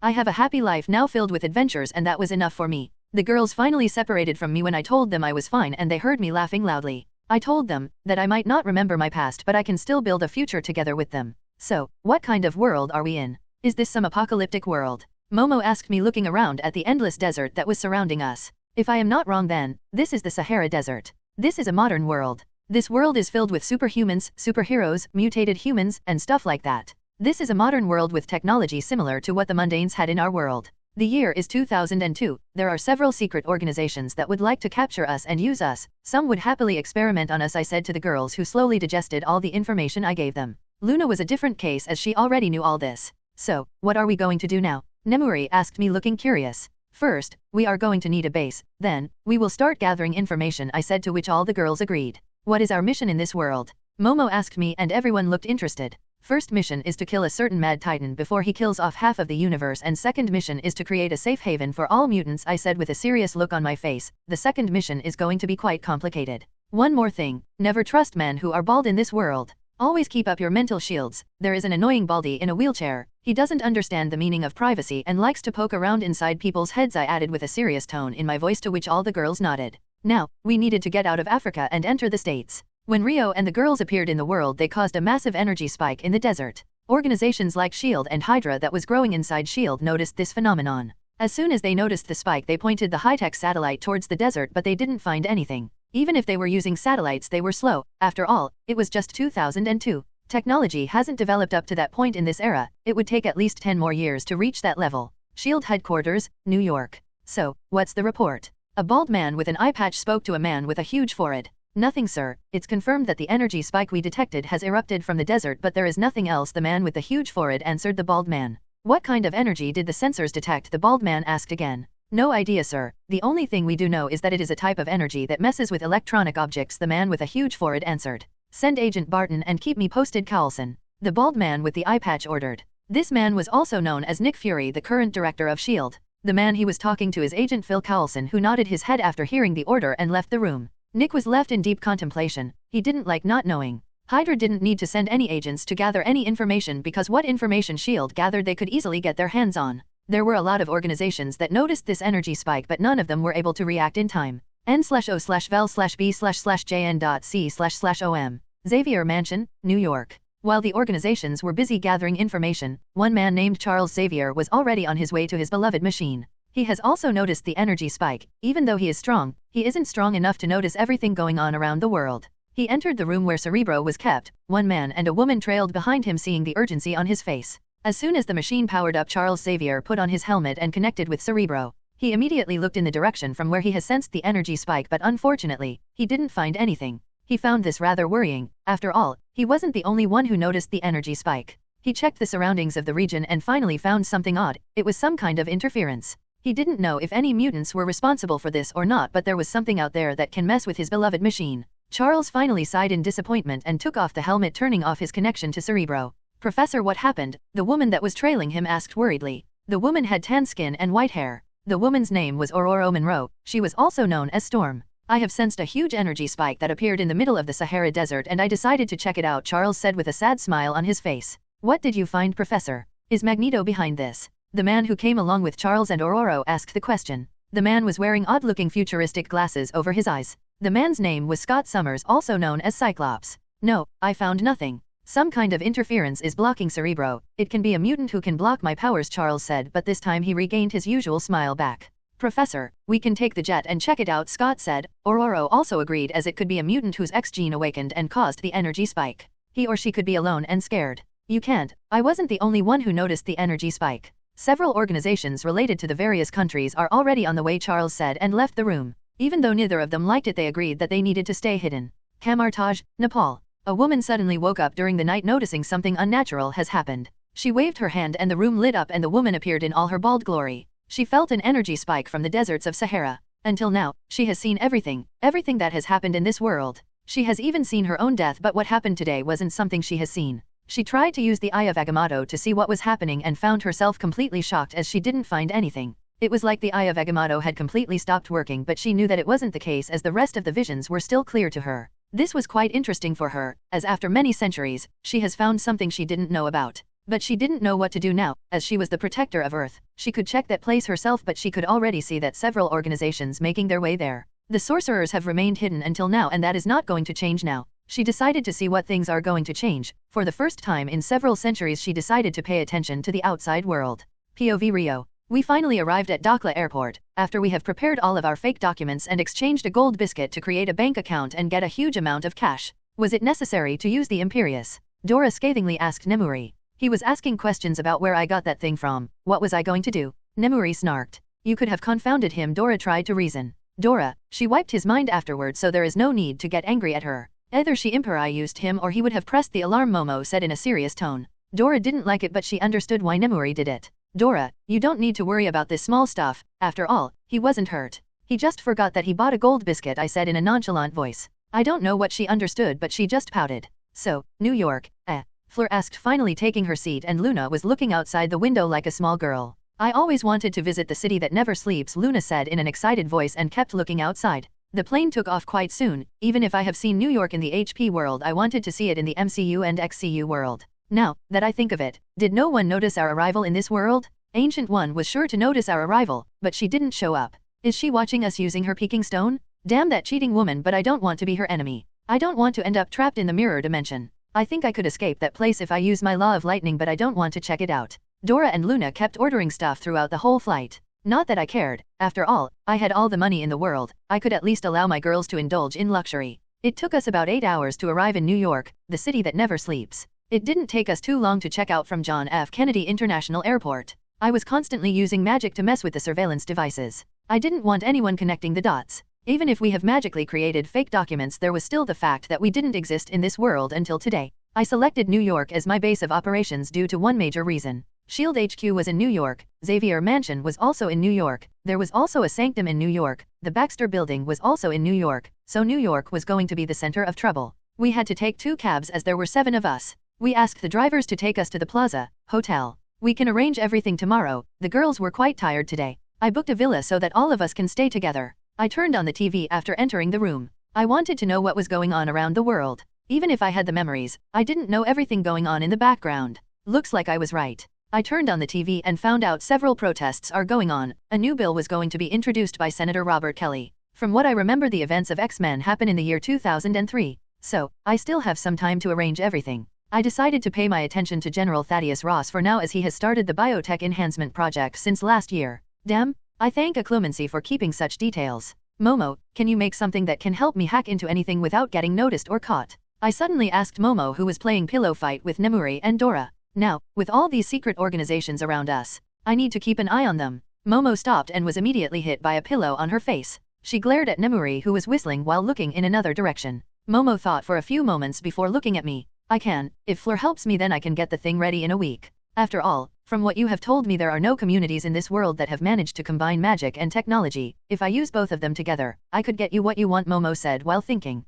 Hearing her, Fleur also nodded her head. Fleur might have been one of the best enchanters, but Momo was the one who taught her everything. I have a job for each of you, I said, and started to explain my plans to them. It has already been a week since we have arrived in this world, and all of us have been really busy. Momo and Fleur were busy making the hacking device. Luna was, well, Luna, other than pestering me from time to time to bring Adela here, she kept watching cartoons on the TV. I let her be, as she didn't have any job other than watching the future and warning us when needed. Nemuri was busy exchanging gold biscuits for money. She has already mastered some of her powers. She was now able to cast illusions to change her appearance completely. It wasn't a true change like Dora's, it was just an illusion. Dora was helping her to look for properties. Dora might be a klutz, but she is good at these kinds of stuff. Rumi was lurking around fight clubs gathering information. Never underestimate those places, as they are a really good place to gather information. After all, those places are always known for their shoddier business. Every morning Nemuri cast an illusion on her to hide Rumi's ears and tail. When we came to New York, we were using glamour charms, but Nemuri's illusions were much simpler to use, so we preferred them. It would have been much easier and simpler if Luna had opened her mouth, but unfortunately for us, she asked us to do everything the hard way. Though, I would agree that it was much better this way, but some additional information never hurt. We were still in the hotel, as we still haven't found a property that was suitable for us. It was already noon, and I was currently standing near the Xavier Mansion, watching it from quite a distance. It was quite clear that Charles hasn't noticed me, or he would have sent someone by now. This was one of the places I was most worried about. After all, he was an old fool and he had similar ideals like OL Twinkles. They are a recipe for trouble. I checked everything from the outside but didn't enter the mansion. With magic, I could have easily done so, but I had no hurry. After a few more minutes, I operated away from the place. The next place I needed to check was Culver University, Willowdale, Virginia. After all, this was the place where Hulk was born and Bruce Banner became a fugitive. Arriving outside the university, I cast a Notice Me Not charm on myself and entered the place. I know that it was way too soon for me to come here. After all, Bruce Banner only joins the Biotech Force Enhancement Project in 2005, but I wanted to see the university. I looked around the place throughout the day without anyone noticing me. Unfortunately, I didn't find either Bruce Banner or Betty Ross. I didn't know if they were already attending Culver University or not, so I decided to check the student list. Using Imperius, I got the information I needed. They were studying at this university, but they were out on a field trip today. Looks like I was unlucky. Sullenly, I left the place and returned to my hotel room and found that Dora and Nemuri were there. So, how was your day, honey? Want to release your basilisk in my chamber of secrets? Of course, trust Nemuri to say something like this as soon as I arrive. I don't even want to imagine what goes on inside her dirty little mind. Don't you have any shame, pervert? Dora said, looking scandalized. But Dora, that was a really stupid question. Nemuri just scoffed and threw a file at me. I grabbed the file and found out that Nemuri had tackled Dora on the couch and started to tickle her mercilessly. I decided to leave them to their own devices and opened the file and saw a nice 10-story building. It belonged to a drug lord who was recently caught, and the building has been empty since then. Even if the building was right in the middle of the city and most of the floors would stay empty, Nemuri had found an awesome building. The view would be really nice from the 10th floor. I felt both Nemuri and Dora crawling in my direction, but I didn't say anything as I already knew what Nemuri was planning. Her hands grabbed my crotch and started to caress my member. Dora fumbled with my pants and finally pulled out my semi-erect member in her mouth. The rest of the girls noticed what was happening, and the rest was history. I was finally able to leave the bed before dinner. Fleur still wanted to continue the sex marathon. After promising her that I would take her during the night, she finally relented. The next day we arrived in front of the building. Nemuri has already arranged everything. As soon as the transaction was done, the building would be ours. I wanted to cast Fidelius, but remembering its shortcomings, I decided against it. I decided to make this damn building unplottable. We were going to use the same wards we have used in our private island back in HP World. So, how much is it? I asked Nemuri. The thing is, because of the sex marathon yesterday, I have forgotten to ask her about the price. $2 million for the whole property, and when I say whole, I mean the whole, Nemuri said, showing us how huge the property truly was. I have to say this was kind of an unrealistic deal. Are you sure this whole place is only for $2 million? Momo asked with a complicated look on her face. Yes, as this place was owned by a drug lord and he had several enemies, and after he was caught this place remained unoccupied, Nemuri said, showing Momo the file. Momo read the file and nodded her head. Now that we have decided to buy the building, Nemuri called the real estate agent who was in charge of this property. The guy didn't take too long to arrive and he had started to look at the girls hungrily. I really wanted to bash the bastard's face in, but Luna stopped me, saying that if I kill him then it would be unlucky for our new house. I didn't want to, but I had to relent. All of us went to the back to complete the payment and agreement. Nemuri was finally unable to hold back her anger and Imperi used the fool to stop staring at the girls. I wanted to crucio the bastard so badly, but Luna kept stopping me all the time, saying that it would be bad. After getting Imperi used, his speed increased by several folds and the document was finally signed. As soon as we got the ownership of the building, we returned to the building. Momo, can you cast the Fidelius so that everyone who knows about the building forgets about it? I asked Momo, who nodded her head. The girls decided to make me the secret keeper. Now, you would ask me, why did I need to pay for the house when I could have cast the Fidelius and made everyone forget about it? It was necessary because now this was private property and very few people would snoop around private property. Then, it was a matter of digital documents. Fidelius can't destroy digital documents, and now that the building is owned by me, it is private property. The land is going to stay there, but the house is going to disappear. As I own everything here, I can blow away the house and nobody would say anything, but if suddenly the house disappeared, then people would definitely come snooping. The house disappeared as soon as Momo finished casting the Fidelius. All the girls looked at me with confused expressions. The caster forgets about the secret, but he remembers who is the secret keeper. I told them the address and realization finally dawned on them. Nemuri and I started to prepare the wards to make this whole building unplottable. The house was completely furnished, so we didn't need to buy any new furniture. And if we needed some new furniture, we could always buy something. n/o/vel/b/in.c//om. The wards we were casting needed an immense amount of magical power to cast, so only the two of us could do it. Both I and Nemuri were magically stronger than the others by a huge margin. The gap between us was so huge that it wasn't even funny anymore. Only, because of her insane amount of magical power, Nemuri was able to grasp her illusion magic so quickly. It took us an hour to successfully cast the wards, and now it was finally unplottable. No means can be used to find this house if we don't want it. It could be easily said that this house was now in another dimension. I don't know. Ancient One might be able to find this place, but I don't know for sure after we have erased the existence of this house from the world. So, what are we going to call this place? Dora asked curiously. I guess it needs some name, as this is going to be our home in this world, right? Fleur spoke next. She was also interested in the name of the house. Nox. We will call it Nox, I said with a gentle smile on my face. The girls liked the name and nodded their heads in appreciation. Can we bring Adela now? Luna suddenly chimed in, destroying the mood. So, you are telling me that we have no idea how all this gold appeared in New York? Fury said, seething in anger. No, sir. We have no idea. We have checked all the CCTV footage we had, but every time it was a different woman and we got no possible ids for any of these women, Agent Carlson said in a helpless tone. He himself knew that this didn't look good, but there wasn't anything he could do. Have you asked the staff, the person who made the purchase? Fury asked again, trying to check all the corners. Yes sir, we did. None of them even remember making the purchase. All of them remember not a single thing. This time it was a redhead who answered Fury's question.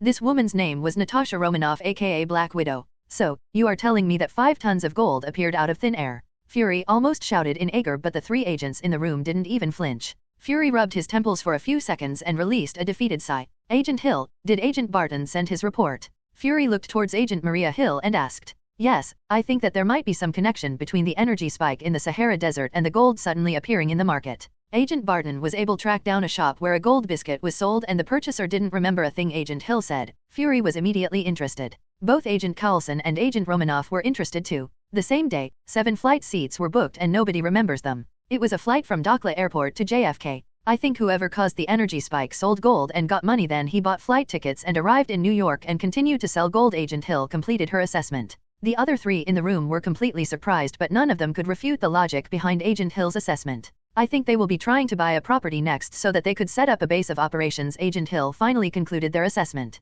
Fury contemplated for a few moments before he finally came to a decision. Agent Carlson, you will cross-reference the faces of those women with any CCTV footage available in the city. Agent Romanoff, help Agent Hill to look for any viable properties or any properties that were bought recently. Fury barked out the orders and the agents were finally dismissed. Fury leaned back on his chair and had a severe look on his face. He was sure that he was going to catch that bastard. After all, no matter how well someone hides, they will leave a paper trail or digital records. But Fury didn't know that the person he was dreaming of capturing had been watching the whole meeting.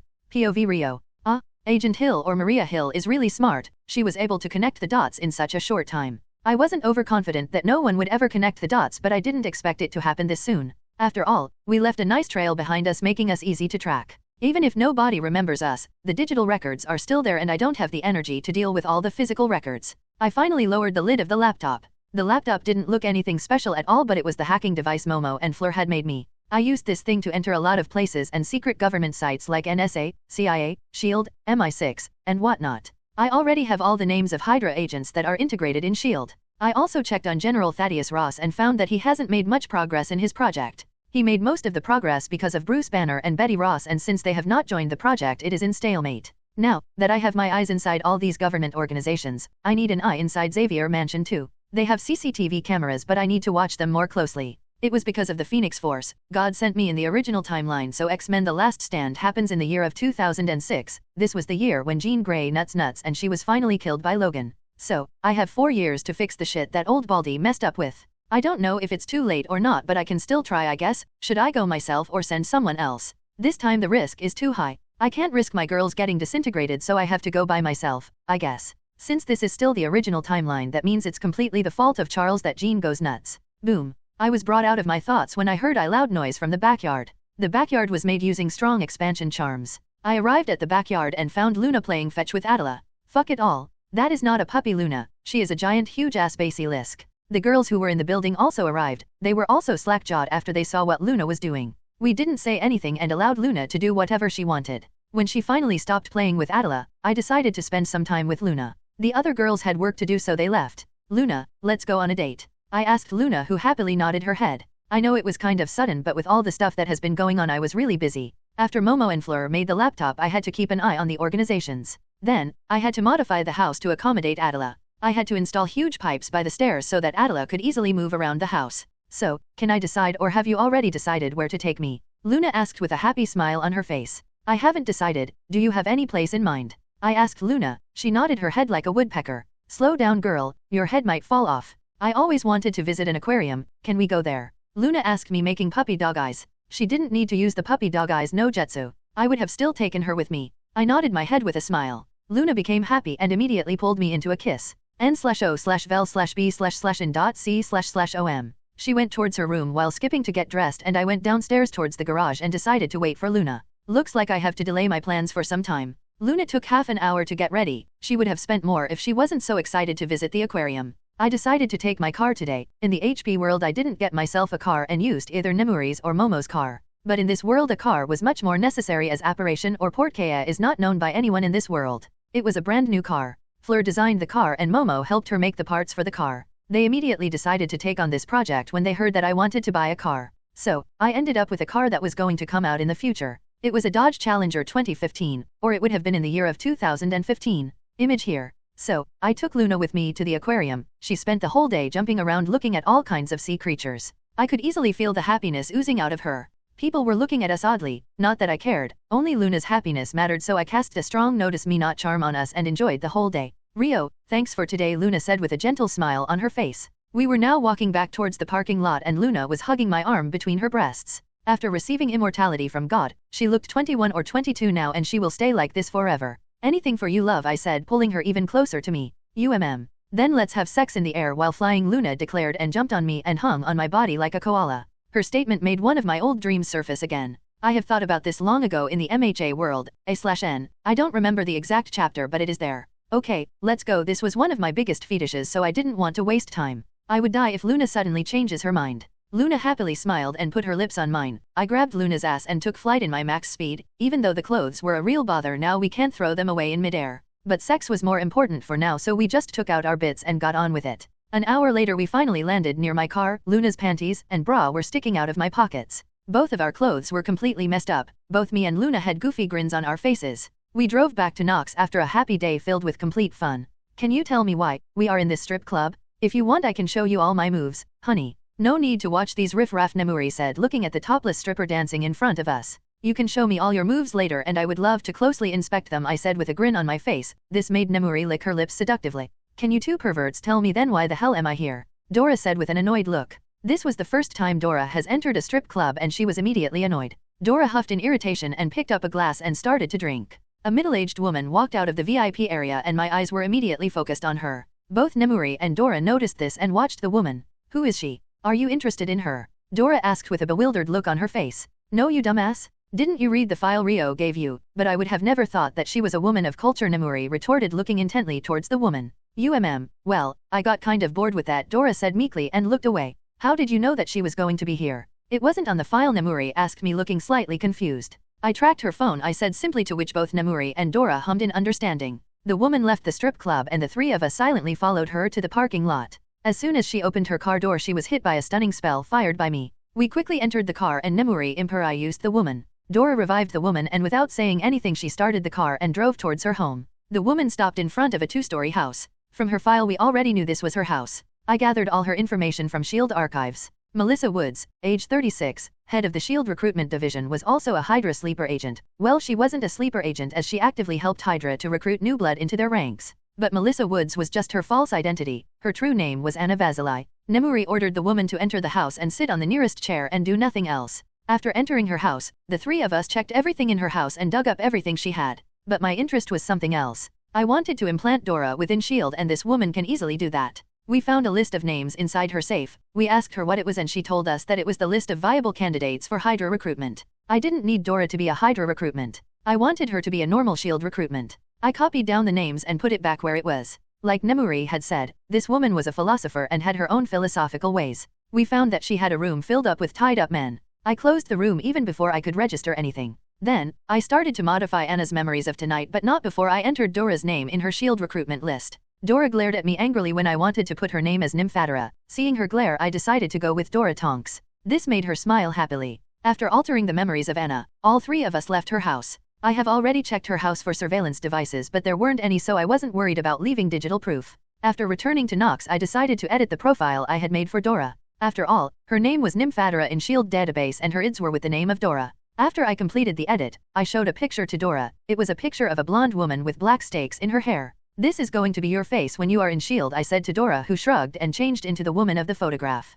So, what do I have to do there? Dora asked. Whatever you want, but I want you in a position where you will be able to gather information for me, I said, and Dora nodded her head in understanding. She had her interview with Melissa Woods the day after tomorrow. I had to work a lot to prepare Dora's background. Nemuri would have been much better than Dora, but Nemuri needed to stay here and start our business. Dora might have some knowledge about business and politics, but she can't be compared to Nemuri. Nemuri had never explored her talents when she was in the MHA world. Nemuri was already working on several shell companies to buy shares and businesses of various companies. When Dora was still in Aura, she had learned everything she can about guns. She found them cool. She has also learned martial arts after new training programs for the Aurors were introduced. Dora might look like a happy girl who is also a klutz, but she is really dangerous. Nov. L. B /JNN. Next, I need someone in the Brotherhood. I know the perfect candidate for this, Rumi. She has already made her name in the underground fight clubs. Rumi was already approached by a toad-looking guy, but Rumi feigned ignorance and scoffed him away. Since then she was being watched by a woman. Rumi was sure that she was a mutant too, but didn't say anything since the woman hadn't approached Rumi.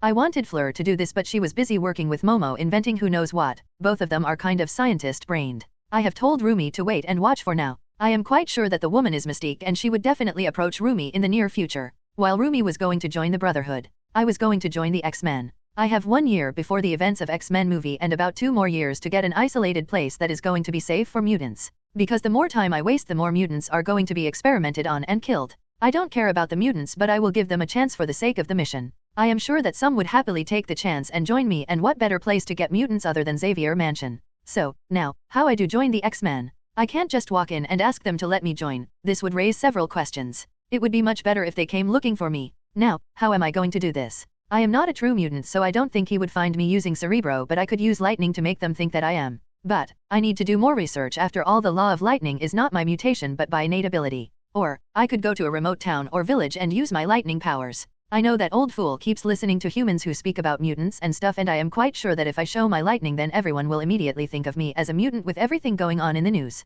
Mutant protests are going strong right now. I don't know what I should do, so I decided to ask Luna. Luna seemed to think for a few seconds, then spoke to me. You don't have to do anything special. One of your bloodline powers is stopping others from finding you. You just need to let them find you, and they will come looking for you, Luna said and turned back towards the TV. Adela was also there watching cartoons with Luna. She was poking out her head from the pipe. Even though this scene was truly absurd, I decided to call this situation just Luna things and decided to forget this. I decided to put the plan into motion tomorrow. I trust both Dora and Rumi, so I don't need to worry about them. Nemuri can easily manage everything here. Momo and Fleur will also help Nemuri if needed. Shield has already checked our property after Agent Hill had pointed them in the right direction. After they found that the whole land was empty, they left. The next day I took my bike and decided to head towards a small town. I am not going to try whatever Luna told me inside Knox. I arrived in New Platz and entered a bar. Everyone turned towards me but didn't bother when they saw someone young like me. After all, I used a glamour to make me look around 18 years old. After receiving my bloodline like the girls, I looked around 21 or 22 and I am going to stay like that.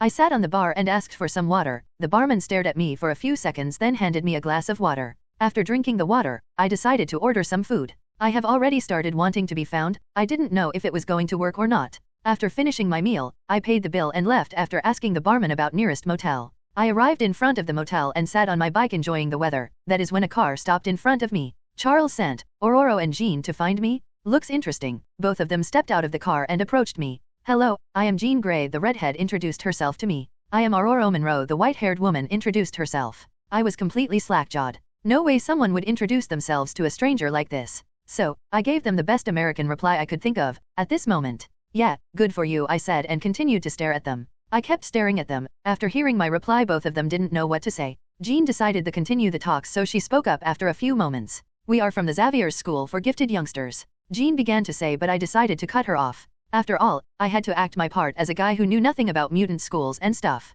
Yeah, sure, but I don't have anything to donate. Is that why you wanted to talk with me? I said with a straight face. I saw Jean's face contorted like she swallowed a lemon. Aurora looked amused watching our conversation. No, we are not here for donations, Jean said, but didn't know how to continue the conversation. She must be having a hard time because she is unable to read my mind. Well, then I am too old to attend schools. I began to say, but Aurora cut me off. Even though she was amused, she looked like she wanted to get it over with.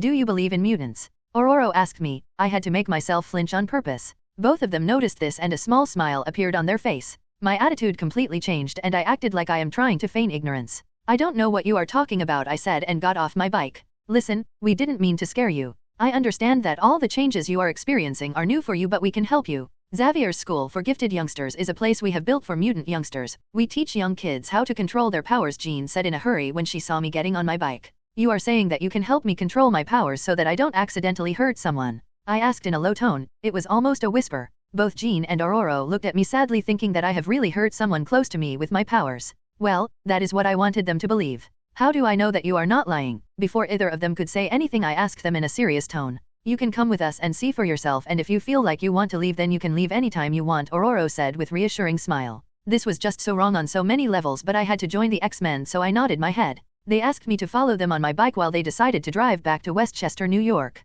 By the time we arrived in Xavier Mansion, it was already dark and I was really hungry. I parked my bike in the garage and a dude with permanent scowl on his face and the oddest looking glasses decided to make an appearance. I had to hold myself back from punching the fool right on his face. I wanted to see if I could still read his mind when he was wearing those glasses. It looks like I can, but I had to concentrate harder. I had to resist cringing after I read his thoughts. This bastard thought he owned Jean and he already hated me because Jean was given the responsibility to bring me here. How the fuck does Charles and Jean deal with this fucker? Jean must have read his mind one time or other. How does she feel about this fool with all these thoughts going on inside his mind? I could feel a man sitting just outside the garage. It must be Charles.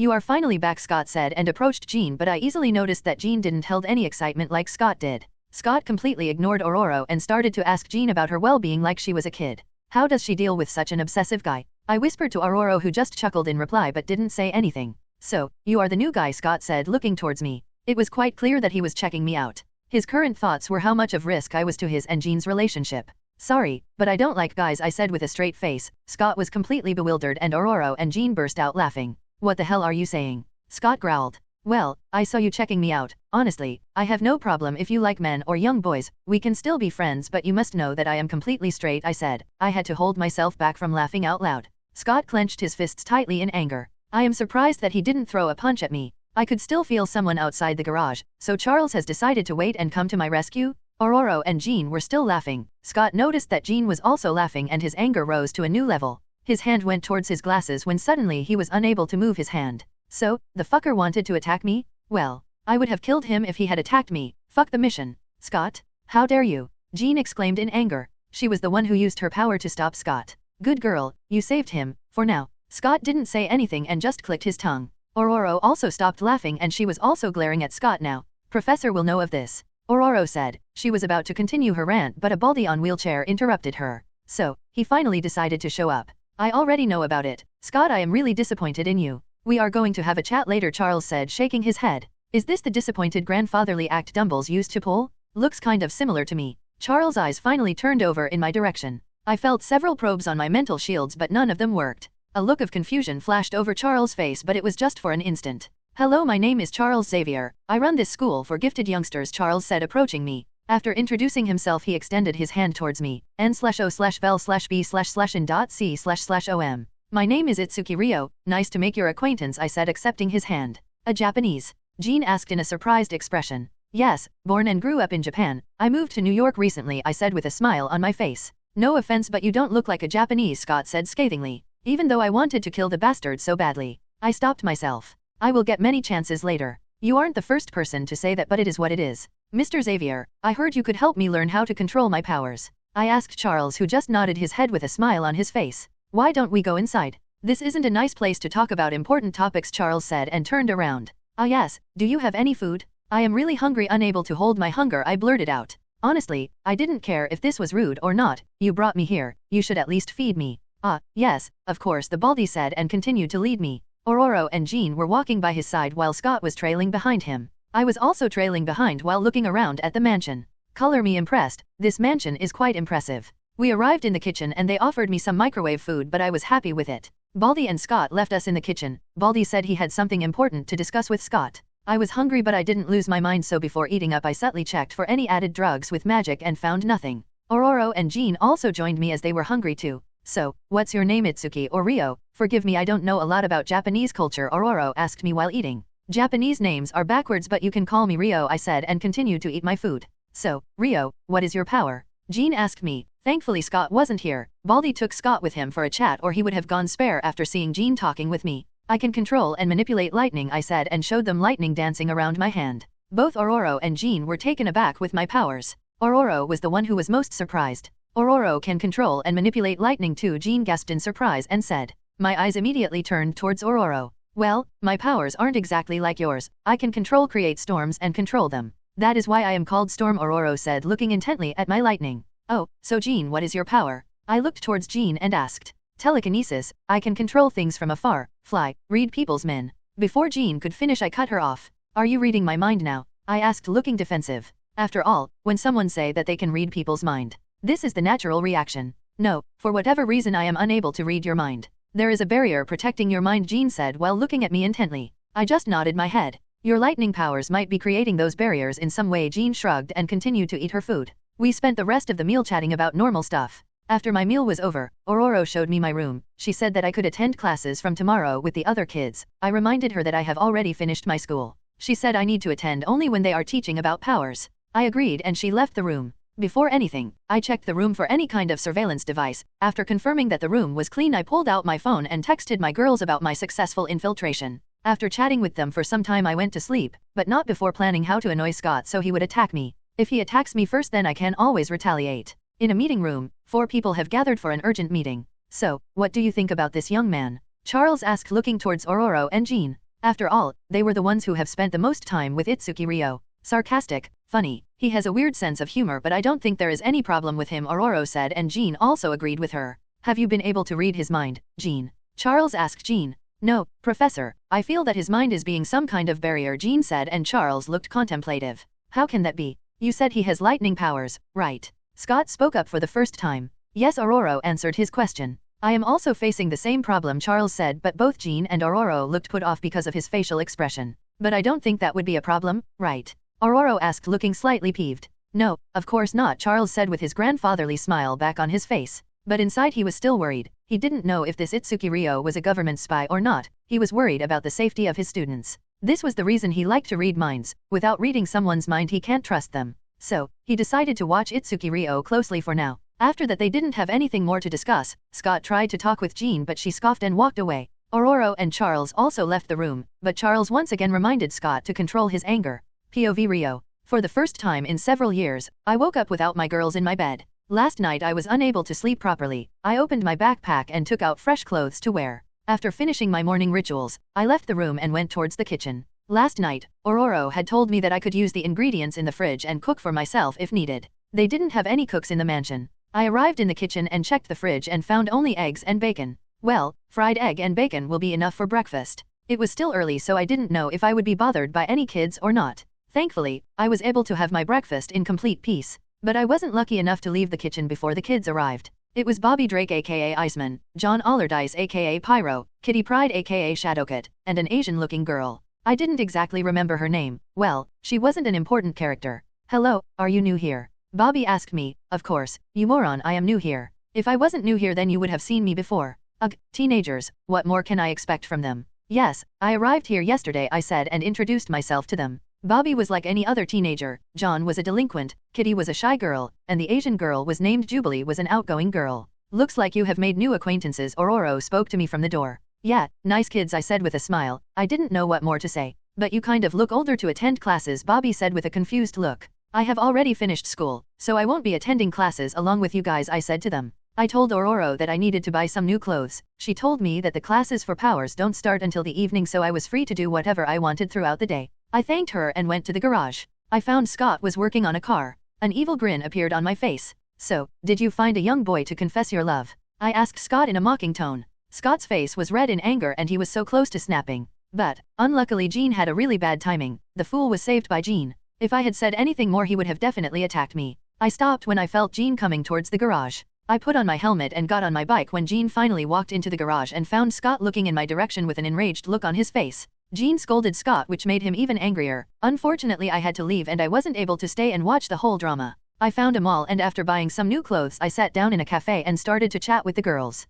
Dora had to leave in the morning for her interview, so I wasn't able to chat with her. After having a nice steak for lunch, I decided to return to Xavier Mansion. I know for sure that Charles was keeping an eye on me, that is why I didn't teleport to Knox. They had a nice garden in Xavier Mansion, so after arriving at the mansion I spent the whole afternoon lazing around in the grass under the shade of a tree. I miss my girls. I was suddenly brought out my thoughts when I received a text from Dora saying that she was selected but she needed to attend 1 year of mandatory training before she could join active service. Thankfully Charles was teaching a class now, so he wasn't watching me. I congratulated Dora. She was annoyed that I wasn't able to congratulate her personally, but she understood that I was undercover and didn't mind it much. I checked the time and saw that it was almost time for my classes, so I quickly got up and left. I didn't know the classroom was, so I went to Aurora's office. I sensed that she was still inside. Her door was open but she was busy with some paperwork, so I knocked on the door. Oh, you are already here? Let me finish these then I will lead you to the class, Aurora said, gesturing towards the papers on her table. Oh yeah, sure, take your time, I said to her and decided to wait. I didn't need to learn anything about my powers from them, but I needed to play the act.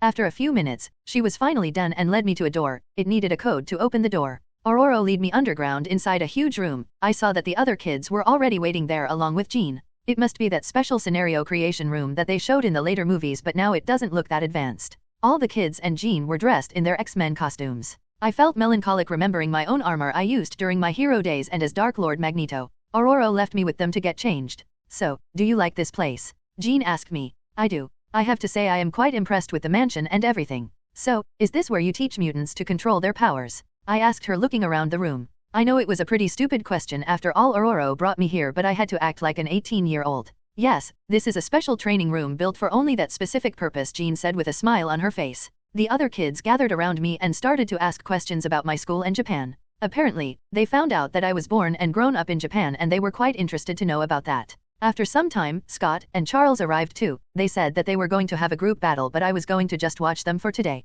They wanted me to notice how the others use their powers in a non-lethal way. I didn't mind this at all. After all, if they made me participate in the fight, then I would have to purposefully lose control of my power. Quite complicated. I was happy to sit on the sidelines if my cover wasn't blown. Throughout the whole fight, I closely watched Jean and Aurora. I watched Jean because she was one of my main objectives for coming here. I wanted to see if the seals placed by the old fool have already started to break or not. In the X2 movie, she had started to lose control, but she didn't show any of those signs now. She might be hiding them well. I used legilimency and found she wasn't. She was currently immersed in the fight. I was watching Aurora because of her powers. I know that our powers are different, but I could get some kind of inspiration from her powers, and I did get some inspiration. I can rain thunders from the sky like Aurora was doing. I could feel that I would be able to do it, but I definitely needed to train to do that. So, did you learn something? Charles asked me in a grandfatherly tone. Yes. I noticed how they are holding themselves back and all of them avoid any kind of confrontation that could lead to a lethal injury. I spoke while they were still fighting. Yes, but they just don't hold back here. They always need to hold back so that they don't hurt someone by accident, Charles said, looking quite proud of the kids and the adults.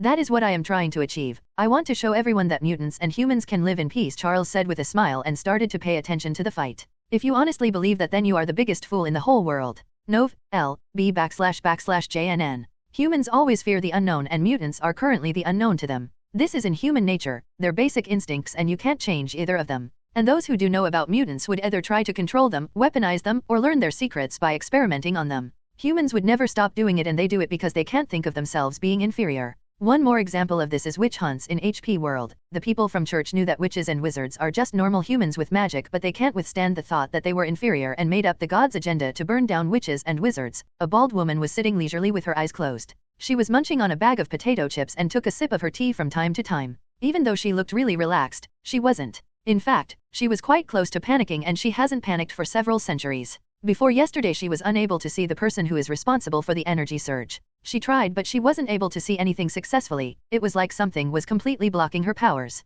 But something changed when she was finally able to see a strange young man. She was just able to watch what he was doing currently. She wasn't able to see either his future or his past. But this wasn't the reason for her worries. The reason for her worries was this young man wasn't a human. She snorted in irritation. This man might look like a human, but he wasn't. She could feel the power of destruction seeping out of him. She has seen many beings throughout her extremely long life, but she had never seen someone who had this kind of chaotic energy. A/N, Ancient One has met a lot of dimensional gods and whatnot, but she didn't meet someone who was able to control a concept. This bothered her. She was also sure that this being has arrived from a different dimension because there was no way she would have missed him. But there was very little she could now since the being was already here. She needed to approach the being, there was no denying this. She didn't want to have this being as her enemy. Since this being has shown up in this world and he remained here, this means he had some kind of objective. Most of the time such objectives could never be good, but this being confused her. She has been watching the being since yesterday and it really confused her to see that the being was mingling with mutants. Now, there was definitely some ulterior motive behind his actions, but the motive escaped her reason.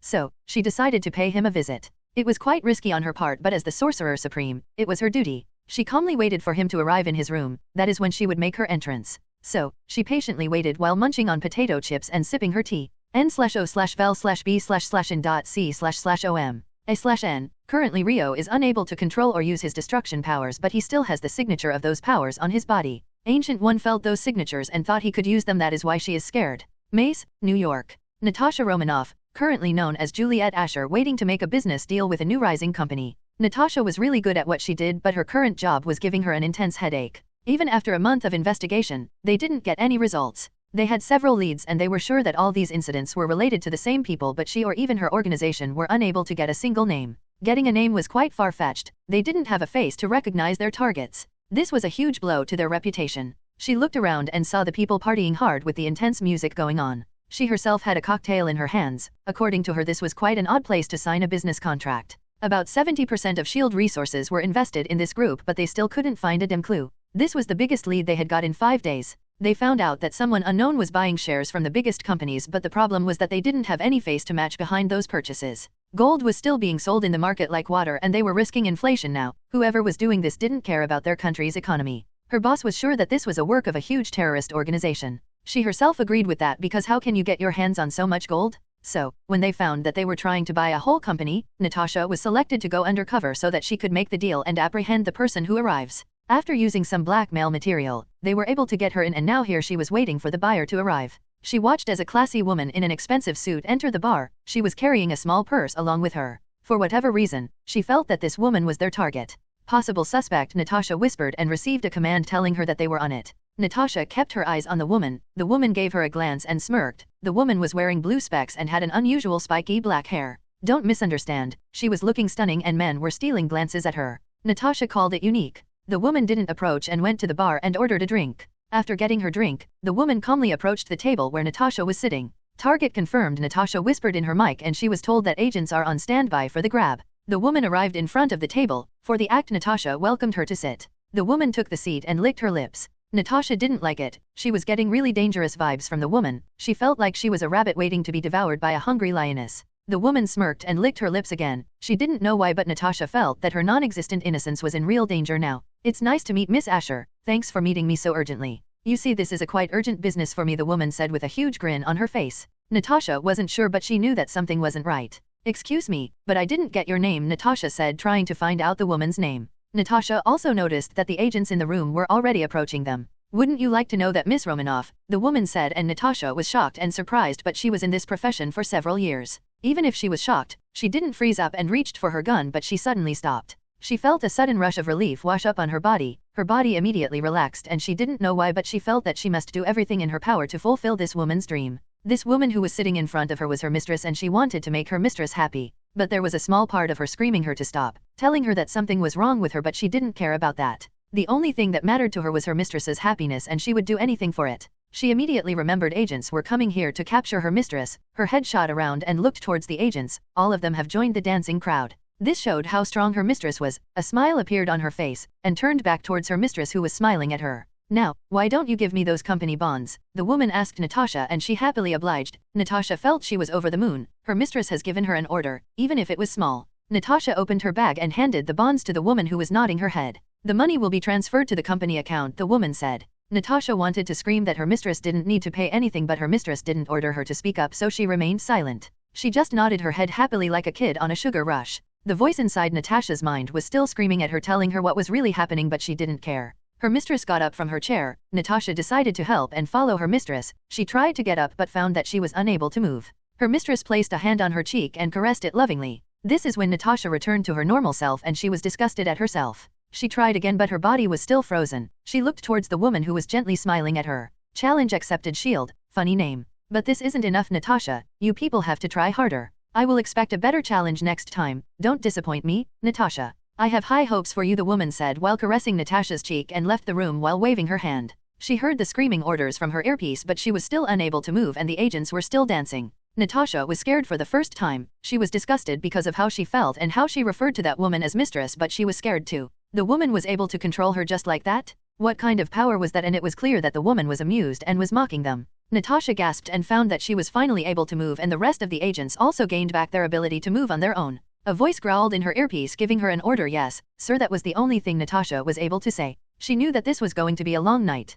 POV Rio. Huh? I finally returned to my room after I was completely bored. Today I found something about myself when I saw the others fighting. I wanted to fight too, and just watching the fight bored me. I closed my door and immediately shot a bolt of lightning behind me when I felt a presence appear behind me. I saw that it was a bald person who made a yellow shield and deflected the lightning bolt. Damn! I attacked the Ancient One, the most dangerous baldy currently on Earth. Hello, forgive me for surprising you, the woman said in a neutral tone. She didn't look angry that I attacked her. That's good, I guess. Agent Romanoff, what exactly happened out there? Fury asked in an indifferent tone. Even though he was currently looking completely neutral, he was really angry. Natasha didn't know what to do. Her position in S.H.I.E.L.D. was never good. She knew very well that she didn't hold any actual value to them. She knew that they were just using her skill sets, and the moment she became useless they were going to put a bullet in her head. A/N, Natasha has joined S.H.I.E.L.D. for only 4 years. Clint Barton was sent by Nick Fury to kill Natasha Romanoff in 1998, but Barton was able to persuade Natasha to join S.H.I.E.L.D. instead. But the higher UPS along with Nick doesn't trust her enough. Yes, this might make it slightly odd, but this scenario is quite possible if you think about it. So, she decided to tell the truth. After all, she gained nothing from hiding anything. But she would never accept that she thought that the woman was her mistress. Yes, she was taking that secret to her grave. Even though she was really angry at the woman, but she was also curious about the method the woman used. Natasha wasn't loyal to S.H.I.E.L.D. but had no other choice. After all, she was only alive because she was working for them. Natasha was definitely loyal to her friend Clint Barton, who gave her a chance to join S.H.I.E.L.D., but that won't mean much if S.H.I.E.L.D. deemed her useless. So, Natasha did what she could and told everything that happened in the bar. Fury's face contorted in displeasure. It was quite clear to Natasha that she was being blamed for this mess, as all the other agents have been dismissed. Fury was really displeased hearing the report because they didn't get a single thing after investing so many resources. So, you are saying that the woman could make any of my men her personal flying monkeys on a whim? Fury asked Natasha with worry clear on his face. Yes, I don't know what she did, but as soon as I reached for my gun it happened, Natasha said, making her point. Sir, she also knew my name and about S.H.I.E.L.D., Natasha continued. She just wanted to lessen the blame as much as she could. Fury didn't look happy at all. Well, Fury was never happy, obviously. Carlson, did we find the account from which the money was sent? After thinking for a few seconds, Fury spoke to Agent Carlson. No, sir. All of our experts are banging their heads. They are saying that they have never seen anything like this. Even when they were waiting for the transaction to start, they weren't able to track down the account from where the money was coming from, Carlson said, and showed Fury the report. Agent Romanoff, you are dismissed. Fury dismissed Natasha, who left the room. While this was happening in the SHIELD HQ, the main culprit behind this was happily making her next plans. She was using the laptop made by Momo and Fleur to watch the whole meeting, and she has to say she was quite impressed with this Natasha Romanoff. After the meeting in the pub, she had dug deep into Natasha's files and found that SHIELD didn't trust her at all. She pitied the woman but didn't have any personal feelings for the woman. POV Namuri. I snorted in amusement when I saw what Fury and his pet Carlson were chatting about. They were planning to remove Romanoff from the case, and they have decided to put someone named Barton on it. I pulled up his files and saw everything I needed to see. As long as they are human, it won't be a problem for me to deal with them. I chuckled when I heard how they are planning to seal up the companies I have bought. According to them, I have bought 2 companies in New York and they are going to close it down. They are really naive if they think it was all I have done. Those companies were just distractions while I bought more shares from the bigger companies. Now, they can close all the small companies they want, but they won't be able to close the larger companies or industries from where most of my money was coming from. These fools call themselves the best spying organization when I am playing them like fools. I am purposefully leaving trails so that they think that I am doing these things in New York, but the truth was I was using the shell companies to buy shares and companies throughout the whole country. I know someone was going to notice this, but it was going to be too late for them. Muhahaha. I laughed out loud thinking about my evil plans. But a pillow was slammed into my face. Shut up, ya pervert. Dora screamed and hit me with another pillow. Tonks, how many times do I have to tell you that I am a super pervert? Whatever, I was making plans. Your clumsy brain won't understand, I deadpanned. So, what kind of evil plans were you making? Dora asked, looking curious. Just how to collapse this country's economy, I said with a straight face. Dora looked at me skeptically.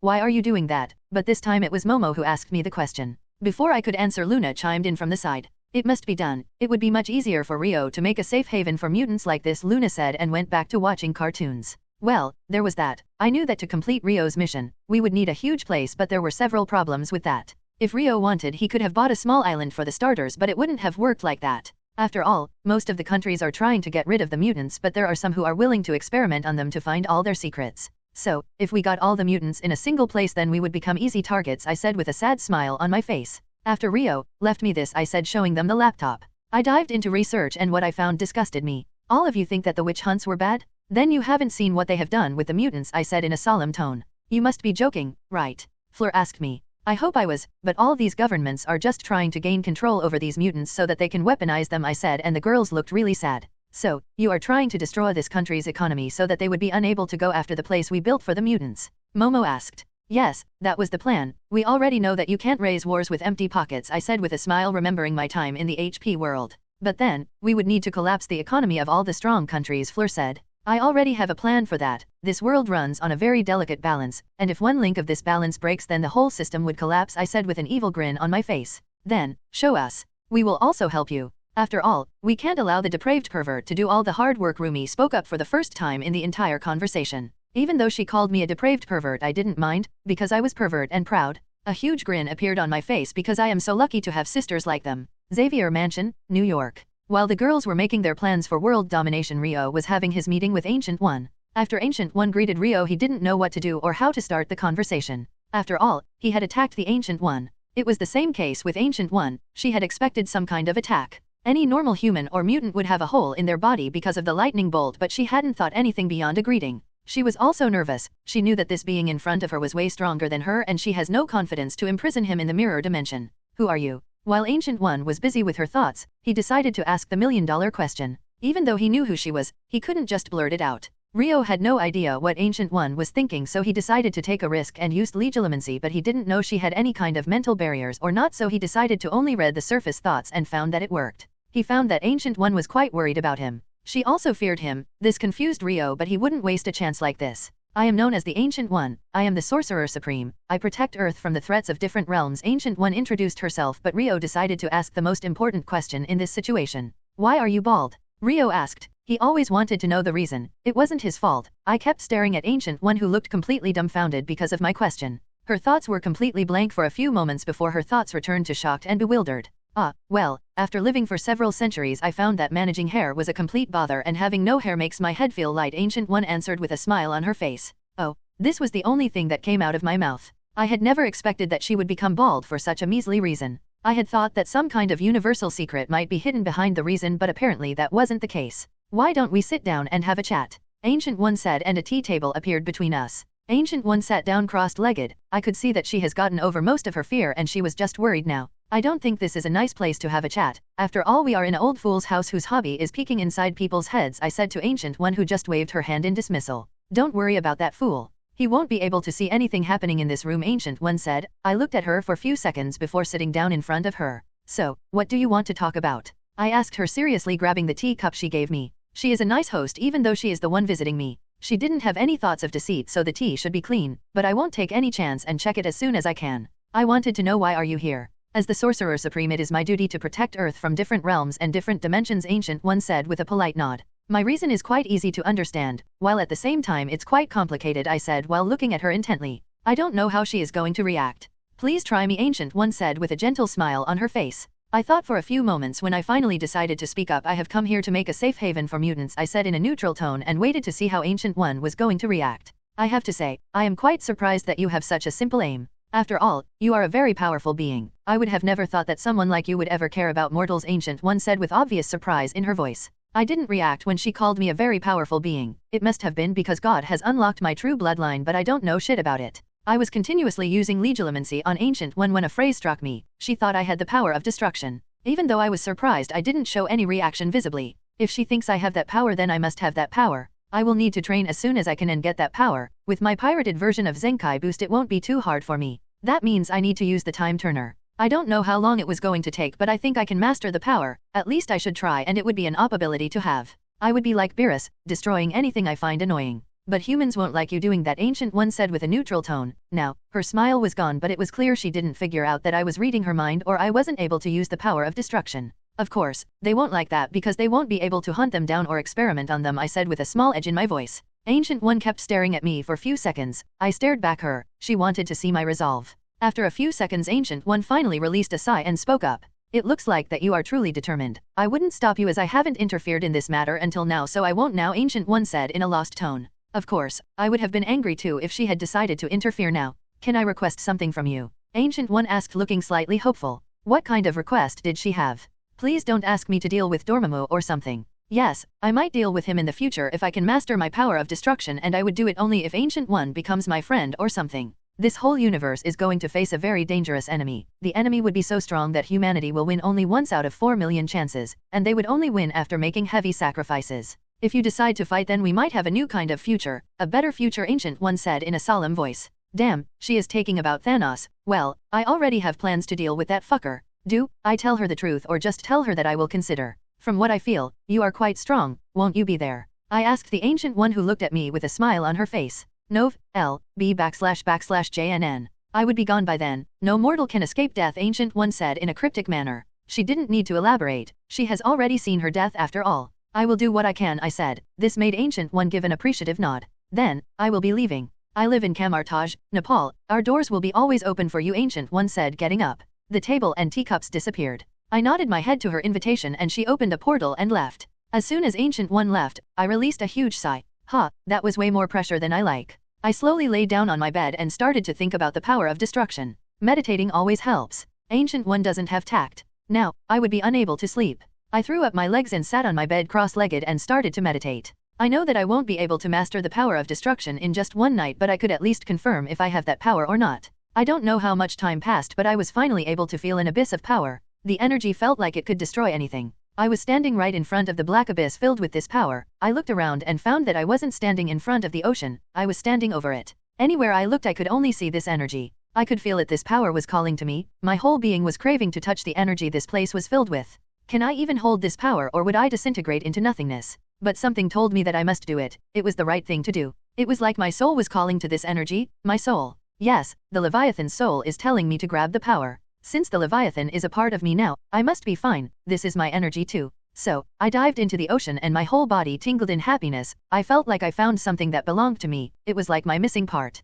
The energy started to get absorbed by my body and I finally felt myself at peace. Knox, New York. Did Rio contact any one of you? It has been 2 days, Momo said with clear worry in her voice. All the girls were worried except Luna, who was really happy for whatever reason it was. Luna was laying over Adela's head and she was gently caressing it. You don't have to worry about him. He finally achieved his true power and he is currently absorbing his power and his body is getting used to it. He will contact us back in 4 days, Luna said with a dreamy look on her face and continued to pat Adela. All the girls intently listened to what Luna was saying. After all, only she could give them any information. They knew that Luna has never been wrong, so they decided to trust her. Adela, do you want ice cream? Luna asked the giant basilisk, who happily nodded her head. Then let's go have some ice cream, Luna declared, and both Adela and Luna left after that. Even though the girls were dumbfounded, they didn't say anything.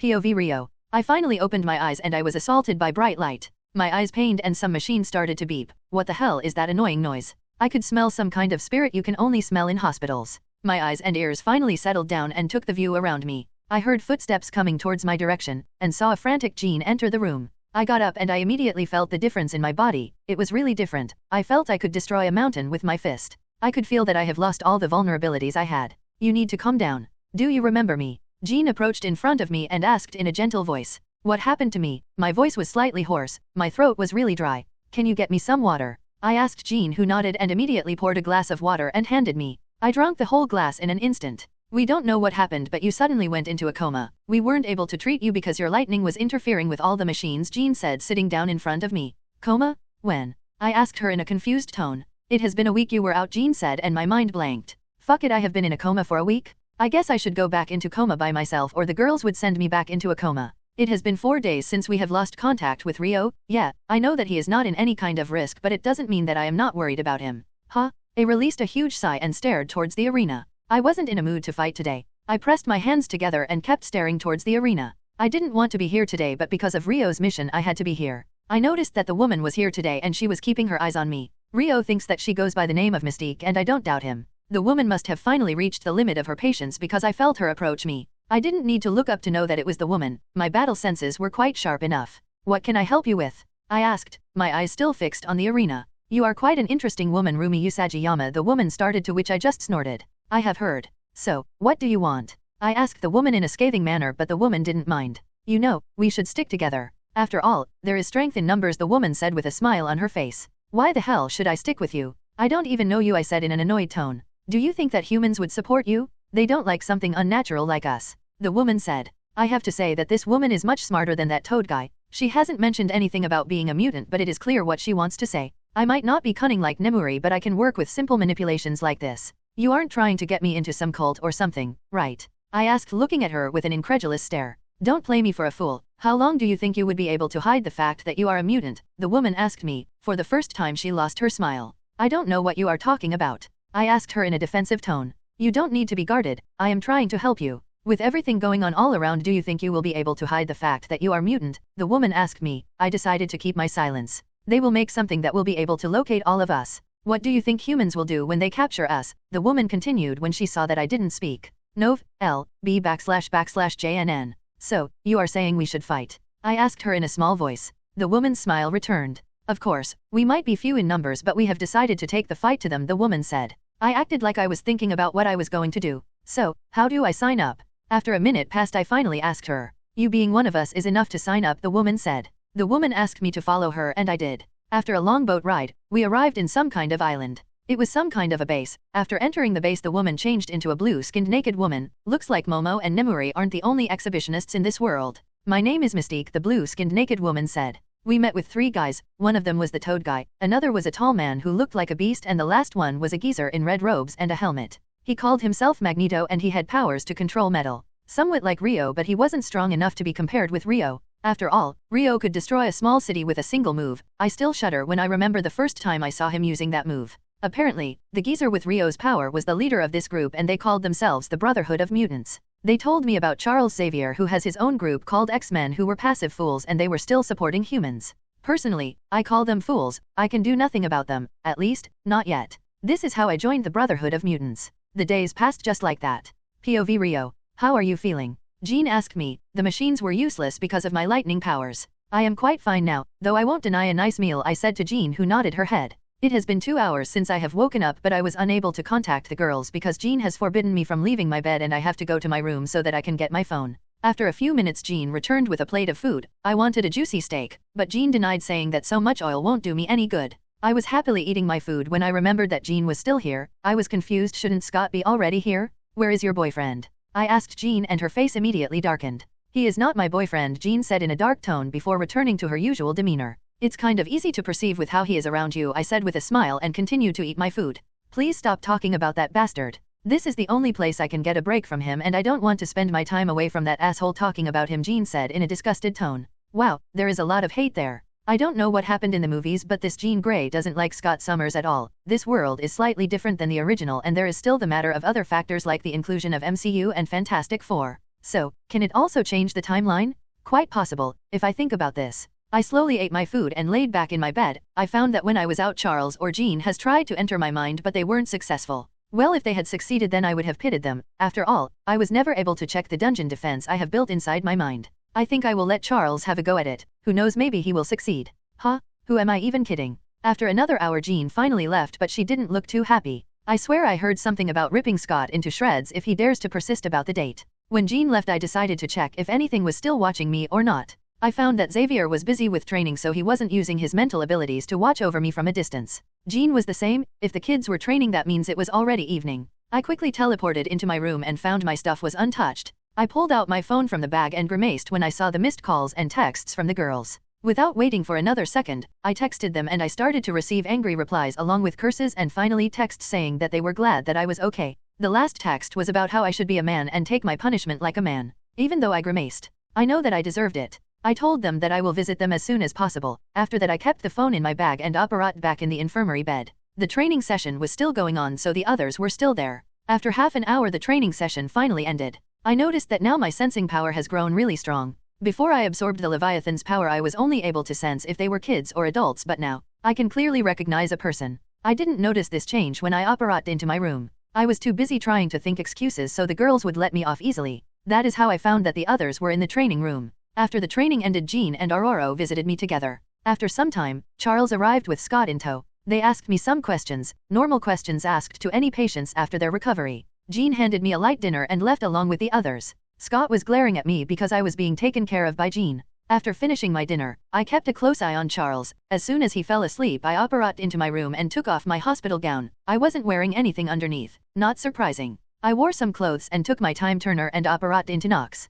The girls were still up but before I could greet them I was tackled by them which ended up as a group hug. Thank God, you are safe. Momo said smothering me with kisses. Please don't do that again. Rumi was next. She had her face buried in my chest and she was hugging me really tightly. If I hadn't absorbed the power then she would have definitely sent me to meet God. We were worried to death. Next was Nemuri who said rubbing her face on my chest while hugging me tightly. I could feel her fox ears rubbing on my chin. Tell us before doing something like this again, Dora said with a small voice. She was hugging me from behind. Better yet, don't do something like this. Fleur scolded me with a caring tone. Well, I trusted you but this is fun so I joined in, Luna said in a happy voice. It almost brought me to tears seeing the girls like this. I am sorry that I worried you girls. It won't happen again, I said with a smile on my face. The girls kept hugging me tightly and got up after a few minutes of cuddling on the floor. Now, be a man and take your punishment, 5 girls chorused while cracking their knuckles. Wait, we can talk this out, I said with a wry smile on my face but I was really scared inside seeing their evil grins on their faces. Oh, this is going to be so much fun, Luna chimed in and looked at me with pity in her eyes.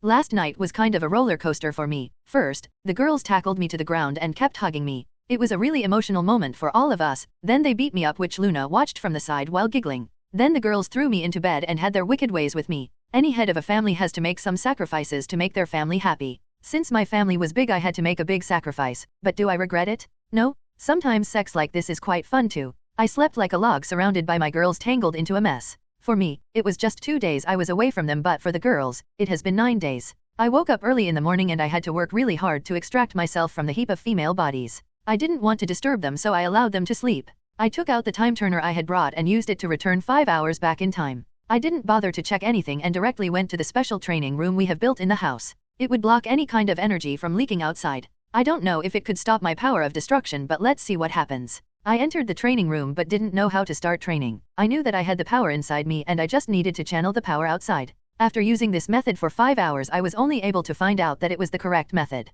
But it was way too hard to control the power of destruction. If I let it out from my body in an uncontrolled manner then everything around me would be completely destroyed along with the planet. If I needed to do that it would be way too easy but what I wanted to do was to destroy one specific object and leave everything else unscathed. Doing that was too hard. Well, whatever, I have never shied away from training, so I have no problem training myself. When the time was finally over I returned to my normal self and then went to take shower. I got dressed and told the girls that I needed to go. The girls were still in bed and even though I wanted to join them badly I couldn't. I apparat back into my room and took off my clothes and wore the hospital gown. I returned everything I had used in my room to their previous state and brought back to my bed in the infirmary. Jean arrived after some time and ran some checks asking me if I felt everything was normal or not. Even though she said that it was quite surprising to see someone who was in a coma for a week to get healthy so quickly, she relented and discharged me. I was quite happy with that. I didn't meet with Scott today as he had to go somewhere early in the morning. Lucky for him. I wanted to tease him so badly. I have already missed a week's worth of time. So, I spent the whole day laying in the garden under the tree's shade. I received the report from the girls, telling me what they were up to. I was really proud of Nemuri when I heard what she was doing. Momo and Fleur were working on some kind of barrier that could defend against nuclear strikes. They thought they needed it because someone might decide to launch a nuke towards the safe haven I would build. Rumi was in the Brotherhood. She told me they were currently researching some kind of machine that could forcefully mutate normal humans. Well, looks like the world is still following the same timeline. Dora had started her training too. Dora said she could get some more experience if she continues training, but her lack of balance is still there, unfortunately. Even though everything was going well, I asked Momo and Fleur to prepare EMP warheads that would be strong enough to send a city like New York back to the Stone Age. They happily accepted the project. They decided to put off the barrier project for now, as according to them building an EMP warhead is going to be way more easy if they use raw magic. After all, magic is highly destructive towards technology. Time skip 5 months. 5 months passed just like that. Nothing major happened in these months. Well, at least nothing major for me. Nemuri has become the highest priority target, the most wanted criminal in the whole world, but to their shame, no one has ever seen her true face. She is given the codename Fox because of her calling card. After 2 weeks passed since she told everyone about her initial plans, she started to leave a message. Fox was here to taunt S.H.I.E.L.D., but it kind of stuck with her. S.H.I.E.L.D. only knew about her minor crimes like buying some of the minor and major import and export companies, but in truth she owned every single import-export company in the US. She used any means possible: imperious, blackmail, bribery. After she gained control over the US, she moved her claws towards South America. Because she already has a massive amount of resources, this time she didn't need to use blackmail or bribery. According to her, those were time-wasting methods. She used anyone she wanted to buy something from. It took her only 2 weeks to own every import and export company there. Then she moved towards Britain. She sneaked into the Buckingham Palace and used the Queen. I have to say she has guts. She did this just because she could. She didn't ask the Queen to do anything. She then went and bought all the import and export companies, and this time she even bought the weapons manufacturing company. She liked the fact that we monopolized weapons manufacturing in the HP world. Then she went to the Eastern countries. She took control over all the import and export companies in the Eastern countries, except Russia.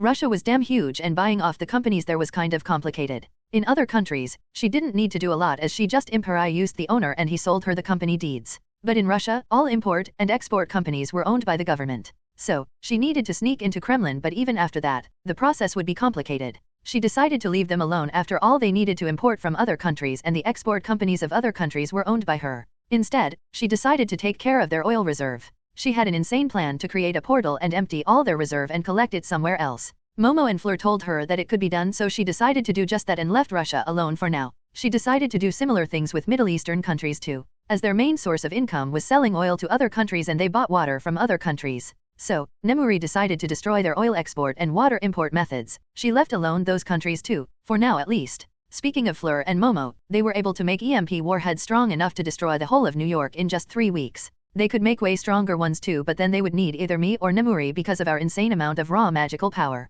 After that, they got busy with their barrier project and portal project later given to them by Nemuri. Rumi was constantly reporting to me about the progress Magneto has made with his mutant-making machine. They had found a method to turn normal humans into mutants, but as of now, they haven't found a way to implement the method. Dora's training was going well too. She has become a top trainee of her batch and had already been noticed by Maria Hill and Clint Barton. Nowadays Natasha wasn't in the high graces of S.H.I.E.L.D. Well, she never was, but after her several failures to track Nemuri, they started to send her on the missions where the least information was available. Well, it was quite clear that S.H.I.E.L.D. higher UPS have decided to get rid of her. And Luna was Luna. She spends most of her time watching cartoons with Adela or playing with Adela. Well, I also don't want her to get into these kinds of messes. She was way too angelic to do any of that. Now, enough about others. I haven't made much progress with my power of destruction until today. Today I was finally able to destroy a specific stone between a lot of them. I could do it since last month, but now I could do it more easily. The Leviathan soul was telling me that it was going to become easier. Like I would be able to destroy anything without any effort and using any energy when I master this power.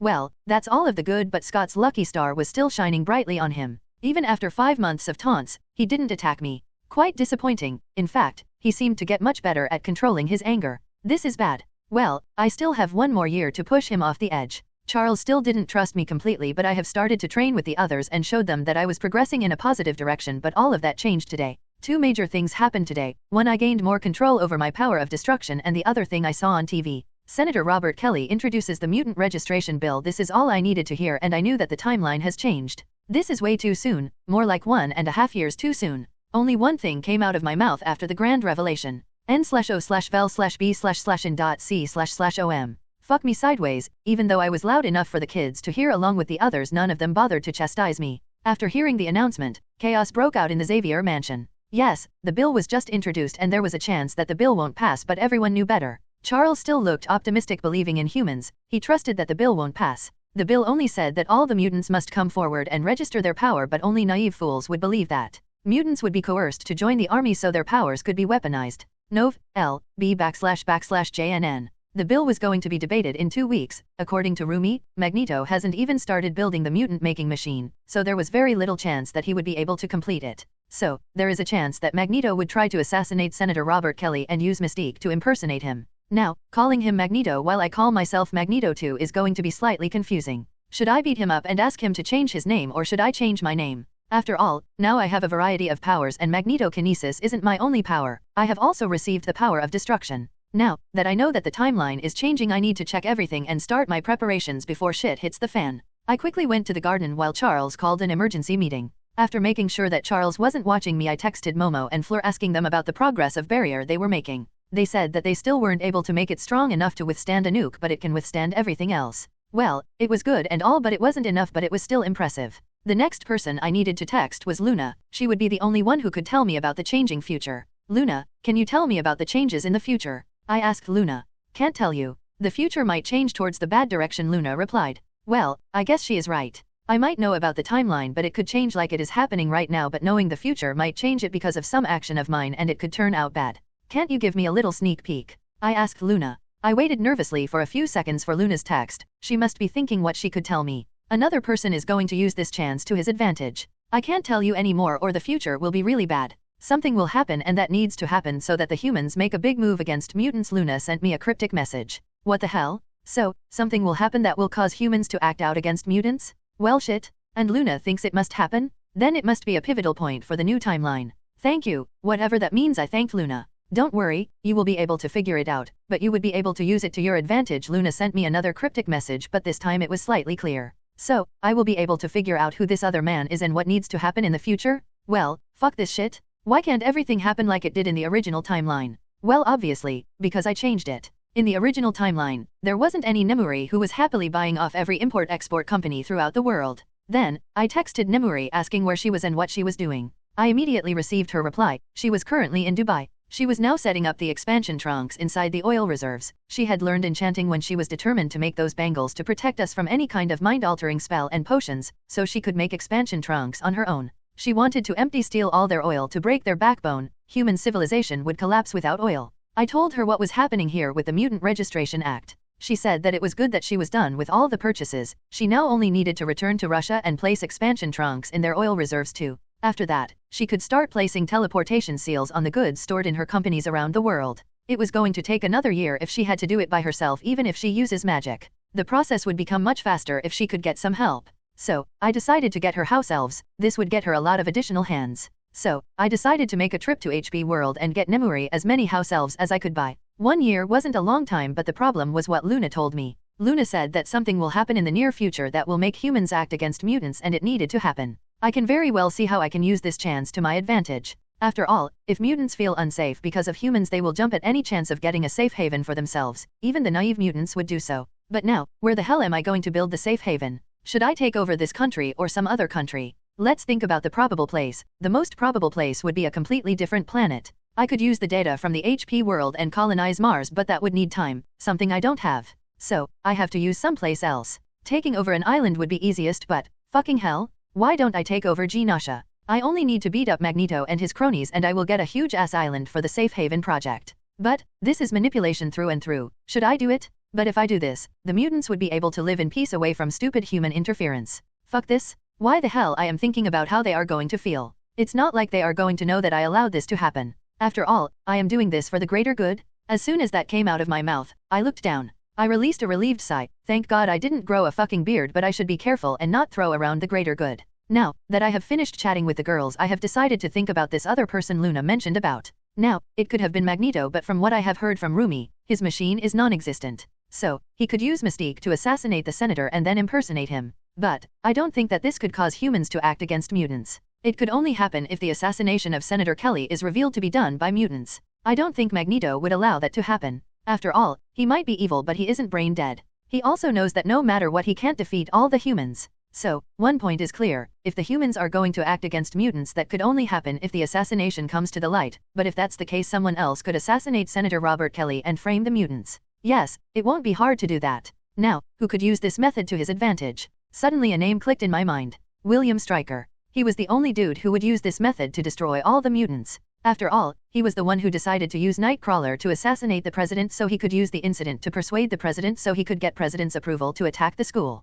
But that time he got the information from Eric, who was imprisoned in his plastic and glass prison. So, how did he get the information this time? Of course, yes, his son Jason Stryker also attended Xavier's school for gifted youngsters but didn't stay here. So, William Stryker got the information from his son. So, he is either going to assassinate Senator Robert Kelly and his family, or he is going to do something similar and again use Nightcrawler to assassinate the president, and if the assassination fails as it happens in the movies, then Stryker gets carte blanche from the president and he is free to deal with mutants as he wants. With the assassination of Senator Kelly and an assassination attempt on the president, the people will be crying for the blood of mutants. Most people don't even care now, but if a mutant attacks the president, then they will cry out for blood. So, what now? What am I going to do now? Should I stay here and continue to play games, or should I leave? I can't ask Nemuri to come here. She is busy with her pet project of stealing fuel. Fleur and Momo are busy with the barrier. I might have to give up on the plans for Rumi and call her back, but the information is important too. Rumi will also help me with the fight against Magneto, not that I need it. Now, Dora should stay where she is.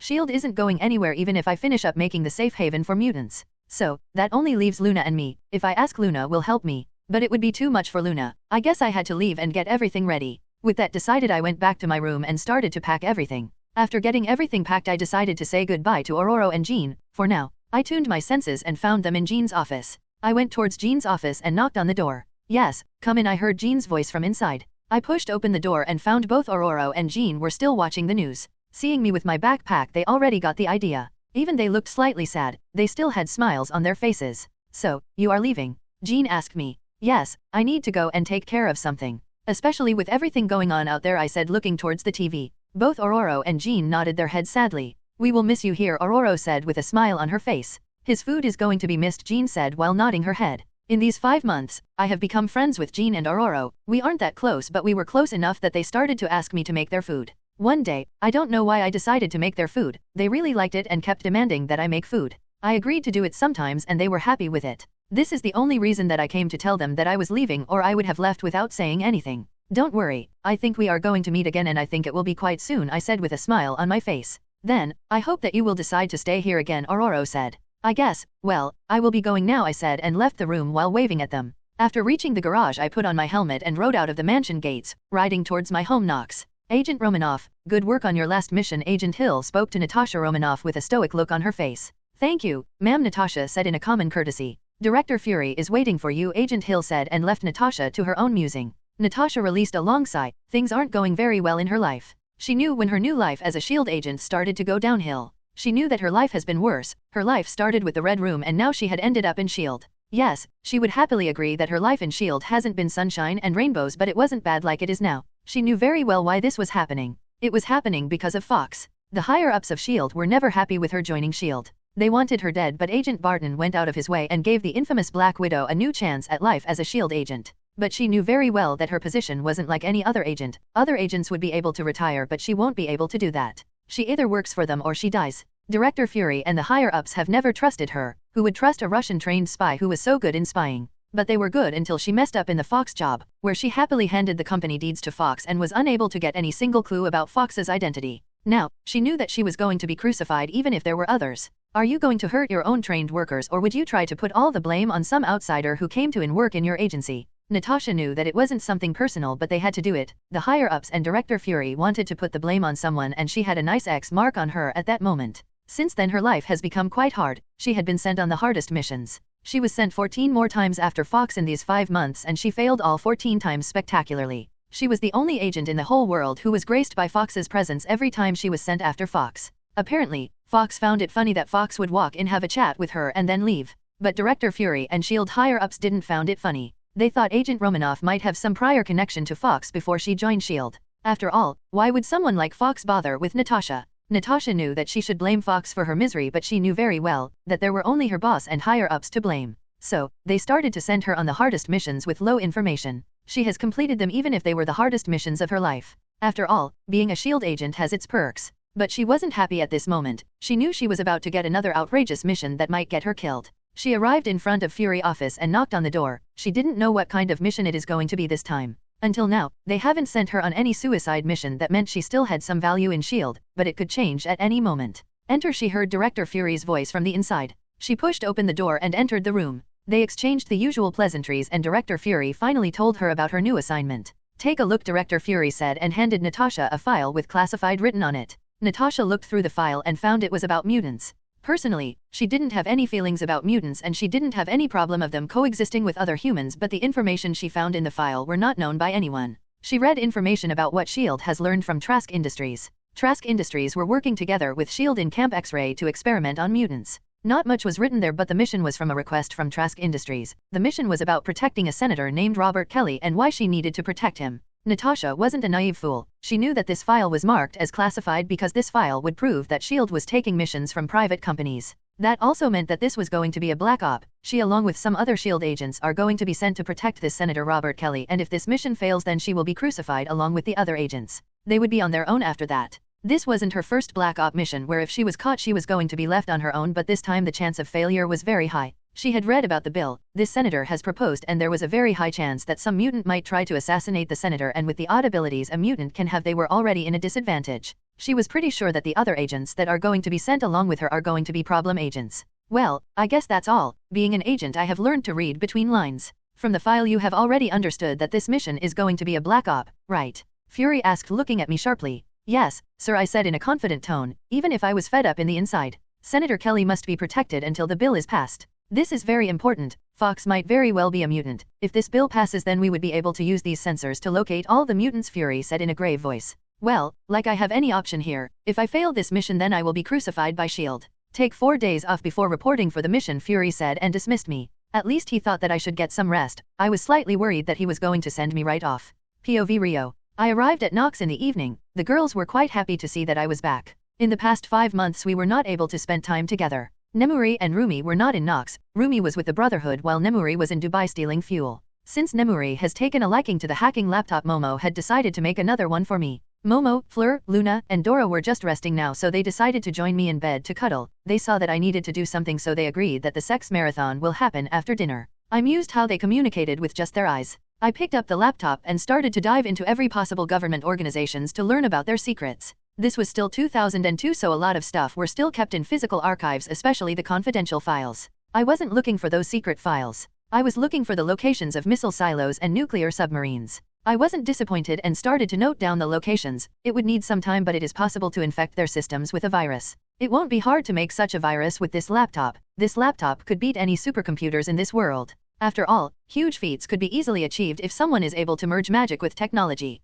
I know that I could upload the virus from any location and crash their computer systems, but there was still a chance that they would be able to destroy the virus, so I decided to personally pay a visit to each of these silos and make the missiles and warheads impotent. They could be launched, but there won't be any firepower. I wanted to make the islands unplottable, but it seems like I have to use barriers for now. From what I have seen in the movies during the Dark Phoenix, the island is huge, and if we are going to make a hidden and protected country then we will need to include a lot of sea area too. It was going to be very hard to make such a huge area unplottable, and it would take time. So, I will use the barriers to protect the place and slowly prepare the unplottable wards. We could easily make a country specific for mutants, with all the mutants out there. I know that there will be a lot of fools who would try to stay behind because they will believe in humans, naive fools. Even though Nemuri owns all the import-export companies, I don't think that will be enough for all the countries to bow their heads. I must also take away all their money. Then, why don't I cause a fire sale? Die Hard 4.0. On a global scale, I know that there are fools who would try to stop it, but why the hell would I care? In this world there is no need to downplay anything from the shadows. With this laptop, making a fire sale won't be too hard.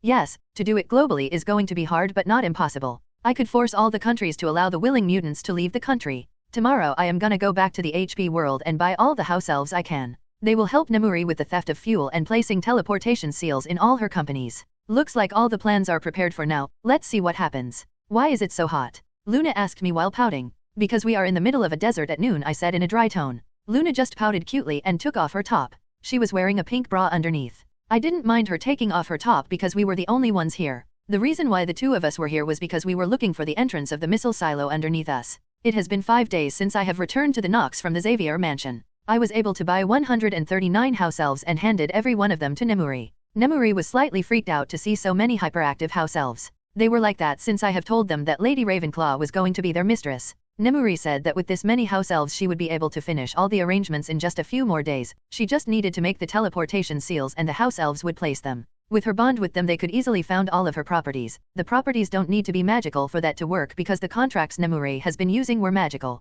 Me and Luna have been busy making all the nuclear warheads in the states impotent. It took us 5 days to visit all the missile silos and nuclear submarines and make them impotent. It was quite a tiring job but it was quite fine. I was using this country's own systems to locate all the facilities. The process might seem slow but only a few countries own nuclear warheads. After this we will be visiting Russia. This facility was the last in the US which wasn't tampered with by me and Luna. I found it. Luna chimed in from the side. She spoke pointing towards a huge hatch. It was slightly buried in the sand. It was quite clear that she used her seer abilities to locate it because there was no way she could have known. Even I didn't know where the hatch was with my metal sensing abilities. Good girl, I said and gave her a few head pats. Those made her really happy and she beamed happily. I used my metal sensing powers and disabled all the sensors. It was another thing I was able to do after I absorbed Leviathan's power. I could only do it for minor stuff like these, turn on and off a light or electrical appliances, stuff like that. I am not able to control a computer from a distance with my powers. After disabling the sensors, we both donned invisibility cloaks and opened the hatch. We slipped inside without making any noise. Most of the silos were unmanned. This was also unmanned. Wow, this is huge. Luna exclaimed with awe in her voice. She gestured with her hands towards the huge rockets. You know the drill. Look for the nuclear warheads and disable them. Leave the rest like it is, I said to Luna. I was also looking towards the missiles. I cast the spell to detect radiation. This was way quicker than looking up at them one by one. I found this spell in Japan back in the HP world. The Japanese wizards and witches crafted this spell after the Hiroshima and Nagasaki bombing so they could detect the radiation. We soon found the warheads. There were 5 nuclear warheads stored here. Both me and Luna were done in about 30 minutes and we were already ready to leave. We silently exited through the hatch and after closing the hatch I reactivated the sensors. Can we go back to Nox to pick up the cold clothes? No, it is really cold in Russia, Luna said with a serious look on her face. But her serious look also looked very cute. The thing is that I haven't told Luna where we were going next and she already knew. Well, who cares, she can see the freaking future. Both Luna and I operated back to Nox and took all the winter clothes we needed. The others were confused when they saw us taking the winter clothes but didn't say anything. After that, I checked where we were going first. Since we haven't visited the place before this we decided to take a flight. I grabbed Luna by her waist and took flight. Only after a few seconds we were already above the clouds. POV Natasha. I am really getting the feeling that this is going to be my last mission. Since I was in the Red Room I have started to trust my instincts and they have never been wrong. I don't think that they would be wrong now for the first time. Senator Kelly has already been attacked by 2 mutants and it has only been 5 days. 9 days more and we have already lost 3 men. The first attack was done by some guy who was able to make waves of air. We lost 2 men that day. The guy was taken to Camp X-Ray in Guantanamo Bay, Cuba. We were only able to catch him because of the prototype mutant sensor made by Trask Industries. The other guy was some dude who was able to spit fire. This dude came way too close to my liking. I guess these sensors are still a prototype for a reason. He was able to spit fire on Senator Kelly when he was about to get out of his car but the agent nearest to him decided to sacrifice his life and jumped in front of the fire and gave his life. This incident happened only a few hours ago. He was also arrested and sent to Guantanamo Bay. I don't like this. These both attacks were completely amateur. Others might not be able to feel it but I could once I saw the reports. It was almost like someone was checking the security around Senator Kelly. POV Rumi. Today, Magneto has sent another guy named Shane to attack Senator Kelly. The guy was able to spit fire. This was the second orchestrated by Magneto. The first attack was done by a guy named Dwayne. He had the ability to make waves of air. He was also caught and sent to Camp X-Ray, but we saved him and killed the people who were escorting him. So, what do you think? Mystique asked me looking in the direction of Senator Kelly. Both me and Mystique saw the whole incident from a nearby roof. We were sent by Magneto to see what kind of protection Senator Kelly had. Magneto's aim was to assassinate Senator Kelly while Mystique would impersonate him. I am the newest member of the Brotherhood, and this is way too much trust you are showing in me, I said, giving Mystique a side glance. Mystique laughed after hearing me. Your senses are the sharpest in our group, even sharper than that beast Sabretooth. We saw you fight with those guards escorting Dwayne, Mystique said with a smile on her face. They have some kind of sensor. The sensor isn't perfect, that is why Shane was able to get so close to the senator, but most of them are good fighters. But that redhead is going to be the most trouble, I said, pointing towards a sexy redhead among the guards. The woman was named Natasha Romanoff. I have seen her file on Nemuri's laptop. Yes, she kind of looks like trouble to me too, but she doesn't seem to be well liked by the others, Mystique said, pointing towards the other guards who were talking to each other, but they didn't invite Natasha. Poor girl. So, how do you think we should approach Kelly? Mystique asked me. The best way to approach him is going to be inside his office. He has a sensor on his person too, but we could still get close enough to him, but we would need to wait. The guards are always near him, so if you try to impersonate him now, then they will definitely find out, I said, watching the whole formation intently. I guess you are right. Let's go and inform Magneto, Mystique said, and with that, both of us left. I gave another look in Natasha's direction.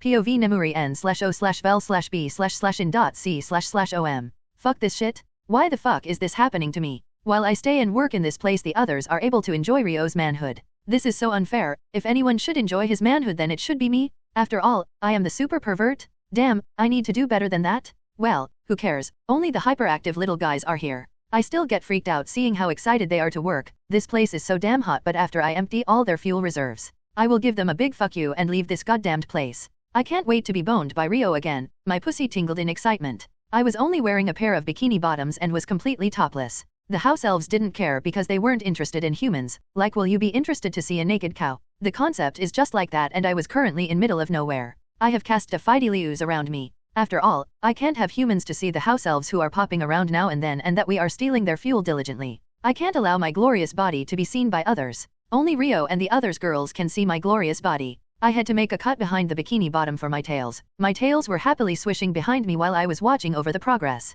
My job, while simple, was magic consuming. I had to enchant the trunks. The little guys would come and take them to the oil fields, fill them up and bring them back after shrinking. I had set up my camp at some distance from the oil pumps. Quite an easy job, but tiring. I pulled out another beer bottle from the crate and took a swig after I used my teeth to open the bottle. The fangs helped me a lot. I don't know why, but I have started to like shiny things, and don't know why, but I feel like I must have them. I released a frustrated sigh and continued to watch over the work. Looks like I need to scratch the itch during the next break. It was the 12th day since the announcement of the Mutant Registration Act was proposed by Senator Robert Kelly, and we finally finished dealing with all the nuclear weapons in Eastern countries. After arriving in Russia, we found out that we were not going fast enough, so we started to use time turners, but it still took us a lot of time. Nemuri was also in Russia, but me and Luna were so busy that we were unable to meet her. So, we decided to meet Nemuri in Madagascar. The news about Senator Kelly being attacked was reported in the news. It was an international news at this moment. A lot of governments hated mutants and wanted to get rid of them, while some wanted to experiment on them to gain their power, but all of them needed a common thing to move forward with their plans. They needed their citizens to turn against the mutant population in their country.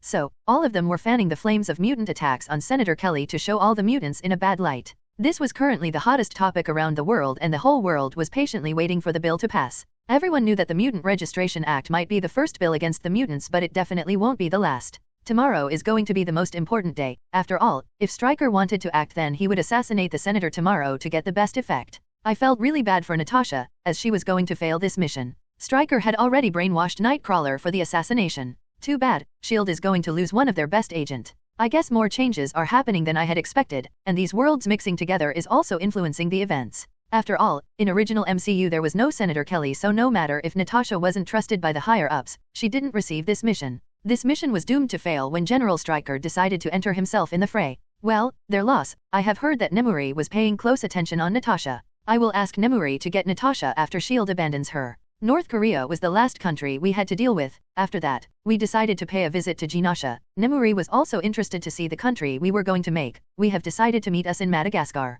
Nemuri was already in Madagascar. She had arranged everything there, so we had to travel via flight, and Nemuri was going to pick us from Fianarantsoa Airport. Both me and Luna arrived in Pyongyang International Airport. Getting the tickets wasn't hard. Some liberal use of memory charms and Imperious Curse and we were set. The flight was extremely long. It took us about 15 hours to reach Madagascar, but the flight was quite comfortable. I wasn't into saving money, so we took the first class. Finding Nemuri among the crowd wasn't too hard. She was wearing too much bling. She was too hard to ignore. Just one look and you would notice that the woman was rich and with everything capital. Though was new. I have never seen her wearing so much gold. She almost looks like a thug with all those chains and rings. Did she join the Russian mafia while she was there? As soon as she saw me, she approached me and pulled me into a hungry kiss. She already started tugging on my clothes. Honey, I can't wait. Please put it in, Nemuri moaned between the kiss. Nemuri, we are still at the airport. Why don't we head back to our hotel? I asked Nemuri when I pulled back from the kiss. She didn't look too happy, but she knew that I was right, so she agreed. Can we have some ice cream on our way back? Luna asked with a sweet smile on her face. Nemuri grinned hearing her request. Of course, dear, Nemuri said with a caring smile. Nemuri might be a depraved pervert but she really cares about her sisters. Nemuri took us to the parking lot, where she had parked her Rolls Royce. I was kind of expecting it to be of gold but thankfully it wasn't, but it was still way too shiny for my liking. I was a matte black kind of guy. I gave Nemuri a stare. I didn't know she liked gold or shiny things this much. She never bothered with galleons back in the HP world, those were literally gold coins. N/O/vel/b/in.c//om. The shiniest Rolls Royce in the whole world? I had to pay extra for the custom paint job. Do you like it? Nemuri asked us, pointing towards the car. There is nothing to not like, but since when did you start liking gold and shiny things? I asked Nemuri. She had never shown any interest in jewelry before now, but now, she was wearing 5 gold chains and all of them were dangling out of her shirt. She was wearing a women's business suit with pants. She was wearing gold rings on all of her fingers. She had also gotten her nose pierced and was wearing a golden nose ring. It was quite common in India.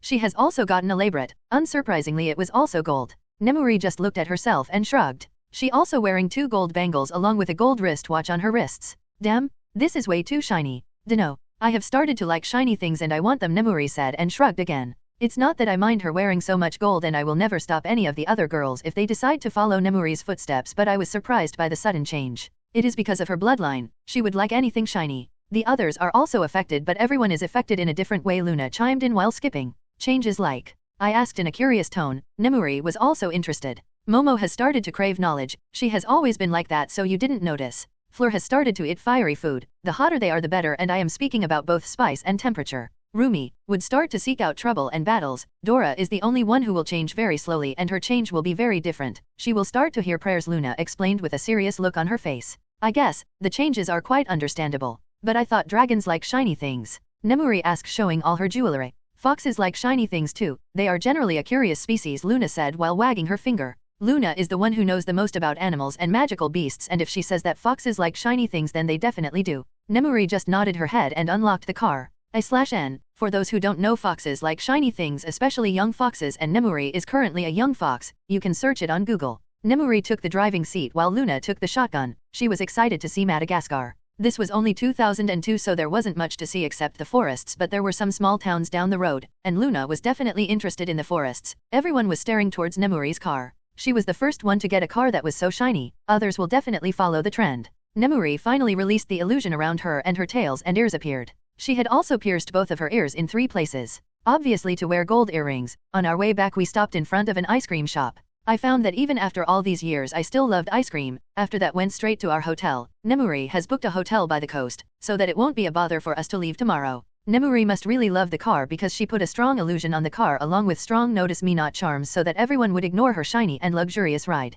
Nemuri has also reapplied the illusions around her so that no one is able to see her tails and ears. Nemuri had booked a whole floor for herself. The hotel staff and manager obviously agreed because she was using memory charms on them. I never cared what she did because I will always support my girls. If one of them decides to become a dark lady, I would obviously support her. I have been working on the runes you have told me about, Nemuri said, showing us some piece of papers. Just slap them on the ground and they will activate, Nemuri continued. These were the surveillance interference runes I had asked her to make. Putting these runes around Genosha Island will make it impossible for the governments to put a surveillance there. After the barriers are put up we won't need these, but it will take us some time to put on the barriers. Then we also have to work on those unplottable wards. They are going to be a real bother. I don't know how long will it take us to make such a huge island unplottable, but Nemuri thinks that it would take us about a month. Only setting up the wards and the barriers won't do. We also need to make houses, but we could do it slowly after the mutants start to arrive. Now, I needed to prepare the fire sale. We can be slightly late, it won't be a problem since with the laptop, I will be able to find all the mutants. Rumi is currently on the Genosha Island. Expect a party there after we arrive, I said, looking towards the ocean. I have heard that someone is there with magnetic power like yours, but he is way weaker than you, Nemuri said and hugged me from behind. She was already naked. Luna saw this and started giggling. I turned around and took a look at Nemuri. Her navel was also pierced now. Unsurprisingly, it was also gold. I did all of the piercings myself. After all, I can't just walk into a store and ask him to pierce my ears. So, what do you think? Like what you see? Nemuri said, wiggling her body seductively. Oh, yes. I definitely like what I see. You have been beautiful since the beginning, I said. I wasn't able to answer Nemuri's previous statement, but there are more important things now. I pulled Nemuri into my arms. Luna had also stripped, but she didn't join us. She decided to take a dive in the jacuzzi. She had never tried that before. The ocean here was really beautiful, blue water and you can look through it. The cold and soothing wind from the ocean was blowing inside the room. I carried Nemuri to the bed and laid her down. After that, both of us delved into carnal pleasure. We were soon joined by Luna too. This is how our reunion ended. It was early morning and the streets were completely empty. The streets were completely silent except the sound of footsteps coming from the Kelly residence.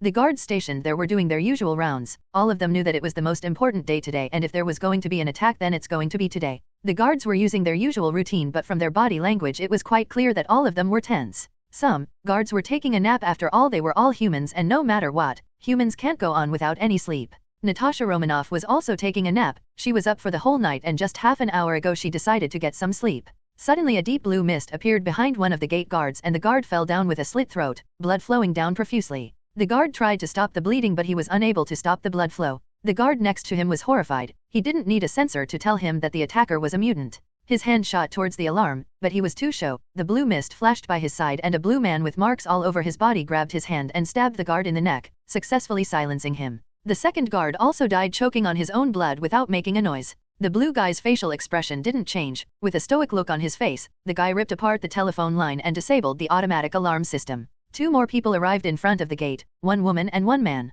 Both of them nodded to the blue man and entered the house premises. The man activated his power and the whole house was enveloped inside a sound bubble. The woman turned towards the blue guy while silver claws came out of her fingertips. "You remember the orders, right? Make it as messy as possible," the woman asked the blue guy, who pulled out 2 silver daggers from his jacket. "Yes," the blue said and disappeared with a thump. The woman smiled evilly and walked towards the house. She didn't even take a few steps when she got to her first target. Soon, screams were heard all around the house along with gunshots, but the screams and deaths continued. After a few minutes the whole compound became completely silent. All the guards outside the house were now dead. Only the guards who were inside the house were alive. One of them was Natasha Romanoff. When the first scream was heard, Natasha's eyes shot open and before anything she pulled a gun from under her pillow. She always slept like this with a gun under her pillow. She was still dressed like any other usual guard. She didn't have the luxury to change before sleep because she knew that she has to get up soon. Natasha approached the door and sounds of gunshots and screams were still heard from the outside. She cursed inside her mind and slowly opened the door to check her corners first. Seeing no one there, she decided to leave the room and take a look at the assailants. Natasha went to a nearby window and peeked outside the house. She saw a woman slashing down 2 men with her finger claws. The woman didn't even bother when she was shot. Natasha cursed again inside her mind. Thankfully the house was completely dark. She knew where the phone was, so she dashed in that direction. She picked up the phone and cursed again. Of course, they would have taken out communications. She heard a scream from the back of the house. Did that woman already reach there? That's way too fast, or there is another assailant. Natasha decided to take a look. It's not like they will allow Natasha to walk out of the house if she asks them. If she got some information then she would be able to at least put up a fight, even though her chances were quite low. Natasha herself knew that. Natasha didn't want to die. She arrived in the kitchen and saw a woman, a fellow agent, twitching on the floor. The woman's neck was broken. Natasha's senses flared and she ducked. The next second, she felt a dagger pass above her head. Natasha saw a blue guy with markings all over his body. Natasha pointed her gun in the guy's direction, but before she could pull the trigger the guy disappeared in blue mist with a thump. She heard another thump and jumped sideways while rotating her body. The dagger grazed by her stomach. Natasha winced in pain, but she didn't have any time to see the wound. This time she decided to take a shot, but she wasn't lucky. As soon as the gun was pointed in the guy's direction, guy disappeared. She was a second late, but in a fight, a second could also matter a lot. Natasha heard another thump from her right side. She reacted as fast as could and jumped away, but she wasn't fast enough. A silver dagger dug into her right thigh. Natasha was a strong woman, but even she was unable to bear the pain and screamed out loud. "Arg!"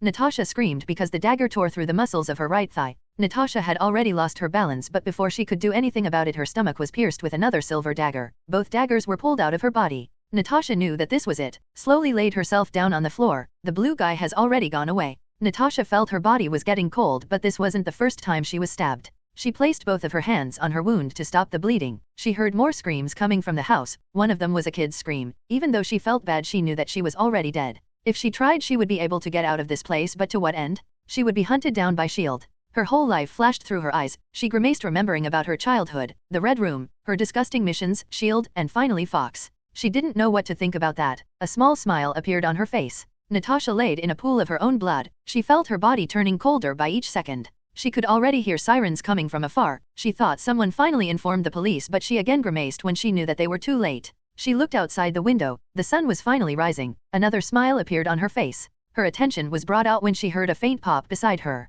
She thought that the mutants might have returned to finish the job. She was too tired to look at them. Now, we can't have this." Natasha heard a melodious voice of a woman. She already knew who this voice belonged to. "Fox," Natasha said in a low tone. She didn't have much power left in her body. A/N, Nemuri's voice has always been same. In all her disguises, one thing was common: her voice. But it is 2002. phones are something luxury and voice recognition is not something which was used during that time. I am flattered that you recognize me. Now drink this up like a good girl, Fox said and shoved a liquid down Natasha's throat. Natasha choked on the disgusting taste. She wanted to curse the bloody woman, but Natasha's body started to feel good already. Looks kind of deep. Wow. I am so proud of you, woman. The penetration was deep. You took it like a pro, Fox said in an odd voice. It took Natasha a second to understand the meaning. Natasha almost spat out blood in anger. She opened her mouth to curse this perverted woman, but another liquid was shoved down her throat. Natasha almost vomited because of the taste. Good, good. Still so full of energy. Let's get out of here. After you get healed you can get penetrated all you want, Fox said and picked Natasha up from the floor. Natasha screamed in pain. Her wounds were still open. Fox pulled Natasha's arm over her shoulder to support her.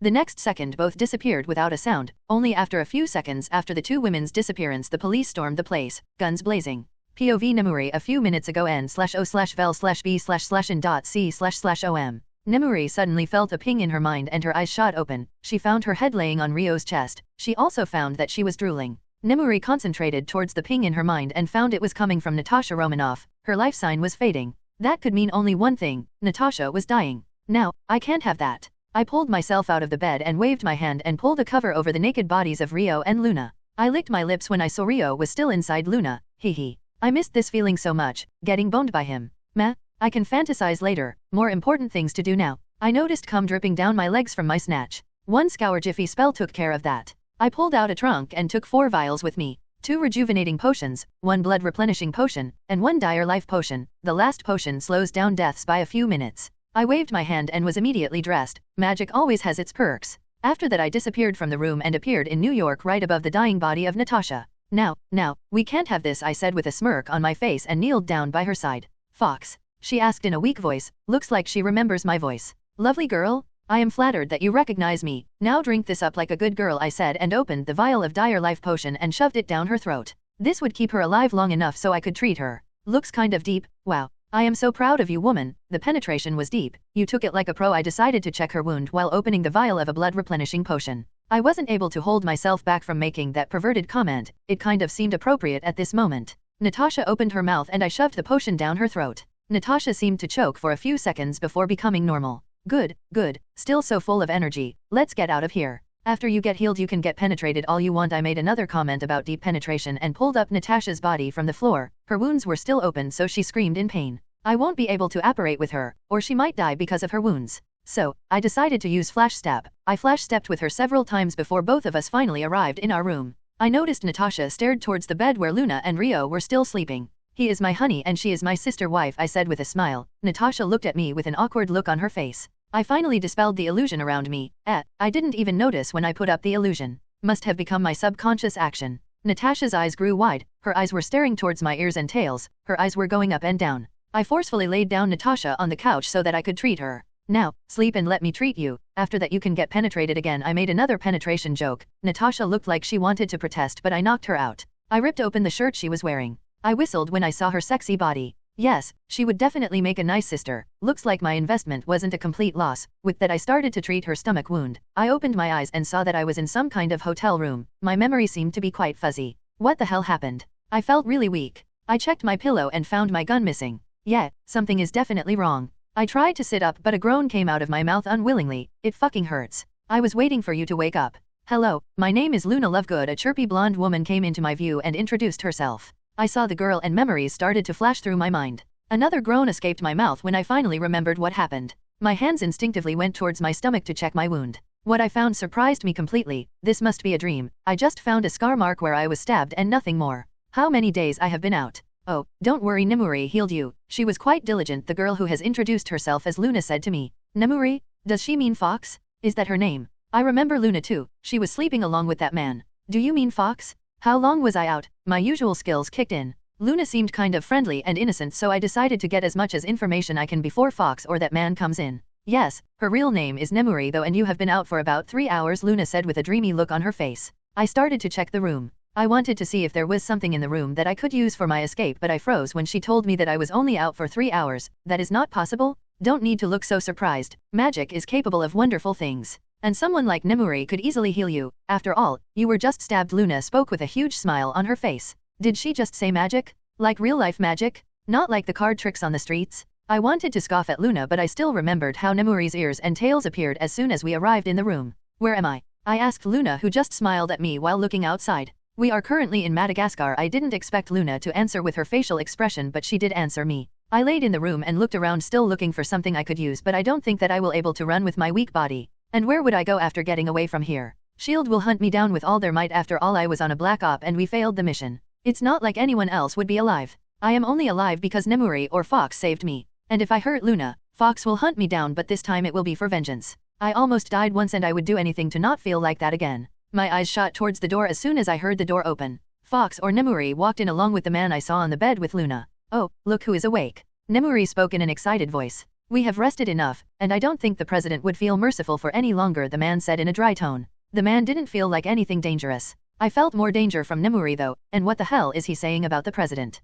Yeah, dude has to wank now to relieve his stress, Nemuri said in a sullen voice. What? I unwillingly exclaimed. Nemuri, you should have more tact. Only his wife died, he could marry again, then he won't need to wank on his own. Luna decided to give them her thoughts on the matter. Nemuri looked thoughtful for a few moments when she nodded her head. Yeah, you are right, it is not like he can't marry again, Nemuri said while nodding her head. Will someone tell me what is happening? I screamed, but I shouldn't have. I winced in pain. Oh, here, check the news, Luna said and handed me a screen. It was a tablet. I have never seen anything like this. How the hell this thing works? Natasha, pay attention. I berated myself. I have more important things to do now. My eyes almost fell out when I saw the news. Is this real? Senator Kelly along with his family was hanged on the streets with mutant and proud carved on all of their chests. This is disgusting. This kind of thing doesn't happen in the States. The citizens will cry for blood. But at this point in time, this wasn't the most important news. The First Lady was killed in an assassination attempt on the president. The president was fine, but he hasn't made any statement. This is not something that should have happened. Are mutants this stupid?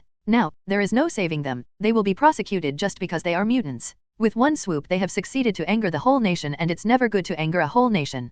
POV Rio. I kept my eye on Natasha while she was watching the news on Luna's tablet. Well, I expected something like this, but I didn't think that they will kill the First Lady. Nightcrawler was able to get away. Meh, how the hell he was caught by Stryker was a mystery. Must have been stupid ideals. I prepared the table since we needed to head out and we have got someone injured with us, so I decided to bring food from the outside. Natasha looked completely horrified after watching the news. Natasha finally finished watching and handed the tablet to Luna, robotically. Luna accepted the tablet with a smile on her face. Come on, join us for breakfast. You are going to need it, I said to Natasha, who was brought out of her thoughts when she heard me. Nemuri and Luna cheered and Luna sat down to eat food. Natasha didn't know what to do, but Nemuri helped her to get up. Natasha worriedly eyed the food and sat down beside Nemuri. I didn't say anything to her. The three of us started to eat. Natasha looked at us for a few seconds before she started to eat too. What do you want from me? Natasha asked, looking towards Nemuri. Nemuri just grinned. I was just interested in you, so I saved you. Nemuri shrugged and continued eating. Natasha looked completely bewildered.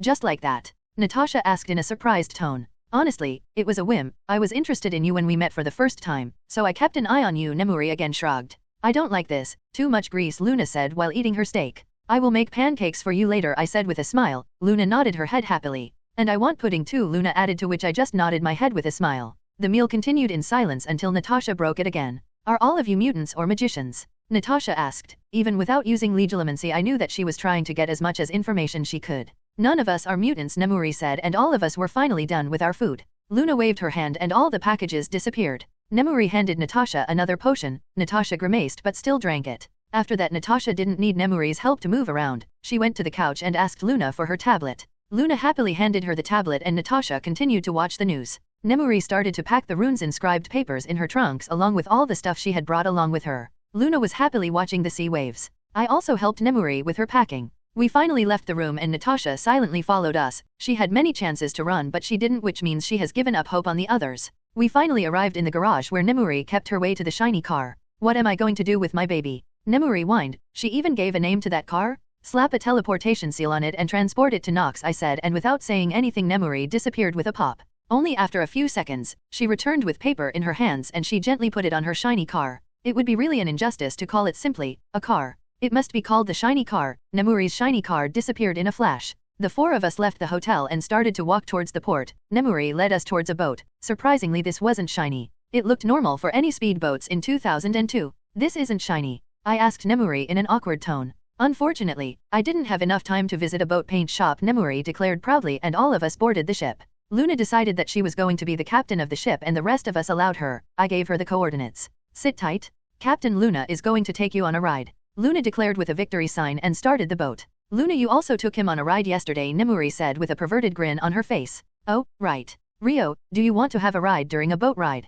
Luna asked in an innocent tone. I was almost tempted to take her up on her offer, but I held myself back. I will ride both Luna and Nemuri during a ride, but that will happen later. Are they always like this? Natasha asked me, looking towards the duo who were having sexual banter. Yes, sometimes it's worse too, I said with a gentle smile on my face. So, what is going to happen to me? Natasha asked. She is just like I have expected. It is quite clear that she doesn't trust us even after Nemuri saved her life. Personally, I have no problem if she trusts us or not. As long as she doesn't try to hurt my family, I will allow her to stay with us. You have two options. First, you leave us. Trust me, I won't stop you. If you have decided to run before boarding the ship, then I would have allowed you. You can also jump into the water, but I won't recommend it. Second, you stay with us. I will give you protection. Even shield won't reach you, but if you try to hurt my family, then your death is going to be very painful and slow, I said in a neutral voice. Natasha heard me and nodded her head in understanding. Finally, Genosha came into our view. But isn't this way bigger than what I saw in the movies? Magneto had his base set up in the Genosha island. How he acquired this island no one knew, but none of them cared. After all, they got a stable residence for themselves.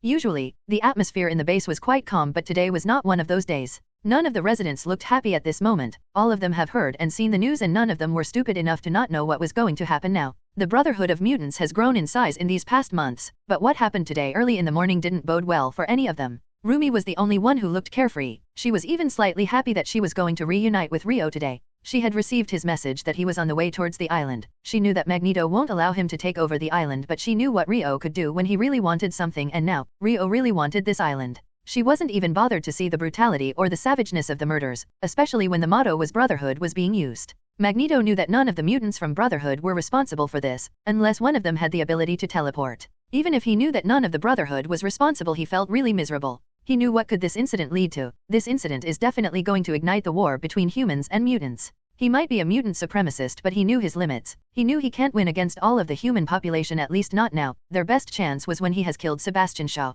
But everyone knew how that turned out. When they were attacked, that bitch of a CIA agent didn't act, but as soon as he decided to return the favor, she attacked and crippled his dear friend. Eric and Charles might have different philosophies, but they had one thing in common. They wanted the best for the mutants. We might have a problem. Everyone was brought out of their contemplation when Mystique spoke. What's the matter? Magneto asked in a grave tone. A boat is about to reach the island. I have no idea how they were able to hide from our radar. It seems like the boat appeared out of thin air, Mystique reported. Magneto had no time for this, but he had no choice. He himself had to meet the people who have dared to come here. They better not be humans, he thought, but he didn't know that the newest arrivals were much worse. Let's go and meet our uninvited guests, Magneto said, and all the others followed him. The Brotherhood of Mutants had 19 members now, but only one of them noticed a small smile on Rumi's face. It was Mystique who noticed Rumi's smile but thought nothing of it because she knew how Rumi was. Rumi always loved to fight. POV Rio. Nemuri had slapped down a rune paper on the boat's hull when the Genosha island became visible. I spread out my senses and smiled when I noticed 19 humans on the island. A white house on a side of the island could be seen clearly now. Luna, take us towards that house, I said with a smile on my face. I will be meeting Magneto, hee. I won't be using anything else other than magnetokinesis to fight him. Now that I have mastered magnetokinesis to such a level, I find Magneto really weak. I wonder why he never tried to learn more about his powers. Nemuri, take off the anti-surveillance seal. I want them to come and greet us, I said with a gentle smile on my face. Natasha was just calmly watching, but she was very worried in the inside. Where are we? Natasha asked. Ladies, I give you Genosha Island, a future country, a safe haven for my specially gifted brothers and sisters, I said in a dramatic pose. While both Natasha and Nemuri were giving me a blank look, Luna started to clap and cheer. Ah, my angel, at least she appreciates my efforts. Luna stopped the boat at some distance from the shore. She didn't want the boat to get stuck. I placed a hand on Natasha's shoulder and all of us flash-stepped to the island. Natasha gasped out in surprise. Nemuri cast an anti-magnetic ward around you. I don't want him using your shiny accessories, I said to Nemuri, giving a look towards her gold ornaments. Hey, no one except you and the girls can touch my assets, Nemuri said, and cast a ward around us. She should use better wording not to confuse others, but then she would be Nemuri anymore. I used my powers and sensed all the 19 inhabitants of the island were coming to greet us. It felt quite nice that I don't have to search for them afterward by myself. The group of 19 people or mutants finally arrived in front of us. Natasha silently stood by Nemuri's side and Nemuri had wrapped her arms around Luna protectively. A/N. Some of you might say that Magneto's attitude is completely wrong, but you have to understand that he is really angry, scared, frustrated because of incident of the murders of Senator Kelly's family and the First Lady. So emotions are clouding his judgment. Who are you? And how did you find this island? Magneto was the first who spoke up. Is this the best he could have asked? He was one of the supervillains and this was the best he came up with. I was really disappointed. You can call me Leviathan for now. As for the reason I came to this island, it's because I have plans for it, I said with a gentle smile on my face. I could clearly see anger on Magneto's face. Some of his group were also angry. You still didn't answer me? How did you find this island? Tell me and I will kill you painlessly and allow those three to leave. Magneto spoke with venom in his voice. Is this the best you could do? Pretty disappointing. Why don't you try and make me answer? I asked in a mocking tone. Kill them, Magneto ordered, but before any of the mutants could make a move, Rumi's fist smashed into the face of the nearest guy. All of them were surprised to see that Rumi was attacking them. Why are you betraying us? Mystique screamed in anger. Nov, L.B//JNN. It's simple, he was the one who asked me to join you, Rumi said, shrugging her shoulders, and kicked a girl, knocking her out. Rumi has already taken 5 of the group, cutting them down to 14. Enough. Magneto screamed and pulled our boat towards Rumi's direction. I didn't stop it. I allowed Rumi to have her fun. But I still decided to ask Nemuri if the boat was important to her or not. Is that boat important to you? I asked. Meg, it isn't shiny, Nemuri said with disinterest. I didn't know what to say. I didn't know that if an object is not shiny then it's not important. The boat crashed on Rumi, but she broke apart the boat with a kick. Her leg was already covered in armament haki. The Brotherhood was really surprised to see that she broke apart the boat with just a kick. Magneto didn't give up and attacked Rumi with the boat's wreckage, but Rumi didn't pay him any attention. She continued to take out the other members. Sabretooth appeared in front of Rumi and clawed in her direction while the toad shot a slime towards her leg. Rumi didn't even bother with the slime and grabbed Sabretooth's claw and kicked him on his chest. Breaking of bones could be easily heard and Sabretooth was blasted away because of the force behind the kick. I am truly disappointed in you. I have heard that you are an Omega mutant. Is this the best you could do? I asked Magneto, walking in his direction. Magneto didn't say anything and several metal beams rushed towards him from the direction of the house. He must have kept those for this kind of situation. Magneto raised his arm in my direction and launched those beams towards me. It was kind of how I used my power before I learned the railgun. Before the beams could reach halfway, they stopped in midair. Magneto looked really confused. They started to morph into spears that pointed towards Magneto, which shocked him even more. You see, both of us have exactly the same powers, but you haven't even scratched the surface of them, I said, and launched a spear in Magneto's direction. I felt an opposite force was trying to stop it, but it was completely negligible. It must be Magneto's force. I didn't aim for Magneto. I didn't want to maim him or kill him. He could be one of my best allies in this world. After all, it is what he wanted too. This was only the battle to decide who the alpha was. The spear landed by Magneto's side and I could feel his fear. You understand how easily I could have killed you, right? I asked in a mocking tone. I haven't lost yet. I could kill those women behind you, Magneto said, feeling that he had gotten an upper hand. You are free to try, I said to Magneto. At first Magneto looked surprised but still tried to use his powers on Nemuri, but it didn't work. He could feel those metals, but for some reason, his powers didn't work on them. Now that since you have tried your last-ditch effort, let me show you something, I said, and lightning thundered around my body and I launched a railgun towards Magneto. Magneto fell on his butt with a look of horror in his eyes after the projectile passed by his head. He looked behind and found that a crevice was formed, destroying the forest and everything in the projectile's path. The ground was still smoking and he still felt the heat that passed by him. This wasn't an illusion. He looked towards his group and all of them were on the ground while Rumi was standing there with a satisfied look on her face. Join me. I also want the betterment of mutants. I want to build a mutant nation on this island, and with everything going on around it is better for us to work together, I said, looking down towards Magneto, who was on the ground.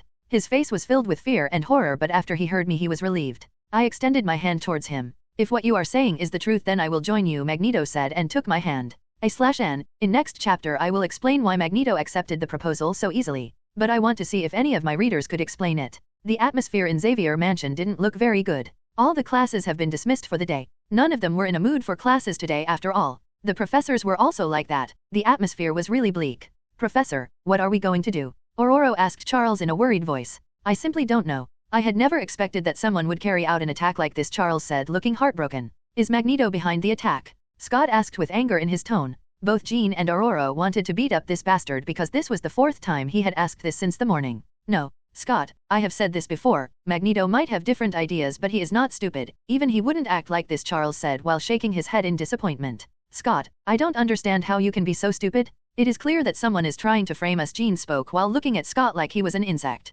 After Rio left, Scott has become more determined in his pursuit and that annoyed Jean to no end. Sometimes she came this close to wringing his neck. No, Jean, you can't murder someone because he is an asshole, Jean told herself once again, not to give in to her impulses. Ororo looked at her friend with pity in her eyes. In a corner of her mind, she was rather happy that the asshole left her alone. Having such an admirer is much worse than having no beauty. I am going to Cerebro. I want to know who was behind this attack. I hope that we can still mend the fences, Charles said in a hopeful tone. Jean and Ororo knew much better. There was no way that they could mend fences any longer. Senator Kelly and family were enough to get mutants prosecuted, but now that President was also attacked and his wife was killed, there was no way that they could mend the fences now, but they still decided to believe in Charles. After all, he has always found a way. Oval Office, White Office. The president wasn't happy. In fact, he was downright furious. His wife, he loved his wife, and now his wife was killed in cold blood along with several of his guards. The death of his guards hurt him. After all, they had been his friends, but none of their deaths had hurt the president as much as his wife's death did. He cried the whole morning. A lot of his men saw that, but nobody made fun of him.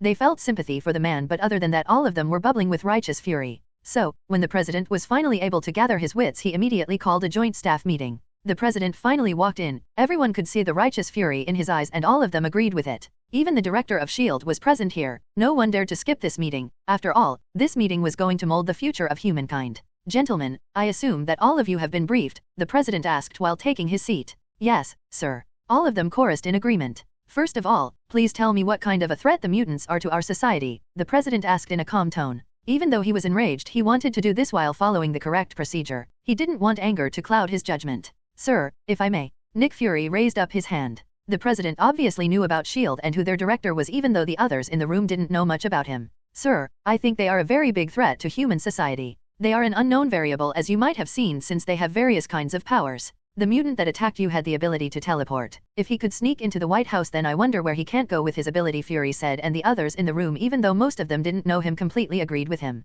N/O/vel/b/in.c//om. William Stryker was also present in the room, and he was really happy with the progress of the meeting. He knew that he had already won the game when he got the First Lady killed, but for now he decided to wait and see. His main target was the Xavier Mansion, but he also knew that he can't just blindly attack that place. His son was very helpful with the information, but he needed more information before he could launch an attack on Xavier Mansion. There is also a mutant we have codenamed Fox because of her calling card. We currently have information that she can disguise herself. We have been after her for more than 5 months, but we still haven't found a single clue what her name is and what she looks like. Every time we find her, she has a different face. She could also control people's minds. When she does that, then you will do anything to make her happy. She can also wipe people's memories and modify them like she pleases, Fury said, and everyone present in the room looked completely horrified. Nobody spoke anything for a few moments. How much of a threat is she? The president asked in a sullen voice. If not for my department's intervention, she would have definitely collapsed our country's economy. It was almost touch and go for a few weeks, Fury said in a cold tone.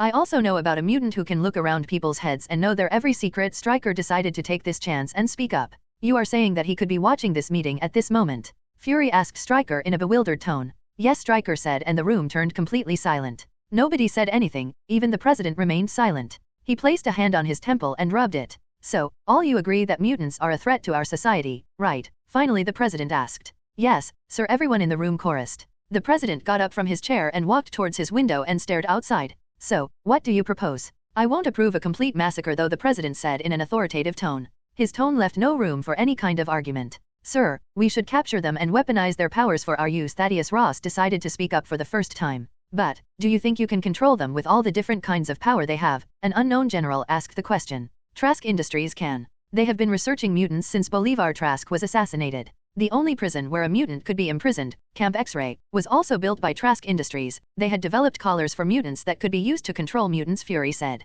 Everyone in the room looked contemplative for a few moments before agreeing unanimously. They didn't care if they are going to control the mutants like cattle, they just wanted them under their control. But this also brought another problem. They needed to capture the mutants, and some would definitely fight back. Then, we follow General Ross's and Director Fury's plan. We capture them. If they fight back, then take them down, but avoid bloodshed. I want to avoid useless bloodshed as long as possible, the president declared, and none of them argued. After that, they decided to iron out the finer details before announcing their decision. POV Magneto. I took his hand and decided to become his ally. I have no illusions that I was going to be his equal, but I am happy with this arrangement for now. With the incident of the murders of Kelly family and the First Lady, the mutants are going to be oppressed and killed indiscriminately. This person is strong, much stronger than me. I clearly felt his power when he launched those spears in my direction, even when I was trying to stop them. The power meant nothing in front of him, and if he can help and create a better place for mutants, then I would happily agree. I have tried this my whole life, but I have still failed to do it, and he is still young. Maybe I could use him. Even if I don't get the chance to use him, I could still learn more from him about my power.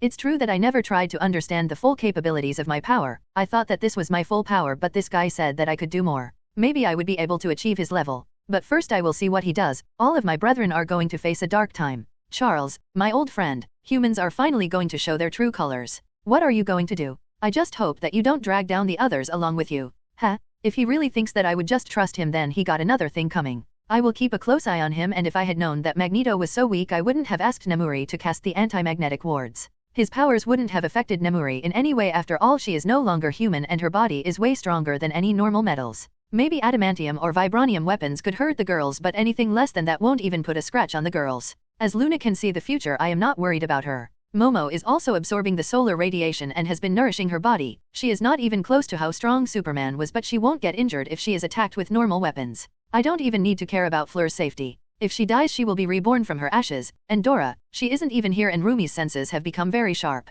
She got something like spider sense, but much better than it. So, at this moment I don't need to worry. Magneto can only attack Natasha, who is protected by Nemuri. I guess I have more important things to take care of now. Each second I waste will be bad for me. N/O/vel/B/in.C//OM. Nemuri, apply those anti-surveillance runes on the island. I don't want any government taking a peek here. Luna, help her, I said, and both of them nodded. Nemuri pulled out a small trunk from her pocket and enlarged it. Magneto saw that with wide eyes. Nemuri took a stack of papers and handed them to Luna. Nat, you stay here. I will be back soon, Nemuri said, and shrank the trunk and put it back in her pocket. After that, both Nemuri and Luna disappeared from the place without making a sound. I never gave you permission to call me that. Natasha was only able to protest about her pet name after Nemuri left. I pulled out my phone and texted Momo that I have taken control of the island and they can come over. They replied that they would be operating here in a few minutes. So, what now? Rumi asked me. Finally, the other mutants were also waking up. You tell them what happened. I don't want anyone messing with anything, I said, looking towards Magneto. Then I turned back towards Rumi. We build. Momo and Fleur are coming here in a few minutes. Firstly, we would need to make this place safe. I don't like that they could just drop a nuke here and make us go poof, I said. What are you planning to do? Humans would never listen to you, and no matter how strong you are, you can't fight all of them. Magneto spoke to me with some anger in his voice. It was clear that he wasn't angry at me. In fact, he was angry at humans. It was clear with how he spat out the word humans. You don't have to worry about a single thing. Humans like their comfort. Can you tell me what they are? I asked Magneto, who looked thoughtful, but before he could speak anything, Mystique spoke up. Their technology, their money, their food, everything around them is their comfort. Mystique spoke with venom in her voice. Yes, and I will be taking away those from the humans. I was about to continue, but with a loud crack, Momo and Fleur appeared on the island. I decided to greet them first. I gave Momo a kiss on her lips, which she very much appreciated, then did the same with Fleur. Both of them had missed me a lot since me and Luna left Nox to take care of those nuclear warheads. Momo pulled out a tab from her bag and started to do some calculations. This island is quite big. 5,144 square miles. How long do we have? Momo asked me, looking towards me. As soon as possible, I said. I knew that the president will soon announce his decision, and as soon as he does that, other countries will also follow. If we work to the bone, then we will be able to do it by a week, but there is a small complication. Fleur spoke, looking around the island. What's this small complication? I asked in a worried tone, because if Momo and Fleur think that the matter is complicated, then it is complicated. We were able to make the barrier strong enough to stop nuclear warheads, but they will only stop about 5 warheads, nothing more. Anything more and they will fall, Fleur said, and Momo nodded her head in agreement. 5 will be enough for now. Will the barriers stop the radiation? I asked. This was an important thing. Yes, indefinitely. If the radiation is outside, then it will stay outside and only direct impact will affect the barriers, Momo said, showing me her notebook. I didn't understand a single thing from her notes. If it was pure magic, then it would have been easy for me to understand, but I have always been weak in science. Then you can start working. Magneto, do you have a lab or something like that in your base? I spoke to Momo and Fleur, then turned towards Magneto to get the girls a lab or something so that they can work. Yes, I have, Magneto said. I quickly used legilimency on him and found that he didn't know what was happening, but he knew that we were talking about some barriers that could stop the nuclear strikes. He was happy to help them in any way possible. We also might need some help, Momo said, and Magneto told them that they could ask the others if they needed help. Hell, he himself agreed to help since he could control metal. Momo and Fleur immediately agreed that Magneto would be the best. Fleur, how long do you think it will take us to make this whole island unplottable? I asked Fleur, who looked thoughtful for a few moments before answering. This island is very big, and if you want to make this place unplottable, then you would need at least 2 months, even with all the raw magical power you and Nemuri have, Fleur said, and I nodded my head. I won't be making a move until the barrier is prepared. I know that I have destroyed all those nukes and a virus will do the rest of the job, but I don't need a trigger-happy country leader to attack us with his normal bombs. I won't be leaving anything to stupid chances. The mission can go to hell if my girls are at risk, and threatening the whole world before the barrier is erected will be risking my girls. And this island is so huge that Fidelius simply won't work. After all, Fidelius was made for houses and properties.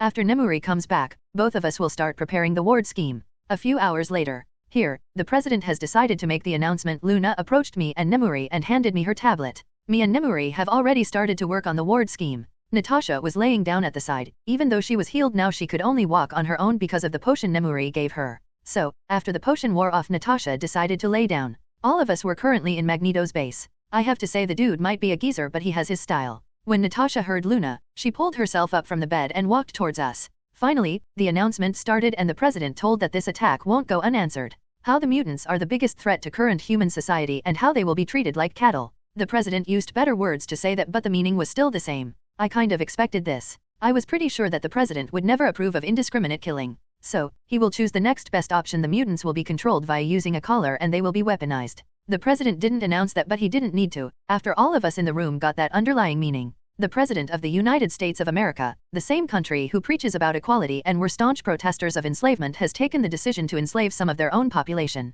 Yeah, the irony. As soon as the announcement finished, I pulled out my laptop. I wanted to check if they have already prepared their sensors or not.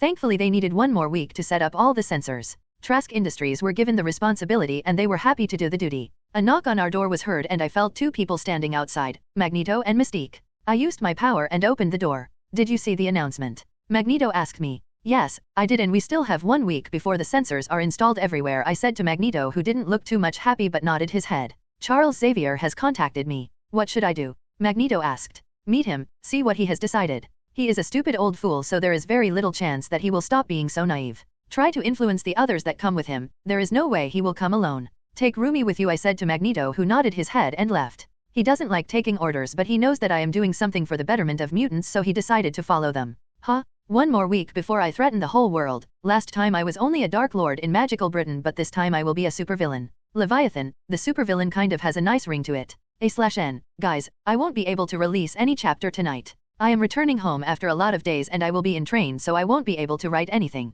Peace out. Is this how teleportation feels? Mystique asked, emptying her stomach. I looked towards Magneto. He was also not looking good. Yeah, I know it's bad. You just have to get used to it. Teleportation is based on space manipulation and displacement, stuff like that. Human bodies are fragile and can't handle long-distance space displacement. That is why you feel unpleasant. The Portkea has built-in safety charms. That is why you feel like being squeezed through the tube. I explained and conjured a glass and used augmenti to fill it up. I handed the glass to Mystique, then I did the same for Magneto. Do all of you use teleportation like that? Magneto asked, looking curious. No, a Portkea has to be prepared beforehand. These things are used for really long-distance travels like we just did, but we mostly use apparition. Long-distance apparition takes a huge amount of magic power. Only Rio and Nemuri can do that, I explained, and suddenly remembered something and pulled out a bangle Nemuri gave me and threw it to Mystique. Wear it. It will protect your mind. No one will be able to look into it or mess with it, I explained when Mystique and Magneto kept staring at the bangle I just handed Mystique. Both Magneto and Mystique stared at the bangle in awe, shock, and surprise, though I didn't say that someone magically strong like Nemuri or Rio will be able to ignore the effects of those bangles.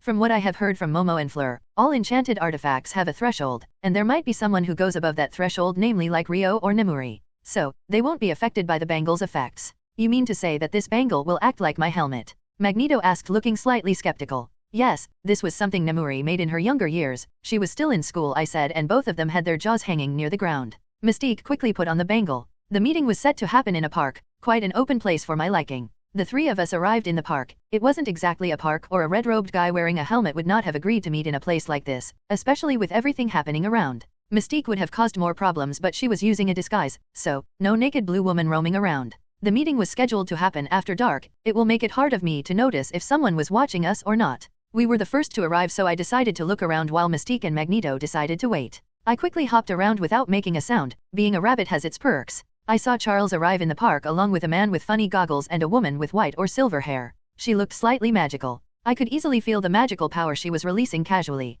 It was quite clear that she was untrained and she could be taught. I didn't expect to meet anyone with a magical core in this world. I need to ask Rio if this is a common or a one-time incident. I will keep a close eye on her. She is the one who poses more risk than that stupid-looking guy. Suddenly my body shuddered in disgust and I badly wanted to punch that guy's face. I had to use all of my willpower to stay where I am. I decided to look around, and just as I had thought, Charles and his entourage had been followed. The followers in a black van. How cliché. I cast a disillusionment charm on myself and went towards the van. There were 3 people inside the van completely fitted with surveillance tech. I have heard from Rio that Charles is a really powerful telepath. How the hell did he miss this, or did he knowingly bring them here? I stunned all 3 of them and decided to take a peek in their mind and found that they have been keeping a watch on the Xavier mansion, and when they found that Charles was meeting someone here, they sent a team here beforehand. That means these guys didn't follow Charles from the Xavier mansion. I left them alive not to cause problems. After all, these guys weren't my problem. After leaving them there I quickly dashed back to Magneto and Mystique. Charles' entourage was very slow. Did you find something?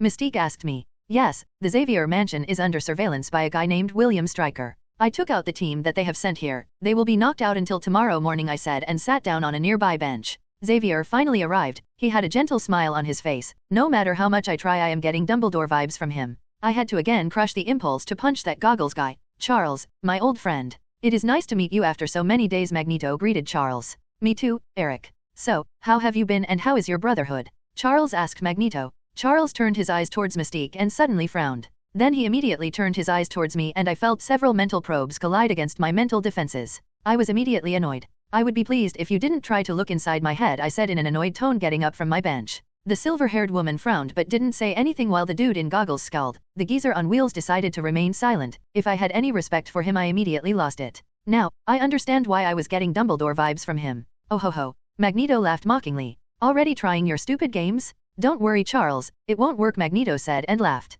Since you asked me about the Brotherhood, I disbanded it. I don't need it anymore, Magneto said in a neutral tone. This time all of them were surprised. Why? The Magneto I knew would never do that, Charles said in a grave tone. Yes, but circumstances have changed. You have already heard the announcement. What do you think is going to happen to us? They have already said that we are going to be treated like cattle, and I for one would never accept that, Magneto said heatedly. So, what are you planning? Charles asked. Wouldn't you like to know, so you can go and babble it to the humans? But let me ask you, what are you going to do with the X-Men? What have you planned? Magneto said. The guy in goggles looked like he was about to attack after hearing Magneto. Charles didn't look happy, but he knew he couldn't say anything. My mansion is quite safe, my friend. I think that humans would come to see the errors in their ways. Charles was about to say something more, but I burst out laughing. Is he serious? Did he really mean that? Magneto and Mystique were looking at me curiously while Charles and his group were looking at me with a frown on their faces. I finally stopped laughing. You must be really stupid, geezer, if you think humans will ever see the errors of their ways. Humans have a superiority complex and they would never allow someone better than them to live freely. Why do you think mutants always face oppression? It's because humans can never swallow the pill that there is something out there superior to them, and you are an even bigger fool if you think your mansion is safe. Your mansion is already being watched, I said with a neutral tone, but Charles's group didn't seem happy. The silver-haired woman still nodded even though she wasn't happy. You think you are superior to humans? That will be your undoing, Charles said in a disappointed grandfatherly tone. Yes, she is superior. That aside, I didn't come here to tell you anything. I rather came here to tell you that you can stay in your dim mansion as long as you want, but please don't drag down our brethren along with you to the pits of hell, Magneto said with a serious tone. Let's go, Magneto said, but he was cut off by Charles, who had a desperate look on his face. Please, Eric, I don't know what you are planning, but this will only create more hate. We can't get peace through hate, Charles said in a desperate tone. Huh? We will see about that, Magneto said, and the three of us walked away from his group. I was waiting to see if they would attack us from behind, but thankfully they had some gray matter left in their brains and didn't attack us. After exiting the park, I pulled out a stone, and Magneto and Mystique grabbed my shoulders. I activated the portkaya and the three of us were whisked away after that.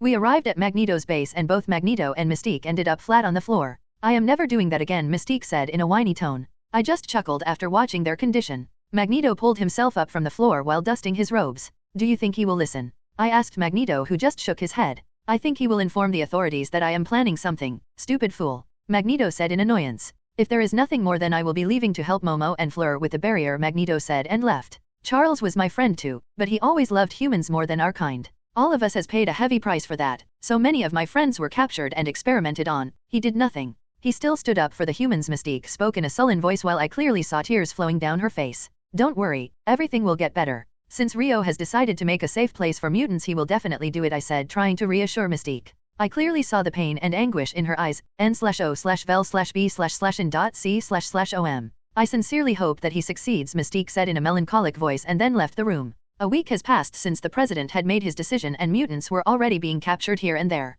And just like I have thought, just after 2 days of the president's announcements, the other counties also followed the trend and started capturing mutants. A few small countries that didn't have the power to capture mutants asked for help from other countries. n/o/vel/b/n.c/om. Other bigger countries were busy with their own backyard, so weren't able to send any help. This is when Trask Industries came forward with their private army. They would capture mutants from your country for a small price. Everyone thought that they were doing this for the good of humanity, but in truth, Trask Industries only wanted to capture mutants to experiment, and why would they give away such a nice chance? Mutants were really facing a dark time. They were being treated like cattle. They were captured and put into cages for transportation. A lot of families sold out their own members because of hate or fear. Brothers turned on brothers, parents turned on their own kids. It was almost hell for every mutant who were not living on either Genosha Island or in Xavier Mansion. Xavier Mansion was still standing, but it was no longer a hidden fact that they are going to be attacked soon. Some mutants sold out the secrets of Xavier Mansion so that they could get better treatment in their new slave life. I have already seen that the higher UPS were not attacking the Xavier Mansion because they had much bigger fish to fry now.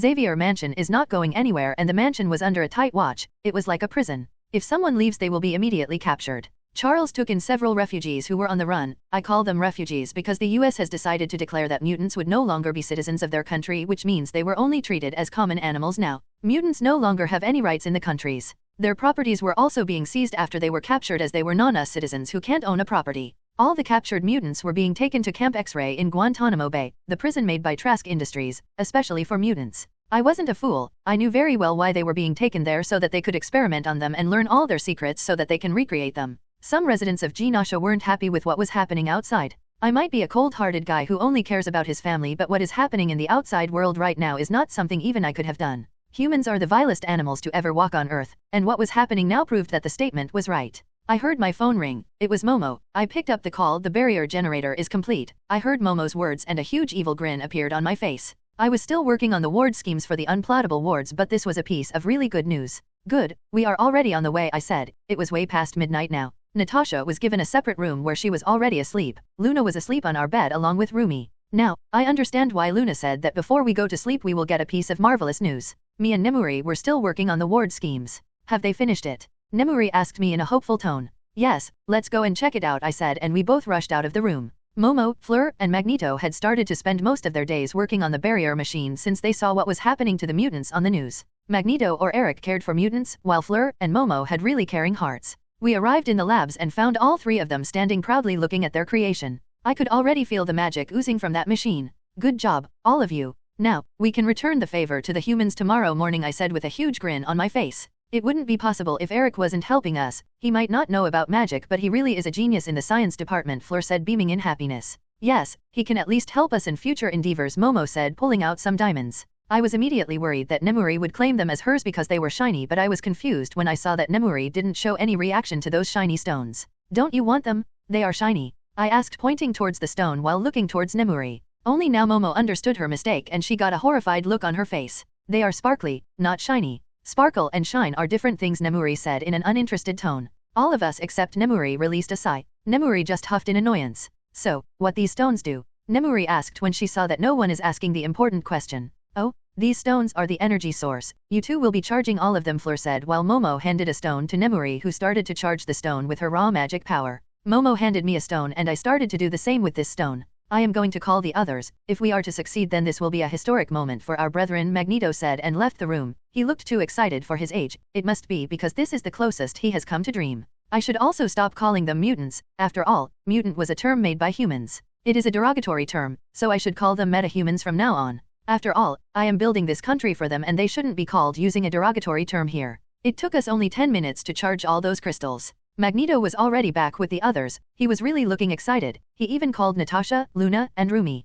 So, how are we going to erect the barrier? I asked. After all, this was one of the most important questions now. Let's go. We need to go to the center of this island. Fleur spoke, showing us her tablet. The map of Genosha could be seen. She had already marked a position on the map. Then, let's go. It can be deployed right now, right? Mystique asked. All the metahumans were looking really happy, hopeful, and excited. Of course, let's go, Momo said and levitated the machine. A/N, the machine looked exactly like the portal creator from the Avengers 2012 movie. If anyone doesn't remember, then let me get you an image here. Or better known as the Tesseract machine. We left the base and started to walk according to Fleur's directions. It was way past midnight, so it was already dark, but it wasn't something a simple Lumos can't solve. Magneto had kept several land vehicles inside his garage. We took them because the island was damn huge. It took us about an hour even in a vehicle to reach the point Fleur has marked on the map. Momo levitated the barrier generator from the truck and slowly levitated towards the point Fleur has marked. Momo started to punch some commands in the machine. I hope you don't mind having me here. Suddenly a voice was heard and everyone turned in the direction where the voice came from. I already knew who it was, so I wasn't bothered by it, but I decided to defuse the situation before anyone attacks her. You know, you shouldn't come like that. Someone might have attacked you, I said, turning towards the bald woman standing in all her bald glory with a potato chips packet in her hand. Ah, forgive me, I was just interested. I saw the whole creation of this machine. I was rather interested myself, the Ancient One said and put a chip in her mouth from the packet. It would have been quite amusing if the others knew who she was. Currently, everyone was confused that she appeared out of thin air, but since I knew her, nobody attacked the woman. Rio, you know her? Momo asked me with a confused look. It wasn't the case that she was angry. I know that look, she was really confused. I know her too, she calls herself the Ancient One. Nice to meet you. My name is Luna Lovegood, Luna said while skipping towards the Ancient One and greeted her. Oh, you know me? The Ancient One said in a surprised tone. I know we will be good friends. May I invite you to tea parties? Luna asked with a dreamy look on her face. The Ancient One didn't know how to react, so she decided to accept. I would be happy to, the Ancient One said, when I coughed, bringing attention to me. Don't worry about her. Let's erect the barrier, I said, and Momo continued punching commands in the machine. Momo was finally done and activated the barrier generator. The barrier generator started to rise up from the ground and a huge blue ray was shot out from the machine. After the ray reached a certain height, it started to disperse and a shield started to form around the island. It was quite marvelous to watch the whole process. Soon, the barrier was completely erected, but Momo, Fleur, and Magneto stopped everyone from celebrating. They decided to run all the checks before all of the metahumans could celebrate. After running tests for about 5 minutes, Momo finally declared the barrier generator was working in full capacity. Then she punched some commands on her tablet and the barrier generator itself was covered in a similar barrier. That's good, no one will be messing with that now. All the metahumans started to cheer. Now that we have prepared our safe haven, it is time to start the attack. But first, we would need to break everyone out of the Camp X-Ray in Guantanamo Bay. Rio, I am going with the Ancient One. I will be back later, Luna declared happily with a smile on her face.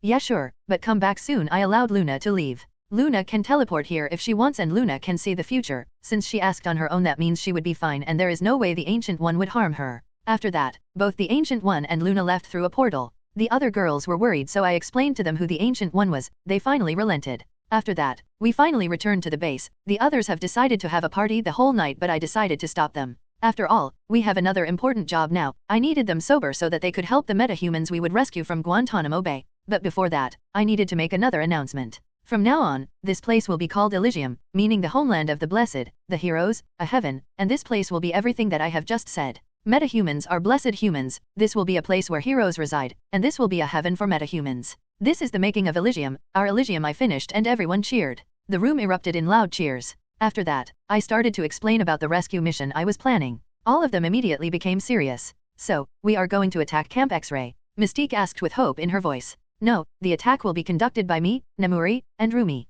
There are mutant suppression zones in that prison, so the metahumans can't use their powers. All of you will be given multiple port keys. Let me explain the plan, I said, and started to explain the plan for a successful breakout. I stood along with Nemuri and Rumi, who were standing by my side. Our eyes were fixated on the huge building in front of us. Camp X-Ray Metahuman Prison, currently the biggest prison in the whole world, at least if we are counting the number of prisoners. I hacked into their system and found that currently more than 7 million metahumans were imprisoned here. A huge number. After all the countries declared that metahumans would no longer be welcome in their country, this prison started to fill up. Trask Industries made huge pits and threw in the captured metahumans inside those pits. Each of the pits were filled to brim with metahumans. Quite inhumane treatment, but they will get what they deserve. Our plan was simple. We have prepared thousands of port keys for the rescue mission. We were quite tired, but it wasn't something a combination of rejuvenation and pepper up potion won't solve. We made the port keys using time turners. The port keys would activate as soon as we give it a command. These port keys were special. These port keys didn't have a limit of travelers. So, our plan was to throw the port key in a pit and activate it.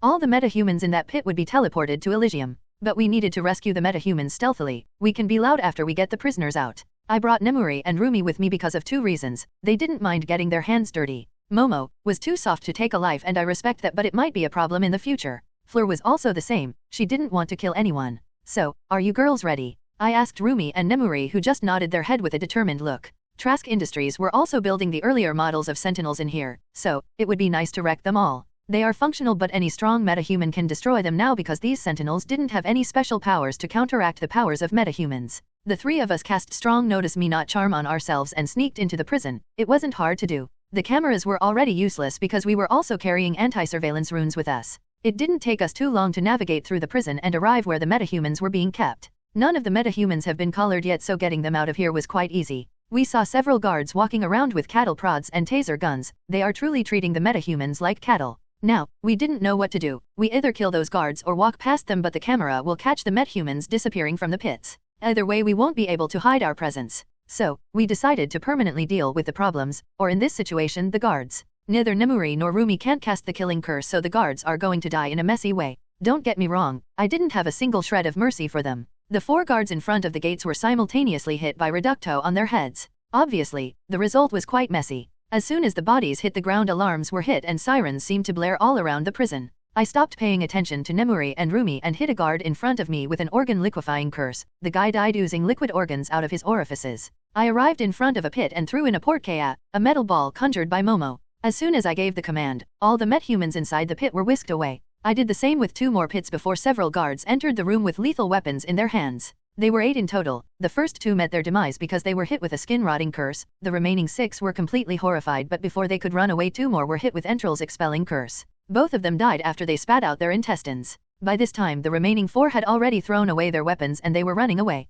I should have let them escape, but I thought better of it and hit 1 guard with blood acid curse and another with lung shredding curse. Their deaths were really slow and painful. They died horribly. The remaining 2 continued running but stopped when I hit them with Imperius and commanded them to gut themselves. There was a minor thing I should have noticed before telling them to do that. The problem was they were not carrying a knife. So, those 2 decided to use their own hands. Yeah, quite messy deaths. I quickly turned away and left. I don't want to watch 2 men ripping open their own stomachs with their own hands while laughing. I arrived near the pits and continued sending them away towards Elysium. I don't know the exact time it took us to free all those 7 million metahumans, but I think it was close to an hour. I noticed that no more guards were sent to attack us. Well, who cares? I finally met with Nemuri and Rumi and we started to walk out of the prison. I could already notice that everyone was gathered in front of the gates. I could also feel giant robots right outside the gates, so they activated the sentinels. A small army was also gathered there. As soon as we arrived in front of the gates, they started to open fire. None of them even reached us. All the bullets were stopped in midair. All the soldiers were dumbfounded when they saw that.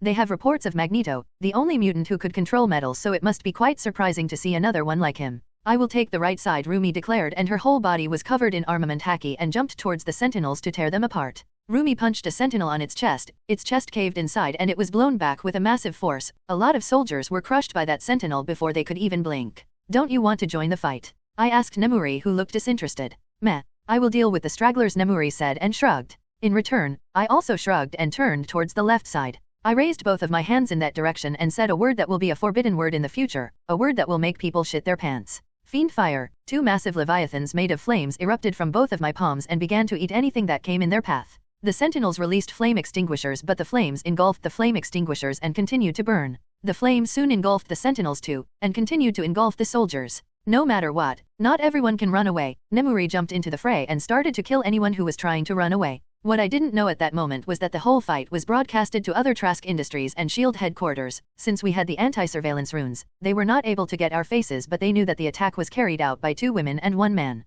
Soon the whole army and sentinels were taken care of. I used my powers again and found no one inside the prison, so I wanted to reduce this place into rubble. We checked the time and saw that the sun was almost up. You girls go back. I will return shortly, I said, and both the girls nodded. Nemuri grabbed Rumi's shoulders and apparat away. I started to rise up in the sky and started to gather my energy. I needed a long sleep before I start to destroy all the countries. I finally rose up to a suitable height and looked at the prison with disgust in my eyes. I opened my arms wide. Shinra Tensei, and with those 2 devastating words the whole place was blown apart, and in place of Camp X-Ray, only a massive crater was left behind. Quite happy with my handiwork, I apparat back to Elysium. Oval Office, White House. A few hours later. The whole joint staff was watching the video of the massacre. The video finally ended when they heard 2 foreign words, but the effect was quite clear. The whole place was blown apart, and with that, the video ended. Sir, this is what's left of Camp X-Ray, Fury said, and a picture of the massive crater was displayed. Nobody spoke anything. The president drank water after wiping away his sweat. Everybody sat there in silence without speaking anything.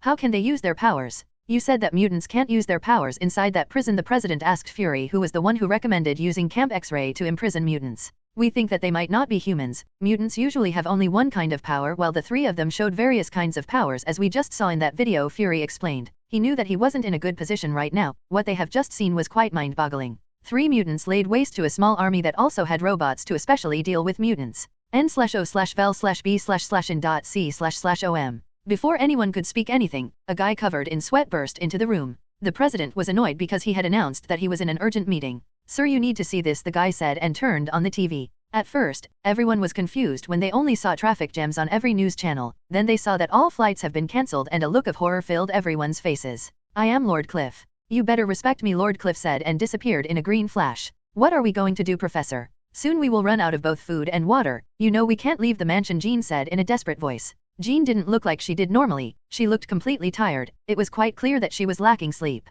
Charles just remained silent. A week has passed since mutants lost all of their rights and now they were being treated like nothing more than cattle. Charles has never thought that this incident would escalate to such an extent. He believed that even if some humans start to cause them harm, some would definitely show them kindness, and that is what he needed. But it didn't turn out like that. Both of their water and electricity connections have been cut. A radio was the only thing they had was running, and it was their only source of information. After the mutant hunts started, they took in several refugees out of goodwill, but few of their own sold them out to the authorities. First, they cut off their electric connection, and then, it was their water connection. They could see several military vehicles waiting outside of the mansion keeping watch. Some of them got scared and tried to run away but were immediately stunned and captured. The current adults present inside the Xavier mansion had no idea why they haven't attacked the mansion itself, but all of them knew one thing: it was only a matter of time. The adults spent most of their time keeping a watch outside. They knew that it won't mean much if they attack, but maybe some of the kids would be able to run away because of confusion. I don't know what I should do. It seems that I have really failed, Charles said with disappointment in his voice.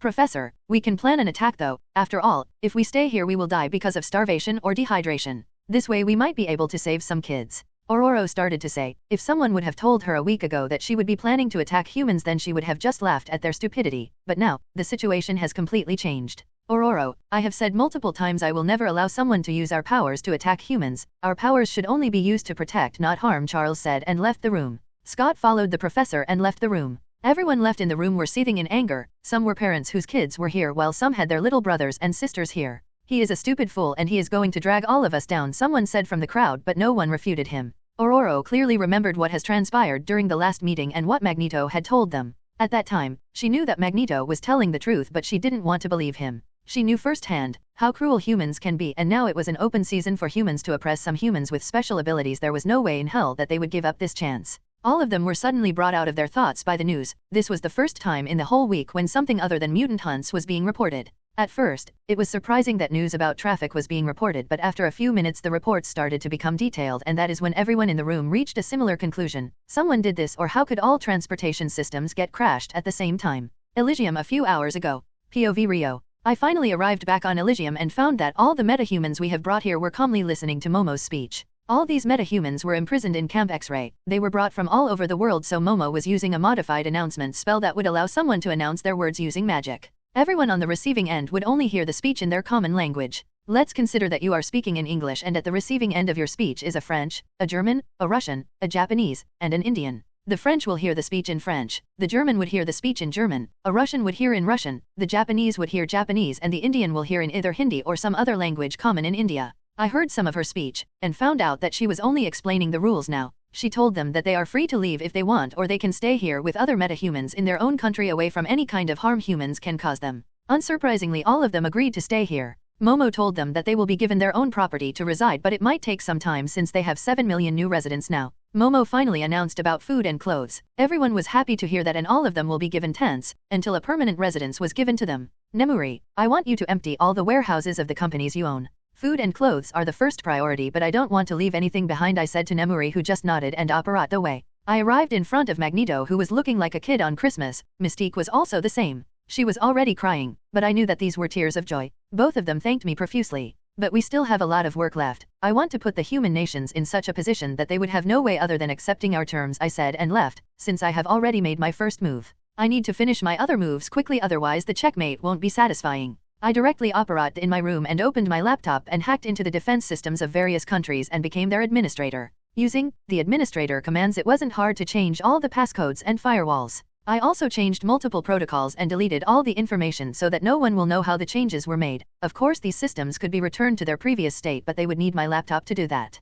And if they wanted to fix those systems, then they will have to completely destroy the whole system and build it from the ground up. Formatting or rebooting won't work, as it would still recognize only me as its administrator. After I had crippled the defense systems of all the countries, I hacked into their satellites. Hacking into satellites was slightly complicated with all the backdoors and all that, but with this cheat laptop in my hands, it wasn't a problem. n/o/vel/b/in.c//om. I disabled all the functions those satellites had except the information relay. If I shut that down, how are the humans going to fight back? It would be a futile attempt, but it would be quite amusing to see them try to fight me and then squirm. Next, I attacked the flight systems. Even in the year of 2002, a lot of functions depended on digital stuff like their land mapping software, their weather mapping software, and then their radio. If I disable their radio and all other mapping systems, then they will be forced to cancel all the flights. Yes, I might cause a few crashes here and there, but it's not my fault that their system was vulnerable. So, I shut down their systems. I already got several pings of SOS messages, asking for help. Someone would call me heartless and cruel, so I sent some limited information to all those flights that were still in the air. If they still crash, then it won't be my fault, it would be the pilot's fault because he was a moron, and the flight administration was also responsible. If the planes crash and people die, then it won't be my fault. The flight companies should have provided parachutes. Phew, at least, my conscience will be clean. It's not like I care. Next, I hacked into the stock market and bought everything using Nemuri's fake names, which she used to buy things with, while I transferred all the money to Nemuri's various accounts. Hell is going to break loose as soon as the news gets out. Next, I started to transfer all the digital money available to Nemuri's accounts. Someone might ask, what the hell is digital money? Well, money is not always kept in cash. You keep your money in banks and banks give out loans, but when you check your bank balance it shows the money you kept, but the actual money is a lot less since it is given away. The money that is given away is the digital money. It is not present there physically, but it is displayed digitally. Hehehehe. Nemuri is going to be really happy when she sees all these monies in her account. After that, I hacked into the traffic systems. I decided to start with the US. After all, they were the first to declare that meta-humans would no longer be treated as humans and given citizenship.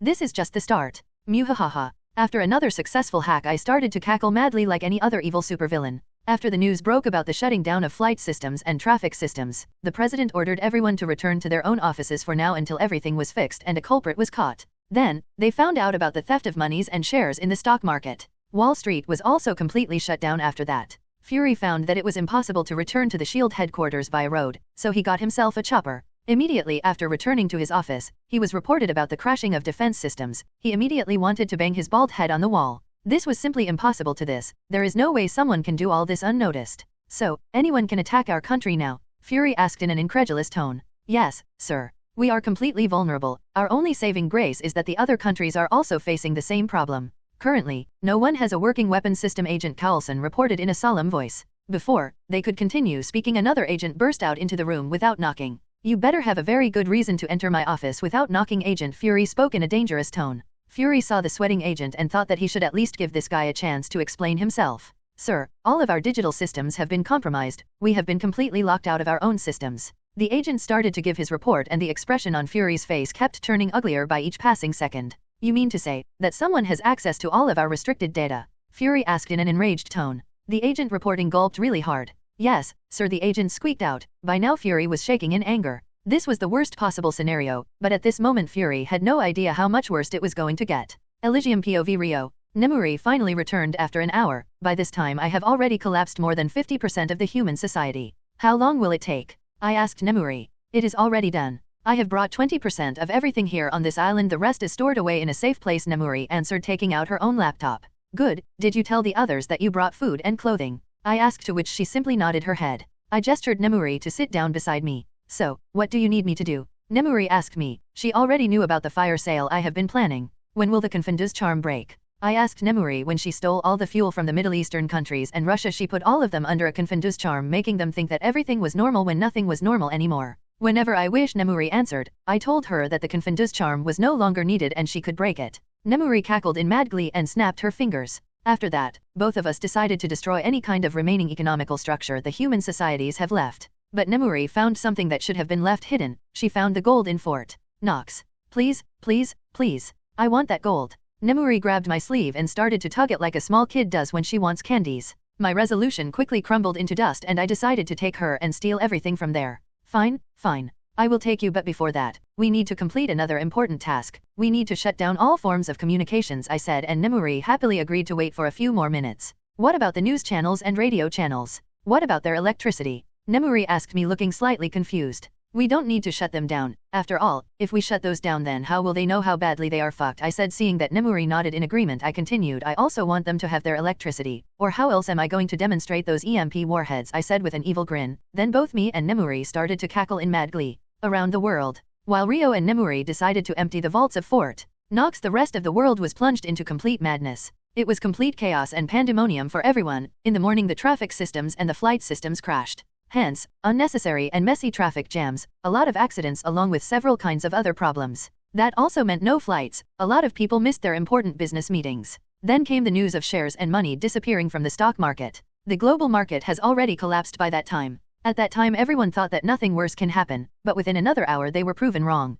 The news about money being stolen came out. The banks tried to suppress it, but there was no way that they would be able to do it. About hundreds of thousands of people take out cash from ATM machines before they start their day, and when they did, the news got out. If it was only a matter of a few people, then it could have been solved, but now, everyone's money has been stolen without a single clue left behind. Then the news about food and resources shortage got out, and that is what broke the camel's back. Riots started to break out in the bigger cities. Everyone had already forgotten about mutants now. People wanted to get answers from their governments, but their country leaders were keeping their lips sealed. Then the human nations were dealt another serious blow. Telephone, pagers, internet stopped working. It was like every kind of communication was being stopped. All countries immediately got busy wanting to fix the communication issue, but the experts didn't even know what was wrong with their systems. While this was going on around the world, the military departments were having their own headache. Their complete satellite systems have been crashed. Previously they boasted how impeccable their system was, but all of that laid useless in front of them. They boasted how they could destroy a country just by pressing a button, but now they can't even launch fireworks by pressing a button. The Middle Eastern countries were completely ruined. Their main source of income has been selling oil to the whole world, but now their mines are completely dry. None of them knew how the hell this happened. Just a few minutes ago everything was normal. How can suddenly all that crude oil disappear? Russia was also facing the same problem. At least Russia had their resources, but it was quite clear that they would be facing problems too, because they can't import anything from the other countries now. The value of currencies around the world were dropping at a rapid rate. Soon there will be nothing left to drop. The only thing they had now was electricity, but now that oil has disappeared from the market, they didn't know how long they will be able to use that. Yes, oil is very important for the production of electricity. Only solar energy is produced without any need of oil. Even in windmills, oil is needed for lubrication. Lubrication is also needed in hydro power plants. There was no way that they could recover from this kind of blow. Oval Office, White House. Gentlemen, what is the damage, and how long will it take us to recover? The president asked in a sullen voice. All of them already knew that this was a planned terrorist attack on a global scale, but it was done so fast that they didn't even have any time to brace themselves. They were defeated and destroyed in one fell swoop. Radio was the only kind of communication that could be used, and for whatever reason, the news channels were still running. Sir, we are still unable to re-establish any kind of communication. We only have whatever is already running, a scientist-looking guy said in a tired voice. A young man raised up his hand as soon as the scientist finished. The young man looked like a recent college graduate, but the president gestured him to speak up. Sir, I think that whoever did this knowingly left the radio and news channels functional, the young man said. A veteran army general growled in annoyance and looked towards the young man. And why do you think that? The same general growled out. The young man didn't even flinch. It's because they wanted to cause mass fear. People are rioting out in the streets because they were able to get this news. Whoever did this allowed those things to function, then locked us out of our own satellite. Whoever did this has planned it out completely, the young man said, and no one in the room had any guts to retort. Please continue, the president asked the young man to continue. Sir, this was a systematic attack. First they took out all the transportation systems. They started to steal money. There is no exact time when the resources disappeared or the oil disappeared, but my guess is that it was before they openly struck.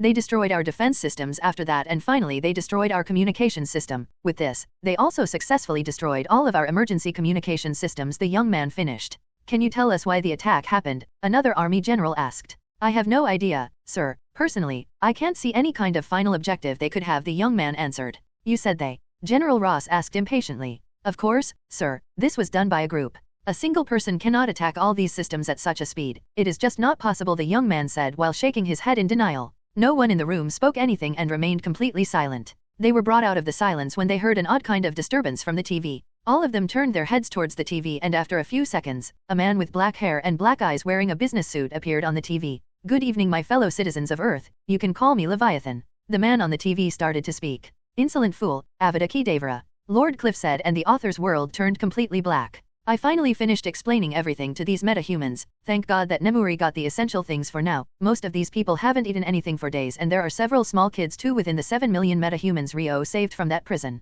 I finally got down from the makeshift podium I made so that it would be easier for me to explain everything to the prisoners we brought here. I was quite tired, but I knew that I could not take a break now. All of us haven't slept throughout the whole night, but we have to help all these people. Both me and Fleur started to use magic to help distribute food to these people. Food took most of the priority, clothes and other necessities could be given later. Using magic helped a lot, otherwise handing food to over 7 million people would have been rather tiring. Some people tried to cause trouble, but they were quickly dealt with. No matter, there will always be some people who would cause problems. Magneto quickly took care of them, and warned them that if they tried to cause any more problems, then we will simply return them to the human countries. Aside that, it was quite a scene to watch all these people eat food with such a care. After they finished their food, we handed them other necessary things along with a tent. If they had any family members, they could get a single tent. Most of them didn't even know if they had any family members in here or not. After all, finding someone you know among 7 million people will be quite hard. Most of these people had made their own families according to their pits where they were being kept. This was quite a common thing in a lot of prisons.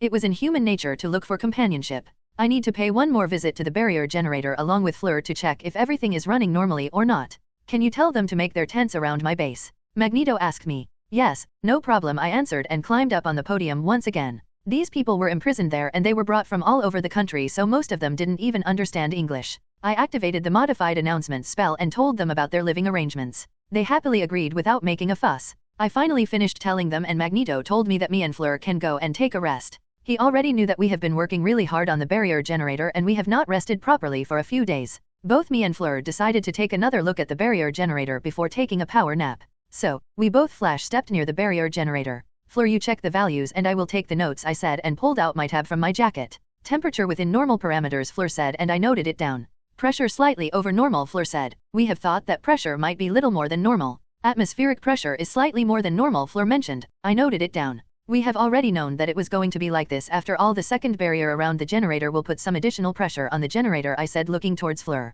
Hey, I am not complaining. I am just mentioning what I am seeing here, Fleur said defensively. Sorry, Fleur. I am slightly cranky. I really need some sleep, I apologized. I really need to lay down. Don't worry, I understand, Fleur said and continued to take readings. After a couple of minutes, we were finally done and we decided to return to our rooms, but before anything else we needed a bath. Both of us flash-stepped into our room and Fleur fired some locking and privacy charms on the door before she used Nemuri's spell to get out of her clothes and went to prepare the bath. I laughed at the girl when she swayed her ass in my direction. I like to take off my clothes without magic, like any other normal people, so I did that. Fleur has been a Vila before, and even after she became a phoenix she retained some of her racial traits from before, like her sexual drive and love for sex. So, like before, she was still a bi and loved both men and women, but since she had completely bonded with Rio while she was still a Vila, she now only loves Rio and us girls. She knows that Rio is the leader of the harem, so she does not start anything with us while he is not present, but when Rio is present she stops hiding her love for us and openly displays it. Rio also knows about this, but he does not mind because this is out of Fleur's control too. It's just her racial trait. Momo, the water's ready, I heard Fleur's voice from inside the bath. I walked in without bothering to hide my body. We have been together for so long it would be completely meaningless. After a nice and warm bath, both of us decided to take a small nap. Both me and Fleur lay down on the bed while hugging each other. Now that I think of it, we have come a long way since we were just kids. After learning occlumency, my memories of meeting Rio for the first time have been cleared. Those were really precious memories to me. Since I was 4 years old, Rio has been with me. I still remember everything like it was just yesterday. A small smile appeared on my lips thinking of those memories. What are you thinking about? Fleur asked me. Just remembering some old memories, I said, and Fleur also smiled hearing that. Nothing was hidden between us girls, and all the other girls know that I was Rio's first lover and I have been with him since we were 4. When we were just learning about our powers. Will you show me those memories? I would like to see those memories if you don't mind. Fleur asked me. I have never shown these memories to anyone. It is not like I don't want to show them. It was more like after we finished Hogwarts all of us got busy with our own lives and no one asked me. Yeah, sure, I said with a smile. Thank you, Fleur said softly and fell asleep. I also fell asleep right after her. My eyes fluttered open and I didn't feel quite good. I already knew the reason of this. It was already dark. I have grown accustomed to this feeling. After the sun goes down I also feel slightly down. It is because of my race. No need to look into deeper problems. What kind of solar elf would I be if I didn't feel odd after the sun goes down? I picked up my phone and saw several news updates. Oh, so Rio had already started his plans. Honestly, I don't know how could the people from this world be so aggressive to the metahumans. But it is not much different from my world. In my world most people had their quirks and the quirkless people were oppressed there. Huh? All the worlds we traveled to had similar problems like this. In the HP world, there was pure blood bigotry. That is why I like to stay away from these problems. I don't like dealing with these matters because I don't like hurting people, and if I need to solve these then there will be violence. That is why I throw myself into research and studies while Rio is dealing with them. I will help him, but I will avoid thinking about these matters as much as I can. Fleur was still hugging me. I gently removed her hand and got off from the bed. We always slept in the nude, so I covered Fleur's body and it seemed that it woke her up.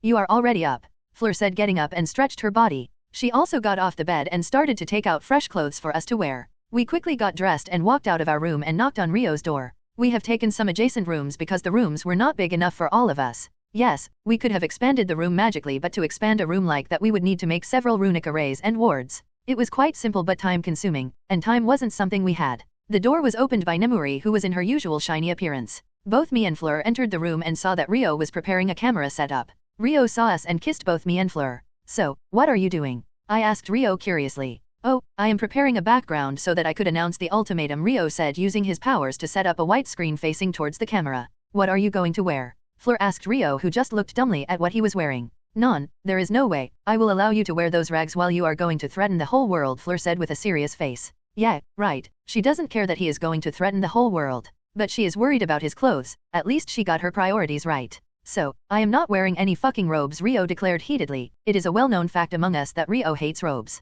You don't have to wear robes. You will be wearing suits like Mafia, Fleur said, nodding at herself, and with a swipe of her hand Rio was completely naked. Nemuri wanted to jump at Rio, but I stopped the depraved pervert. Fleur then spent more than an hour to dress Rio. It was quite funny to watch. Rio looked really miserable when Fleur was using him like her personal dress-up doll. Nemuri was crying in the corner that she missed the chance to get herself boned. Fleur was finally satisfied with Rio, and I have to say, Rio was looking like a mafia gangster. Now that the dress-up was finally over, Rio decided to give out his ultimatum. We decided to manage the camera. He could have done it on his own, but since we were here we decided to take the responsibility. Rio had already set up everything. The feed will be displayed over every screen out there in the world. Even if the TV was turned off, it would turn on its own. The audio will also be broadcasted on every radio frequency used by radio stations. Good evening, my fellow citizens of Earth. You can call me Leviathan. With that, Rio began giving out the ultimatum. I am inevitable, Cliff Thanos said, and snapped his fingers, and Author turned to dust. It was absolute hell around the world. Riots were happening all around the world. Thieving and looting were pretty common now. One day, it took only one day for someone to destroy their society that they had worked so hard to build. All the world leaders were completely silent because they had no answers. After all, they can't just produce everything that was stolen out of thin air. They had no idea who did this. They have long forgotten about mutants. After all, someone had given them a much bigger fish to fry. A fish that cannot be ignored. n/o/vel/b/in.c//om. In several countries, it was night when the disaster struck, but they have also received the damage equally. The human society was now delicately balanced, and each country was a link making up the balance, and the attacker destroyed all of their links. In this era, no country could survive on its own, so if a country wasn't damaged like the others, it was still crippled. In some countries, it was morning, while in some others it was midnight, while in some others it was just evening, but something similar was happening all of a sudden in all of those countries. In all the countries, the TVs started to make an odd noise, gaining everyone's attention. The switched off TVs started on their own and started to make that same odd noise. It was creepy, but everyone knew that something was happening. The people who were already watching the news found themselves unable to change anything on their TV. Those TVs also started to make that odd noise, gaining everyone's attention.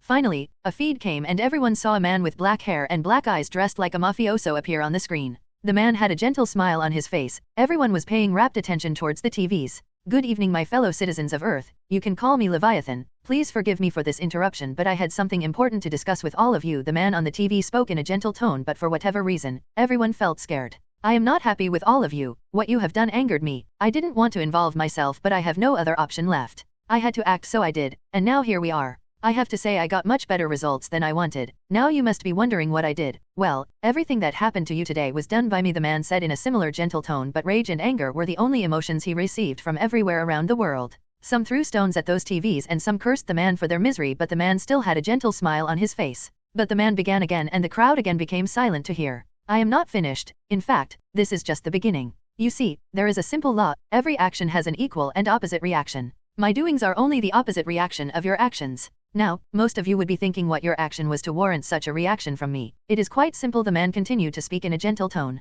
There was no malice in his voice. Everyone in the world now had a look of fear and worry on their faces. Mutants, I am doing this because of how you treated mutants, or metahumans, how I like to refer to them. Metahumans is much better, isn't it? Oh, sorry you can't answer, but I am quite sure that metahumans would understand my words, the man continued, speaking with a smile on his face. Please, don't blame me for doing this to you. Blame your country leaders. They did this to you. They are the ones who destroyed your lives. They are the ones responsible for your misery, the man said, and paused for a few seconds. No one reacted this time. Everyone held their breath, but all of their rage and anger turned towards their country leaders. The same leaders they supported a week ago when they declared that mutants would be exiled from their countries. Now, let's talk about what I want. I want every country to escort the metahumans to these following locations, of course with utmost care, or I will be angry again. Metahumans are also welcome to come by themselves. Then a list of places appeared on the TVs. The list of locations was specific for each country. A/N. Author is very weak after he survived from the attacks from Lord Cliff and Cliff Thanos, so Author is unable to write down those names. Many of the country leaders would scoff at me or just laugh at my demand. I can't let that happen now, can I? This time it will be also you people who will pay the price if your country leader does not listen to my demands. But of course, I must give some proof. After all, proofs are something very important in this world, the man continued in his gentle tone. Everyone was shaking in fear and horror now. Then, let's make an example. I also know that the United States of America has decided to become my example. After all, the United States of America was the first country to act against metahumans, the man said. Everyone from the US was completely horrified. The screen changed and a warhead appeared on the display. The warhead was immediately launched and the screen changed and the point of view from the warhead was displayed. Now, please, don't worry, I am a peace-loving guy. This is not a nuclear warhead. This is an EMP warhead strong enough to destroy everything electrical within a city like New York. My first target is Las Vegas. After all, what happens in Vegas stays in Vegas. The man's voice was heard and after the man finished speaking he laughed gently. But none of the humans felt any kind of similar emotion. The people of Las Vegas were the most scared. People of Las Vegas finally saw something like a falling star coming towards them. No one needed to be told that it was the EMP warhead that was launched.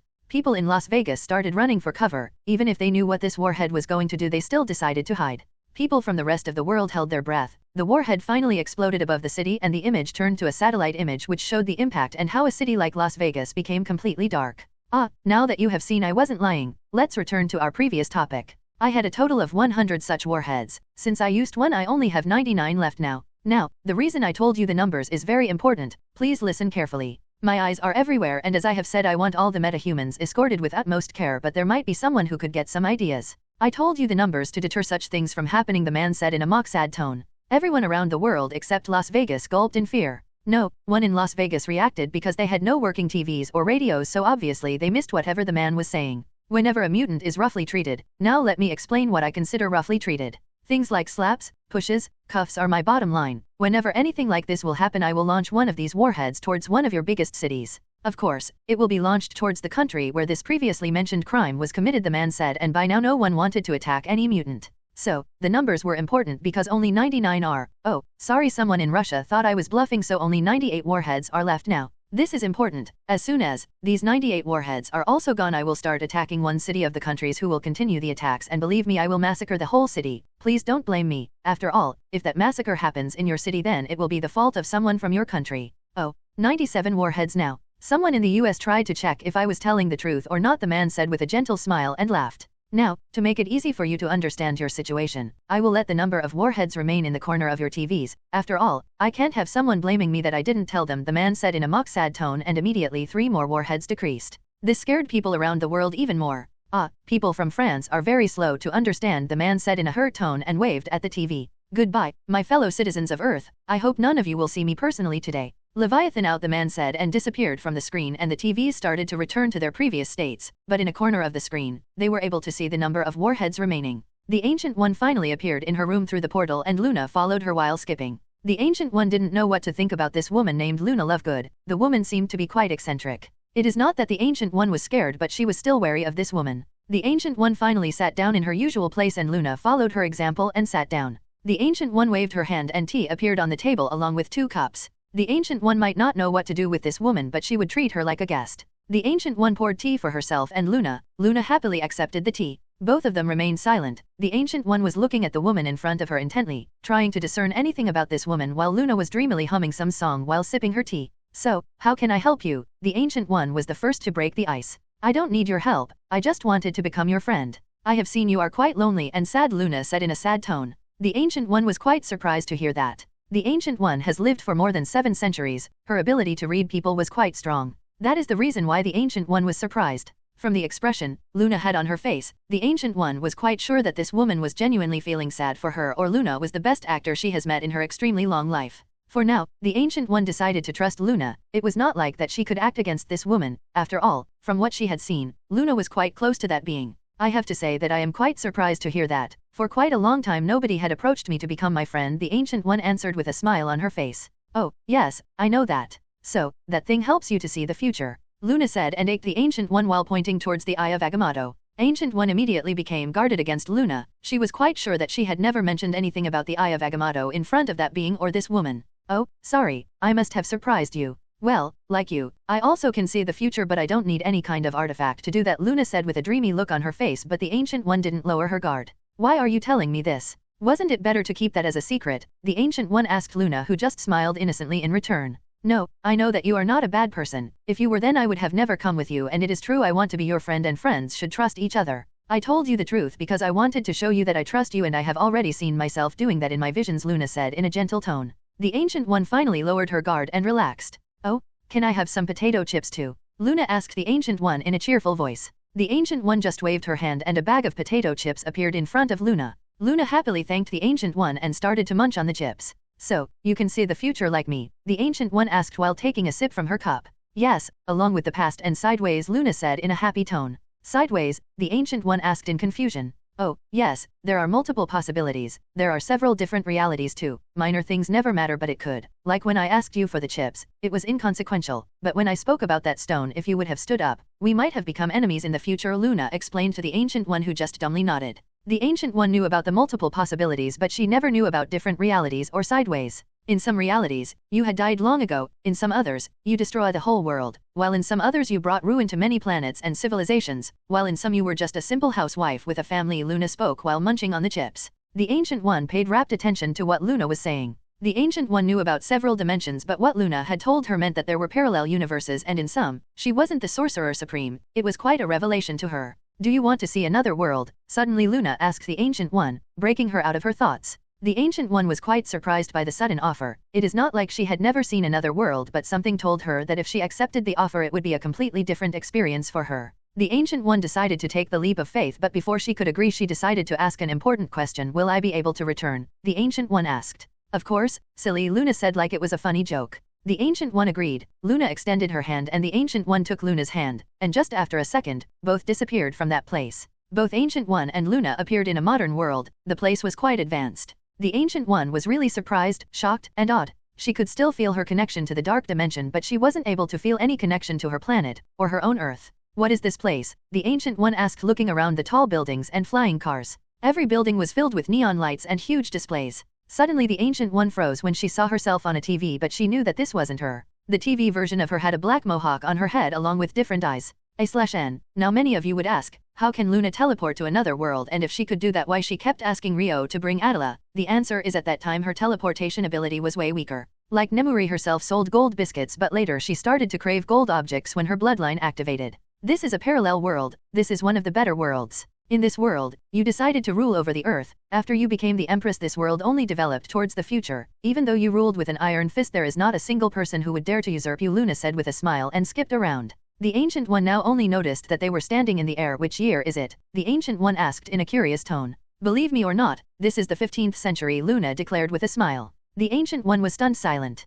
The Ancient One also found she wasn't able to use her Eye of Agamotto in this world. That stone has no relevance here, so it won't work. Let's go back, Luna said. The Ancient One agreed because she felt quite powerless in here, and both disappeared from that world and arrived back in Camartage, inside the Ancient One's room. Luna, I have to say, today was quite enlightening for me, the Ancient One said with a smile. The Ancient One would have never have known about these worlds if it wasn't for Luna. Yes, it was true that she was unable to interact with that world, but that was fine. After all, she had long forgotten her passion for knowledge, but that passion once again awakened inside her. She might not be able to visit those worlds again, but she could at least write about her experience. Who knows, someday someone might be able to visit those parallel worlds. Xavier Mansion, New York. While Luna and the Ancient One were having their fun bonding, everyone had become restless in the Xavier Mansion after they had heard the announcement of Leviathan from the radio. They were happy that someone was trying to save them, but they were also facing a problem, because they heard the announcement on the radio but they did not get the names of the locations. Only one person living in the Xavier Mansion was not happy after hearing the announcement. He felt devastated when he heard what that person did to the humans and what he would do in the future if his demands were ignored and mutants were hurt.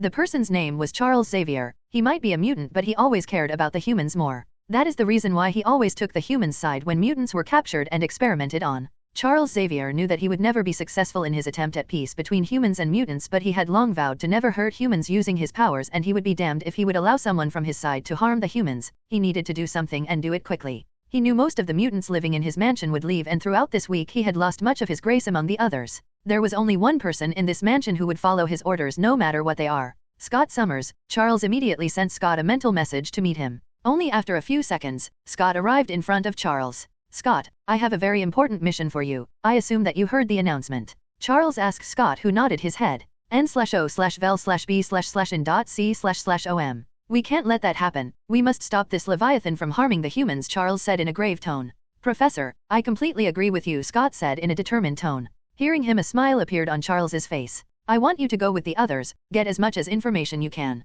I will stay here and relay the information to the authorities. Scott, this is a very important mission for you. We can't allow Leviathan to succeed, Charles continued to speak in a solemn tone. Professor, I won't disappoint you, Scott declared and left the room. Charles smiled proudly while watching Scott walk away. Phew. I released a sigh when I finally finished my announcement. That was a lot of pressure. At least, I didn't fumble with words. That would have been really embarrassing. My whole supervillain image would have been ruined permanently. That was awesome, Nemuri said and cheered. Even though I don't understand your fetish to become a villain, still I will say that it was quite impressive, Momo said in a teasing manner. But I think it's quite hot, Fleur said in a flirty tone. Yeah, girl. Finally, someone who can understand my philosophical ways, Nemuri said with a proud smile. After all, she finally found someone who would agree with her after Fleur joined our family. Huh? I give up. I will never understand you guys, Momo said in an exasperated tone. But you still love us, I said as a matter of fact. Guilty as charged, Momo said and pulled me into a kiss. Now that I think of it, I haven't spent so much time with Momo after arriving in this world. Well, after everything with Elysium is over, I will take her on a picnic. It would be just the two of us.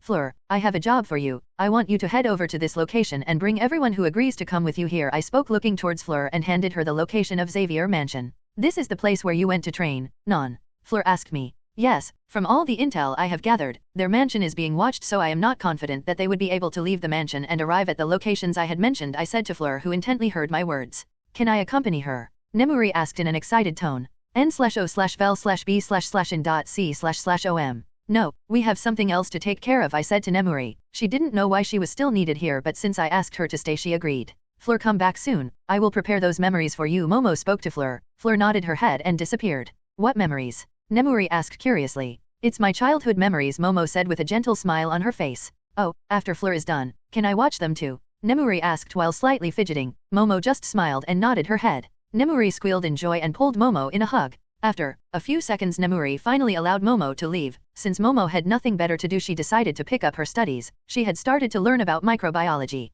Momo gave me another kiss and left the room. So, what do you need me for? After Momo left the room, Nemuri asked me. It's nothing too serious. Let's discuss the residential plans with Magneto and then you can ask your house elves to work on them. After all, I think that they are dying to work, I said to Nemuri, who just nodded her head and left the room with me to look for Magneto. Finding Magneto wasn't so hard. He was running around helping all the metahumans. I could see that he almost looked like he had grown 10 years younger. We met him and discussed my plans with him. He said the northern side of the island would be best for the initial residential plans. We discussed some house plans. It wasn't much. We decided to go with flats. After all, we didn't want to waste space. After the model for the flats was decided, Nemuri called her chief house elf and asked him how long will it take to build these. The house elf declared that if all of them worked together then less than a day. Magneto was quite surprised to see the little creature but didn't bother us while we were speaking with the creature. The house finally left but not before giving Nemuri a salute. Nemuri just chuckled when she saw that. What was that? Eric asked in morbid curiosity. A house elf. They are a kind of parasitic creature. They need to bond with a magical person or a magical property. In return, they work for us and boy, they really like to work, Nemuri explained, not giving away too much information.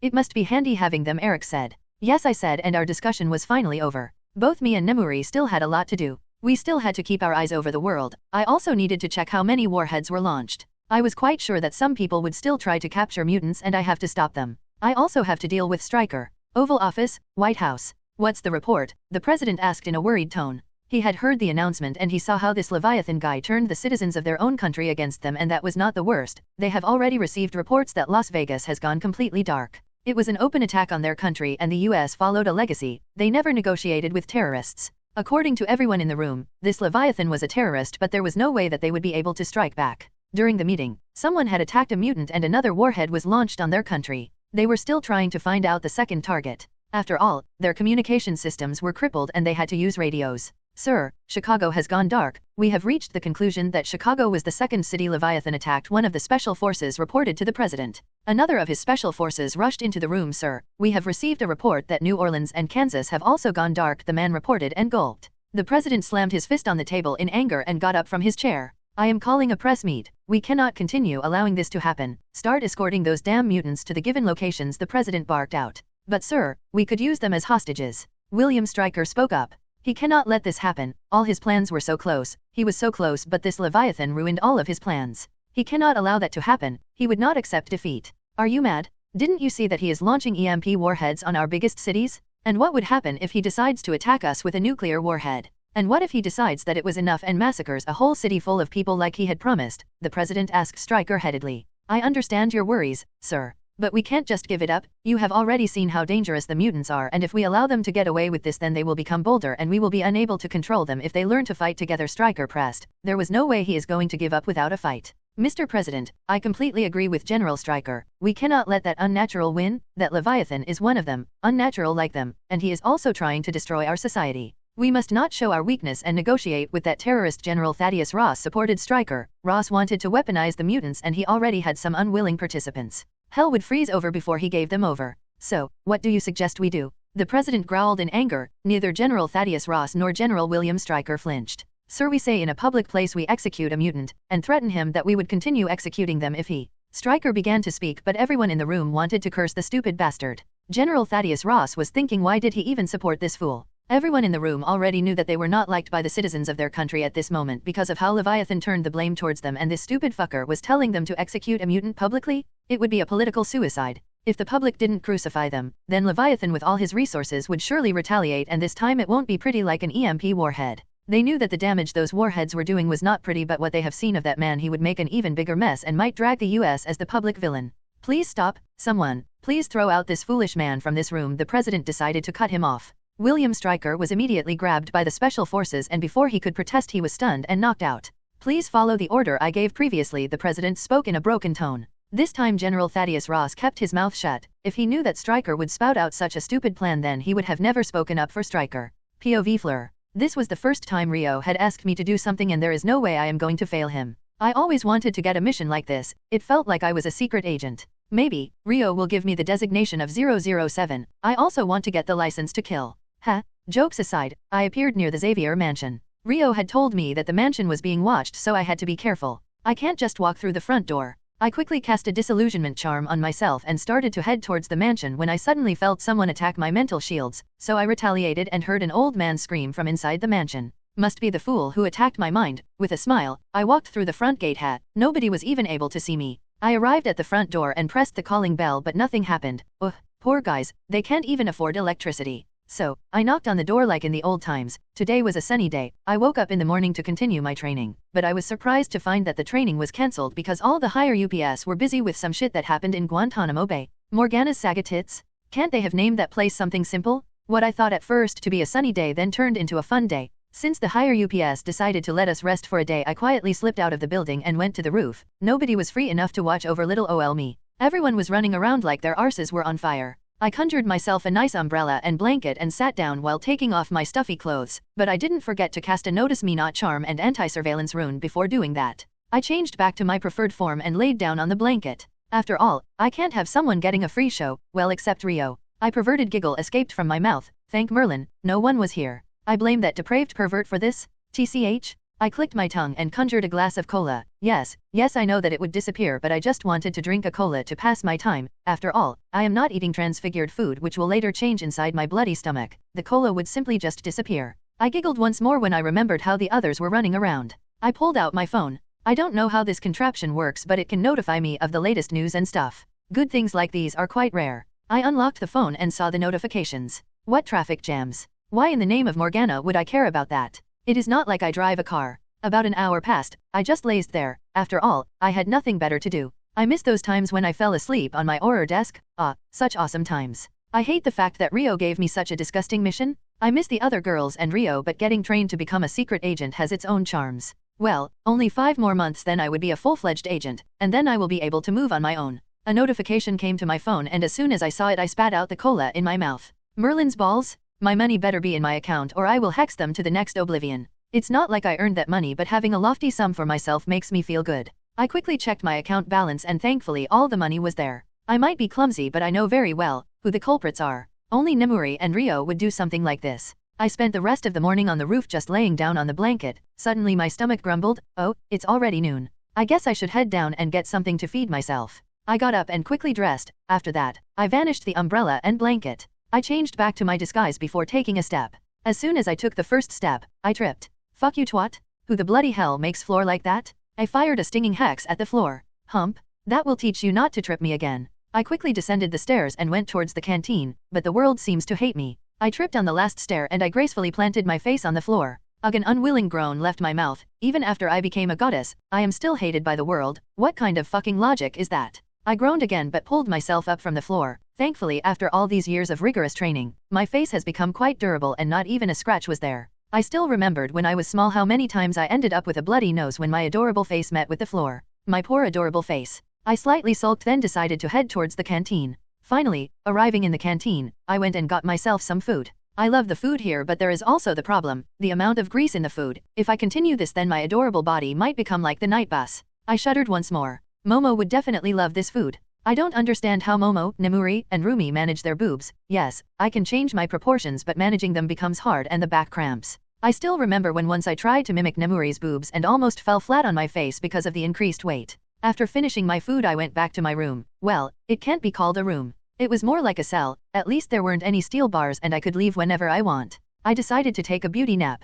I woke up in the evening and after getting freshened I left my room. At least my cell has a small bathroom and saw that everyone was gathered in front of the TV. The TV was making some odd and shitty noise. I suddenly remembered that movie Luna showed me. Some creepy girl walked out of the TV. That was a really scary movie. That isn't going to happen, right? I nervously watched the TV, but thankfully Rio appeared on the TV.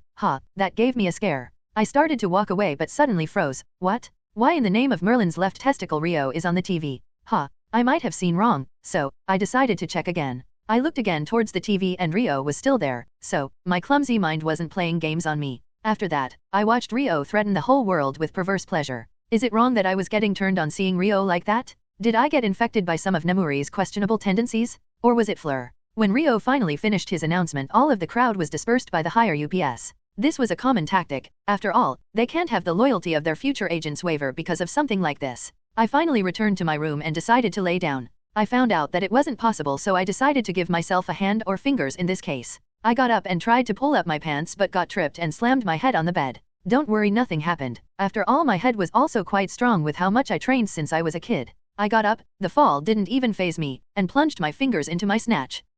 Rio. POV Fleur. I knocked on the door and some chick with red hair opened the door. I immediately knew that this girl was somehow connected to some phoenix. My senses were screaming at me, but the redhead didn't get any reaction. She might not know about her heritage. I felt her phoenix was screaming to me for help. This was kind of a new feeling for me, so I used my phoenix powers to send some soothing emotions. The phoenix seemed to calm down relatively. I must ask Rio about this. This didn't seem natural to me. It was almost like someone had locked the phoenix inside her body. I am really having a problem discerning if there is another entity in the girl or the girl herself has a similar bloodline like mine. Hello, how can I help you? The redhead asked me with an odd look. Oh, I must have been staring at her. My first mission and I made a fool of myself. The girl was looking at me with slight caution. My name is Delacour, Fleur Delacour, I introduced myself.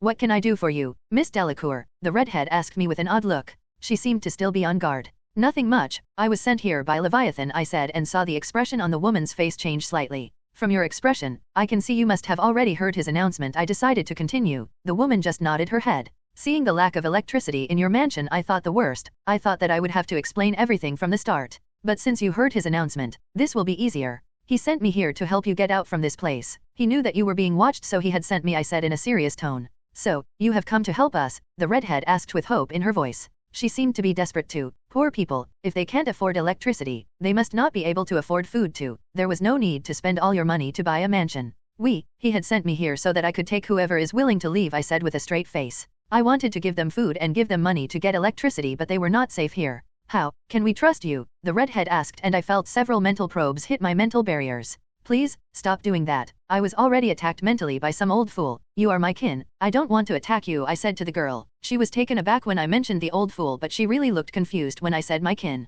Like metahumans? As Leviathan referred, the redhead asked me in confusion. Like I thought she doesn't know about her own heritage. No, I mean Phoenix. We are both phoenixes, I said, showing her my arm which was surrounded by flames. Please let me go. My readers will be angry, the author said, but the attacker just laughed. Didn't I tell you to respect me? Lord Cliff said in a smooth tone and disappeared while taking the author's mobile with him. Nov. L.B//JNN.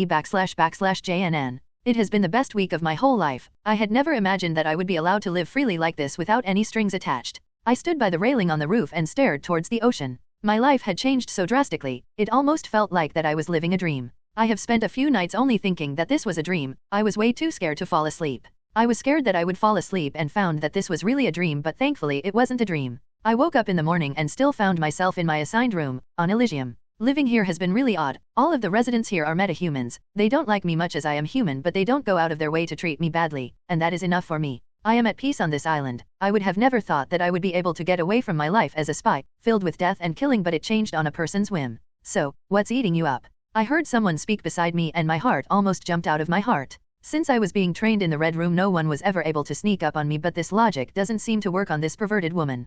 Please don't do that. I said and glared at Nemuri. She just giggled after she noticed that I almost shit my pants. Heh. I didn't mean to scare you or surprise you. I saw you standing here and decided to join you. Nemuri spoke while looking towards the ocean. She had a gentle smile on her face while she spoke and she leaned on the railing like me. This was the first time I have seen her like this, not making a perverted comment or something like that. Even when I met her the first time in Mace, New York, she had that dangerous aura around her. It almost scared me, but now I know that my instincts were not scared for my life but for my mental stability. So, how have been? I mean living like this, Nemuri asked, breaking the silence. I was really confused. She didn't have any of her usual perverted tendencies. It's nice. I have never thought that I would be allowed to live like this. This is the first time I have been free in my life. Maybe you don't know a lot about me but my life wasn't sunshine and roses, I said with a sad tone. Nemuri looked at me and gave me an understanding look. Red Room, I know, I have read all of your files, Nemuri said, and I was really surprised. She had previously mentioned that she knew everything about me. I must have thought that it wouldn't matter. Don't worry, what you have done there, what you had to do for them, and what they have done to you doesn't matter to me. Honestly, I just decided to check you out because you seemed interesting to me, Nemuri said in a gentle tone. Is she giving me a talk?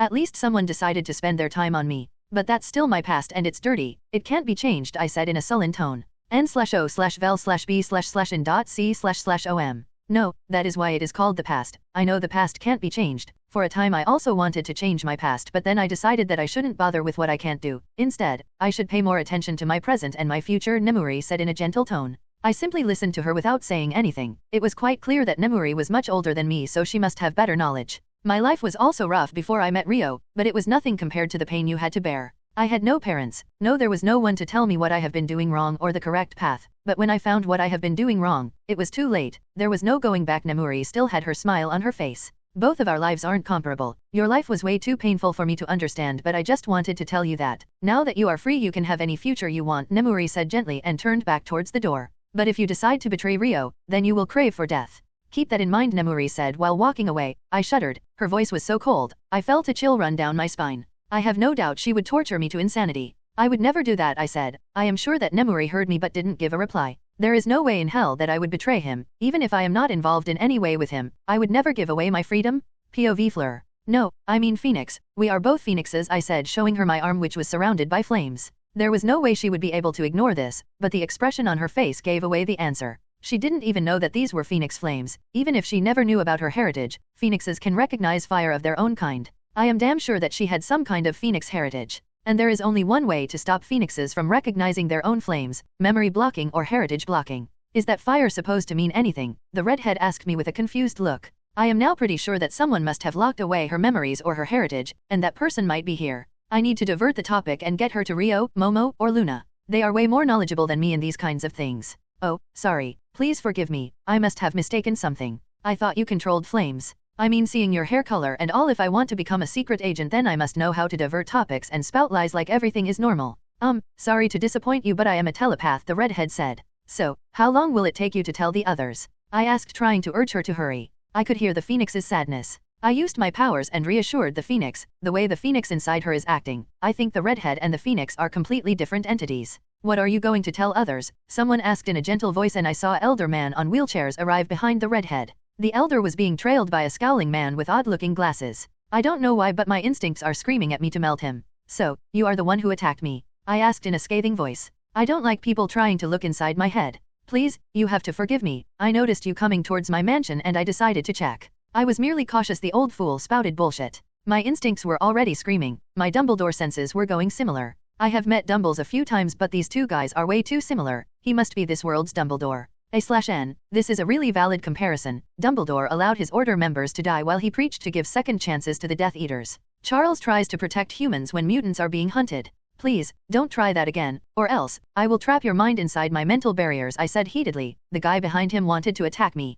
I could already see from his body language but he restrained himself. Good for him. Why don't you go and inform the others? I urged the redhead again. She just dumbly nodded her head. May I ask what you were talking about? The old fool asked again. Leviathan had sent me to take all the willing metahumans to the safe haven, I explained briefly. Do you have any means to talk with him? I must try to make him understand the errors in his ways, the old fool babbled. I didn't know what he was spouting about but I have no problem allowing him to talk with Rio. I pulled out my phone and called Rio. By this time a lot of metahumans have gathered in front of the door. Since the redhead is still here, I expect at least they will be able to inform the others. Fleur, what do you need? After accepting the call, Rio asked me. No, someone wants to talk with you, I said dryly. An old fool on a wheelchair with Dumbledore vibes. Rio asked me. Exactly, should I give him the phone? I asked. Yes, that's all I needed to hear and handed the old fool my phone. He curiously looked at it and accepted it and held it similarly like I had done. Am I speaking to Leviathan? The man on wheels asked. I must insist that you stop this madness. We will never achieve peace like this, the old fool babbled.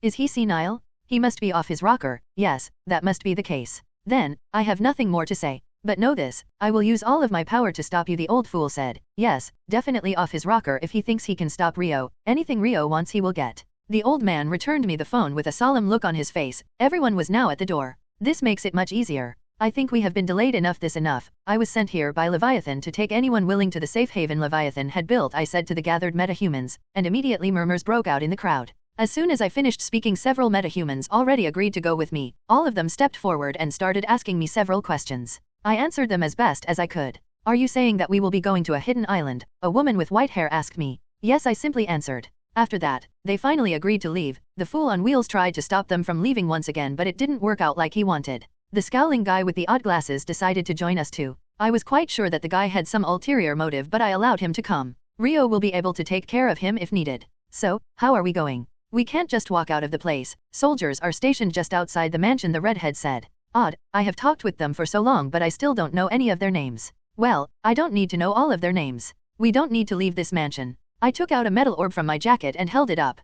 Place your hands on the orb. On me, or someone who is holding the orb, Fleur said. Everyone looked confused but still followed the command. I activated the portkaya and immediately the whole group was whisked away from the mansion. I landed on my feet but others weren't so lucky. All of them ended up on the floor. Ugh. I don't want to do that again, some random guy groaned on the floor. I agree, please, let's not do that again, the redhead said while getting up on her feet. If you are not leaving the island then you won't need to do that, I said and helped the white-haired woman to get up on her feet. Where is Leviathan? The scowling guy with the odd glasses asked. He is busy. I will take your group's leaders to meet with him. I don't know if you have any leaders? So, any volunteers? I asked. I didn't want to take that scowling guy. I needed that redhead to come forward. From what I have seen, all these metahumans listened to her. So, she might have been a secondary leader. I will meet him just like I had thought. The redhead came forward.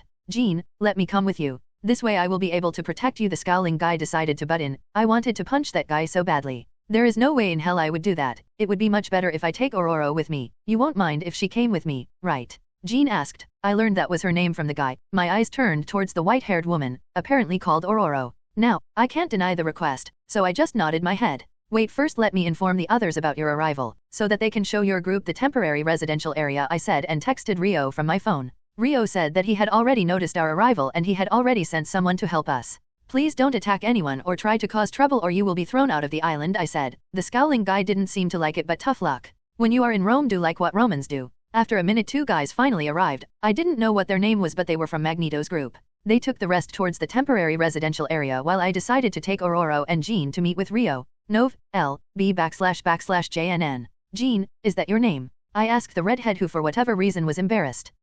I didn't mean to be rude. You introduced herself but I didn't even bother. I am Jean Grey. Feel free to call me Jean. Jean introduced herself. At least she has manners. My name is Aurora Monroe. Call me Aurora please. The white-haired woman followed suit and introduced herself. It's fine. We had more important matters to discuss before, I said offhandedly. We finally arrived in front of Rio's office and I didn't bother to knock and entered the room. Muhahaha. As soon as I opened the door, all three of us heard two people laughing evilly inside the room. Aurora and Jean were immediately on guard but still followed me. As soon as they saw the man they completely froze. Oh, they must have recognized him. Rio, both Jean and Aurora screamed at once. Nemuri and Rio stopped laughing, but I am quite sure that Rio was just acting. There was no way in hell that Rio hasn't noticed us coming towards his room. That means he wanted to do that. It is nice to meet you both once again. I told you that we will meet again. Rio spoke and walked towards Jean and Aurora. Nemuri looked at both of them curiously. No, you are not him. You look older, Aurora pointed out, and without saying anything Rio cast a glamour on himself and he immediately looked younger, almost 18.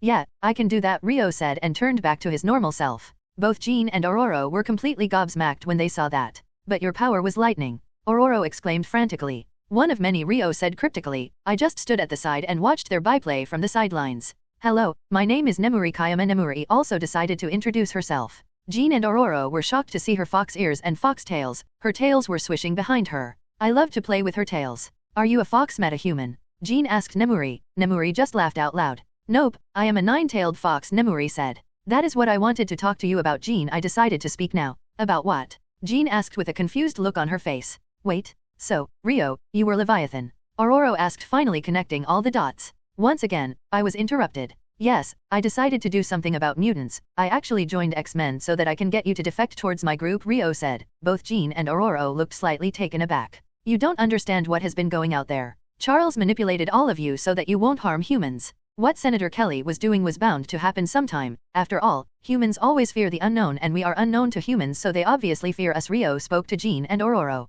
And what you fear, you try to conquer or destroy. That is exactly what happened. Senator Kelly was murdered by a human who used brainwashed mutants. He used that incident to fuel his plot. Rio continued to speak, and by the time Rio finished, both Jean and Aurora were shaking in anger. So, we were treated like animals because of humans? Many of us lost their everything because of humans. Jean enraged. I could feel the phoenix inside her was also enraged. Jean, you need to calm down. We can talk about all these later. We have something more important to deal with now, I said, finally speaking up again. Remember, I said you were a phoenix and later I diverted the topic. I asked Jean, who just nodded her head with a confused expression. Well, I lied. You have some kind of phoenix locked inside of you, I said. Jean was completely bewildered. That's a funny joke. If something was locked inside me then I would have noticed it. Don't you think so? Jean asked, making it seem like I was joking. No, Jean, she is right. I have noticed it too, Rio said with a serious look on his face. Jean became silent and no one said anything. Aurora was looking worriedly at her friend. Just like that, minutes passed but no one spoke anything. Then why didn't you say anything before? Jean asked in a dangerous tone. Her phoenix was also angry. I again used my phoenix powers and soothed her. Because if I had unlocked you, then that fool on wheels would have locked you once again. He was the one who locked your powers by putting several mental blocks on you, and no matter when Charles kept an eye on you. I couldn't have done that. Breaking those mental blocks was going to take time, and I didn't know how the phoenix would have reacted after finally being unlocked for several years, Rio said, and Jean went deep into her thoughts. She contemplated for a few minutes while Aurora spoke up. You said Charles locked her powers. Why? I will also ask the same question. It's simple. He feared her power. As I have said, everyone fears the unknown, and Charles feared the unknown power inside her, which was obviously stronger than him, so he locked her powers. Rio answered the question. Aurora also nodded her head in understanding. Unlock me? Unlock my powers? Jean finally spoke up after several minutes. Then, come with me, Rio said, and left the room. Hello, everyone. As we wrap up this video, I want to share a quick note. I have a Patreon account. If you'd like to support me and enjoy on-demand audiobooks, you can become a Patreon member. Alternatively, you can check out my Google Drive link, which has 500+ novel audiobooks available through my Ko-fi or Patreon shop. I appreciate your support.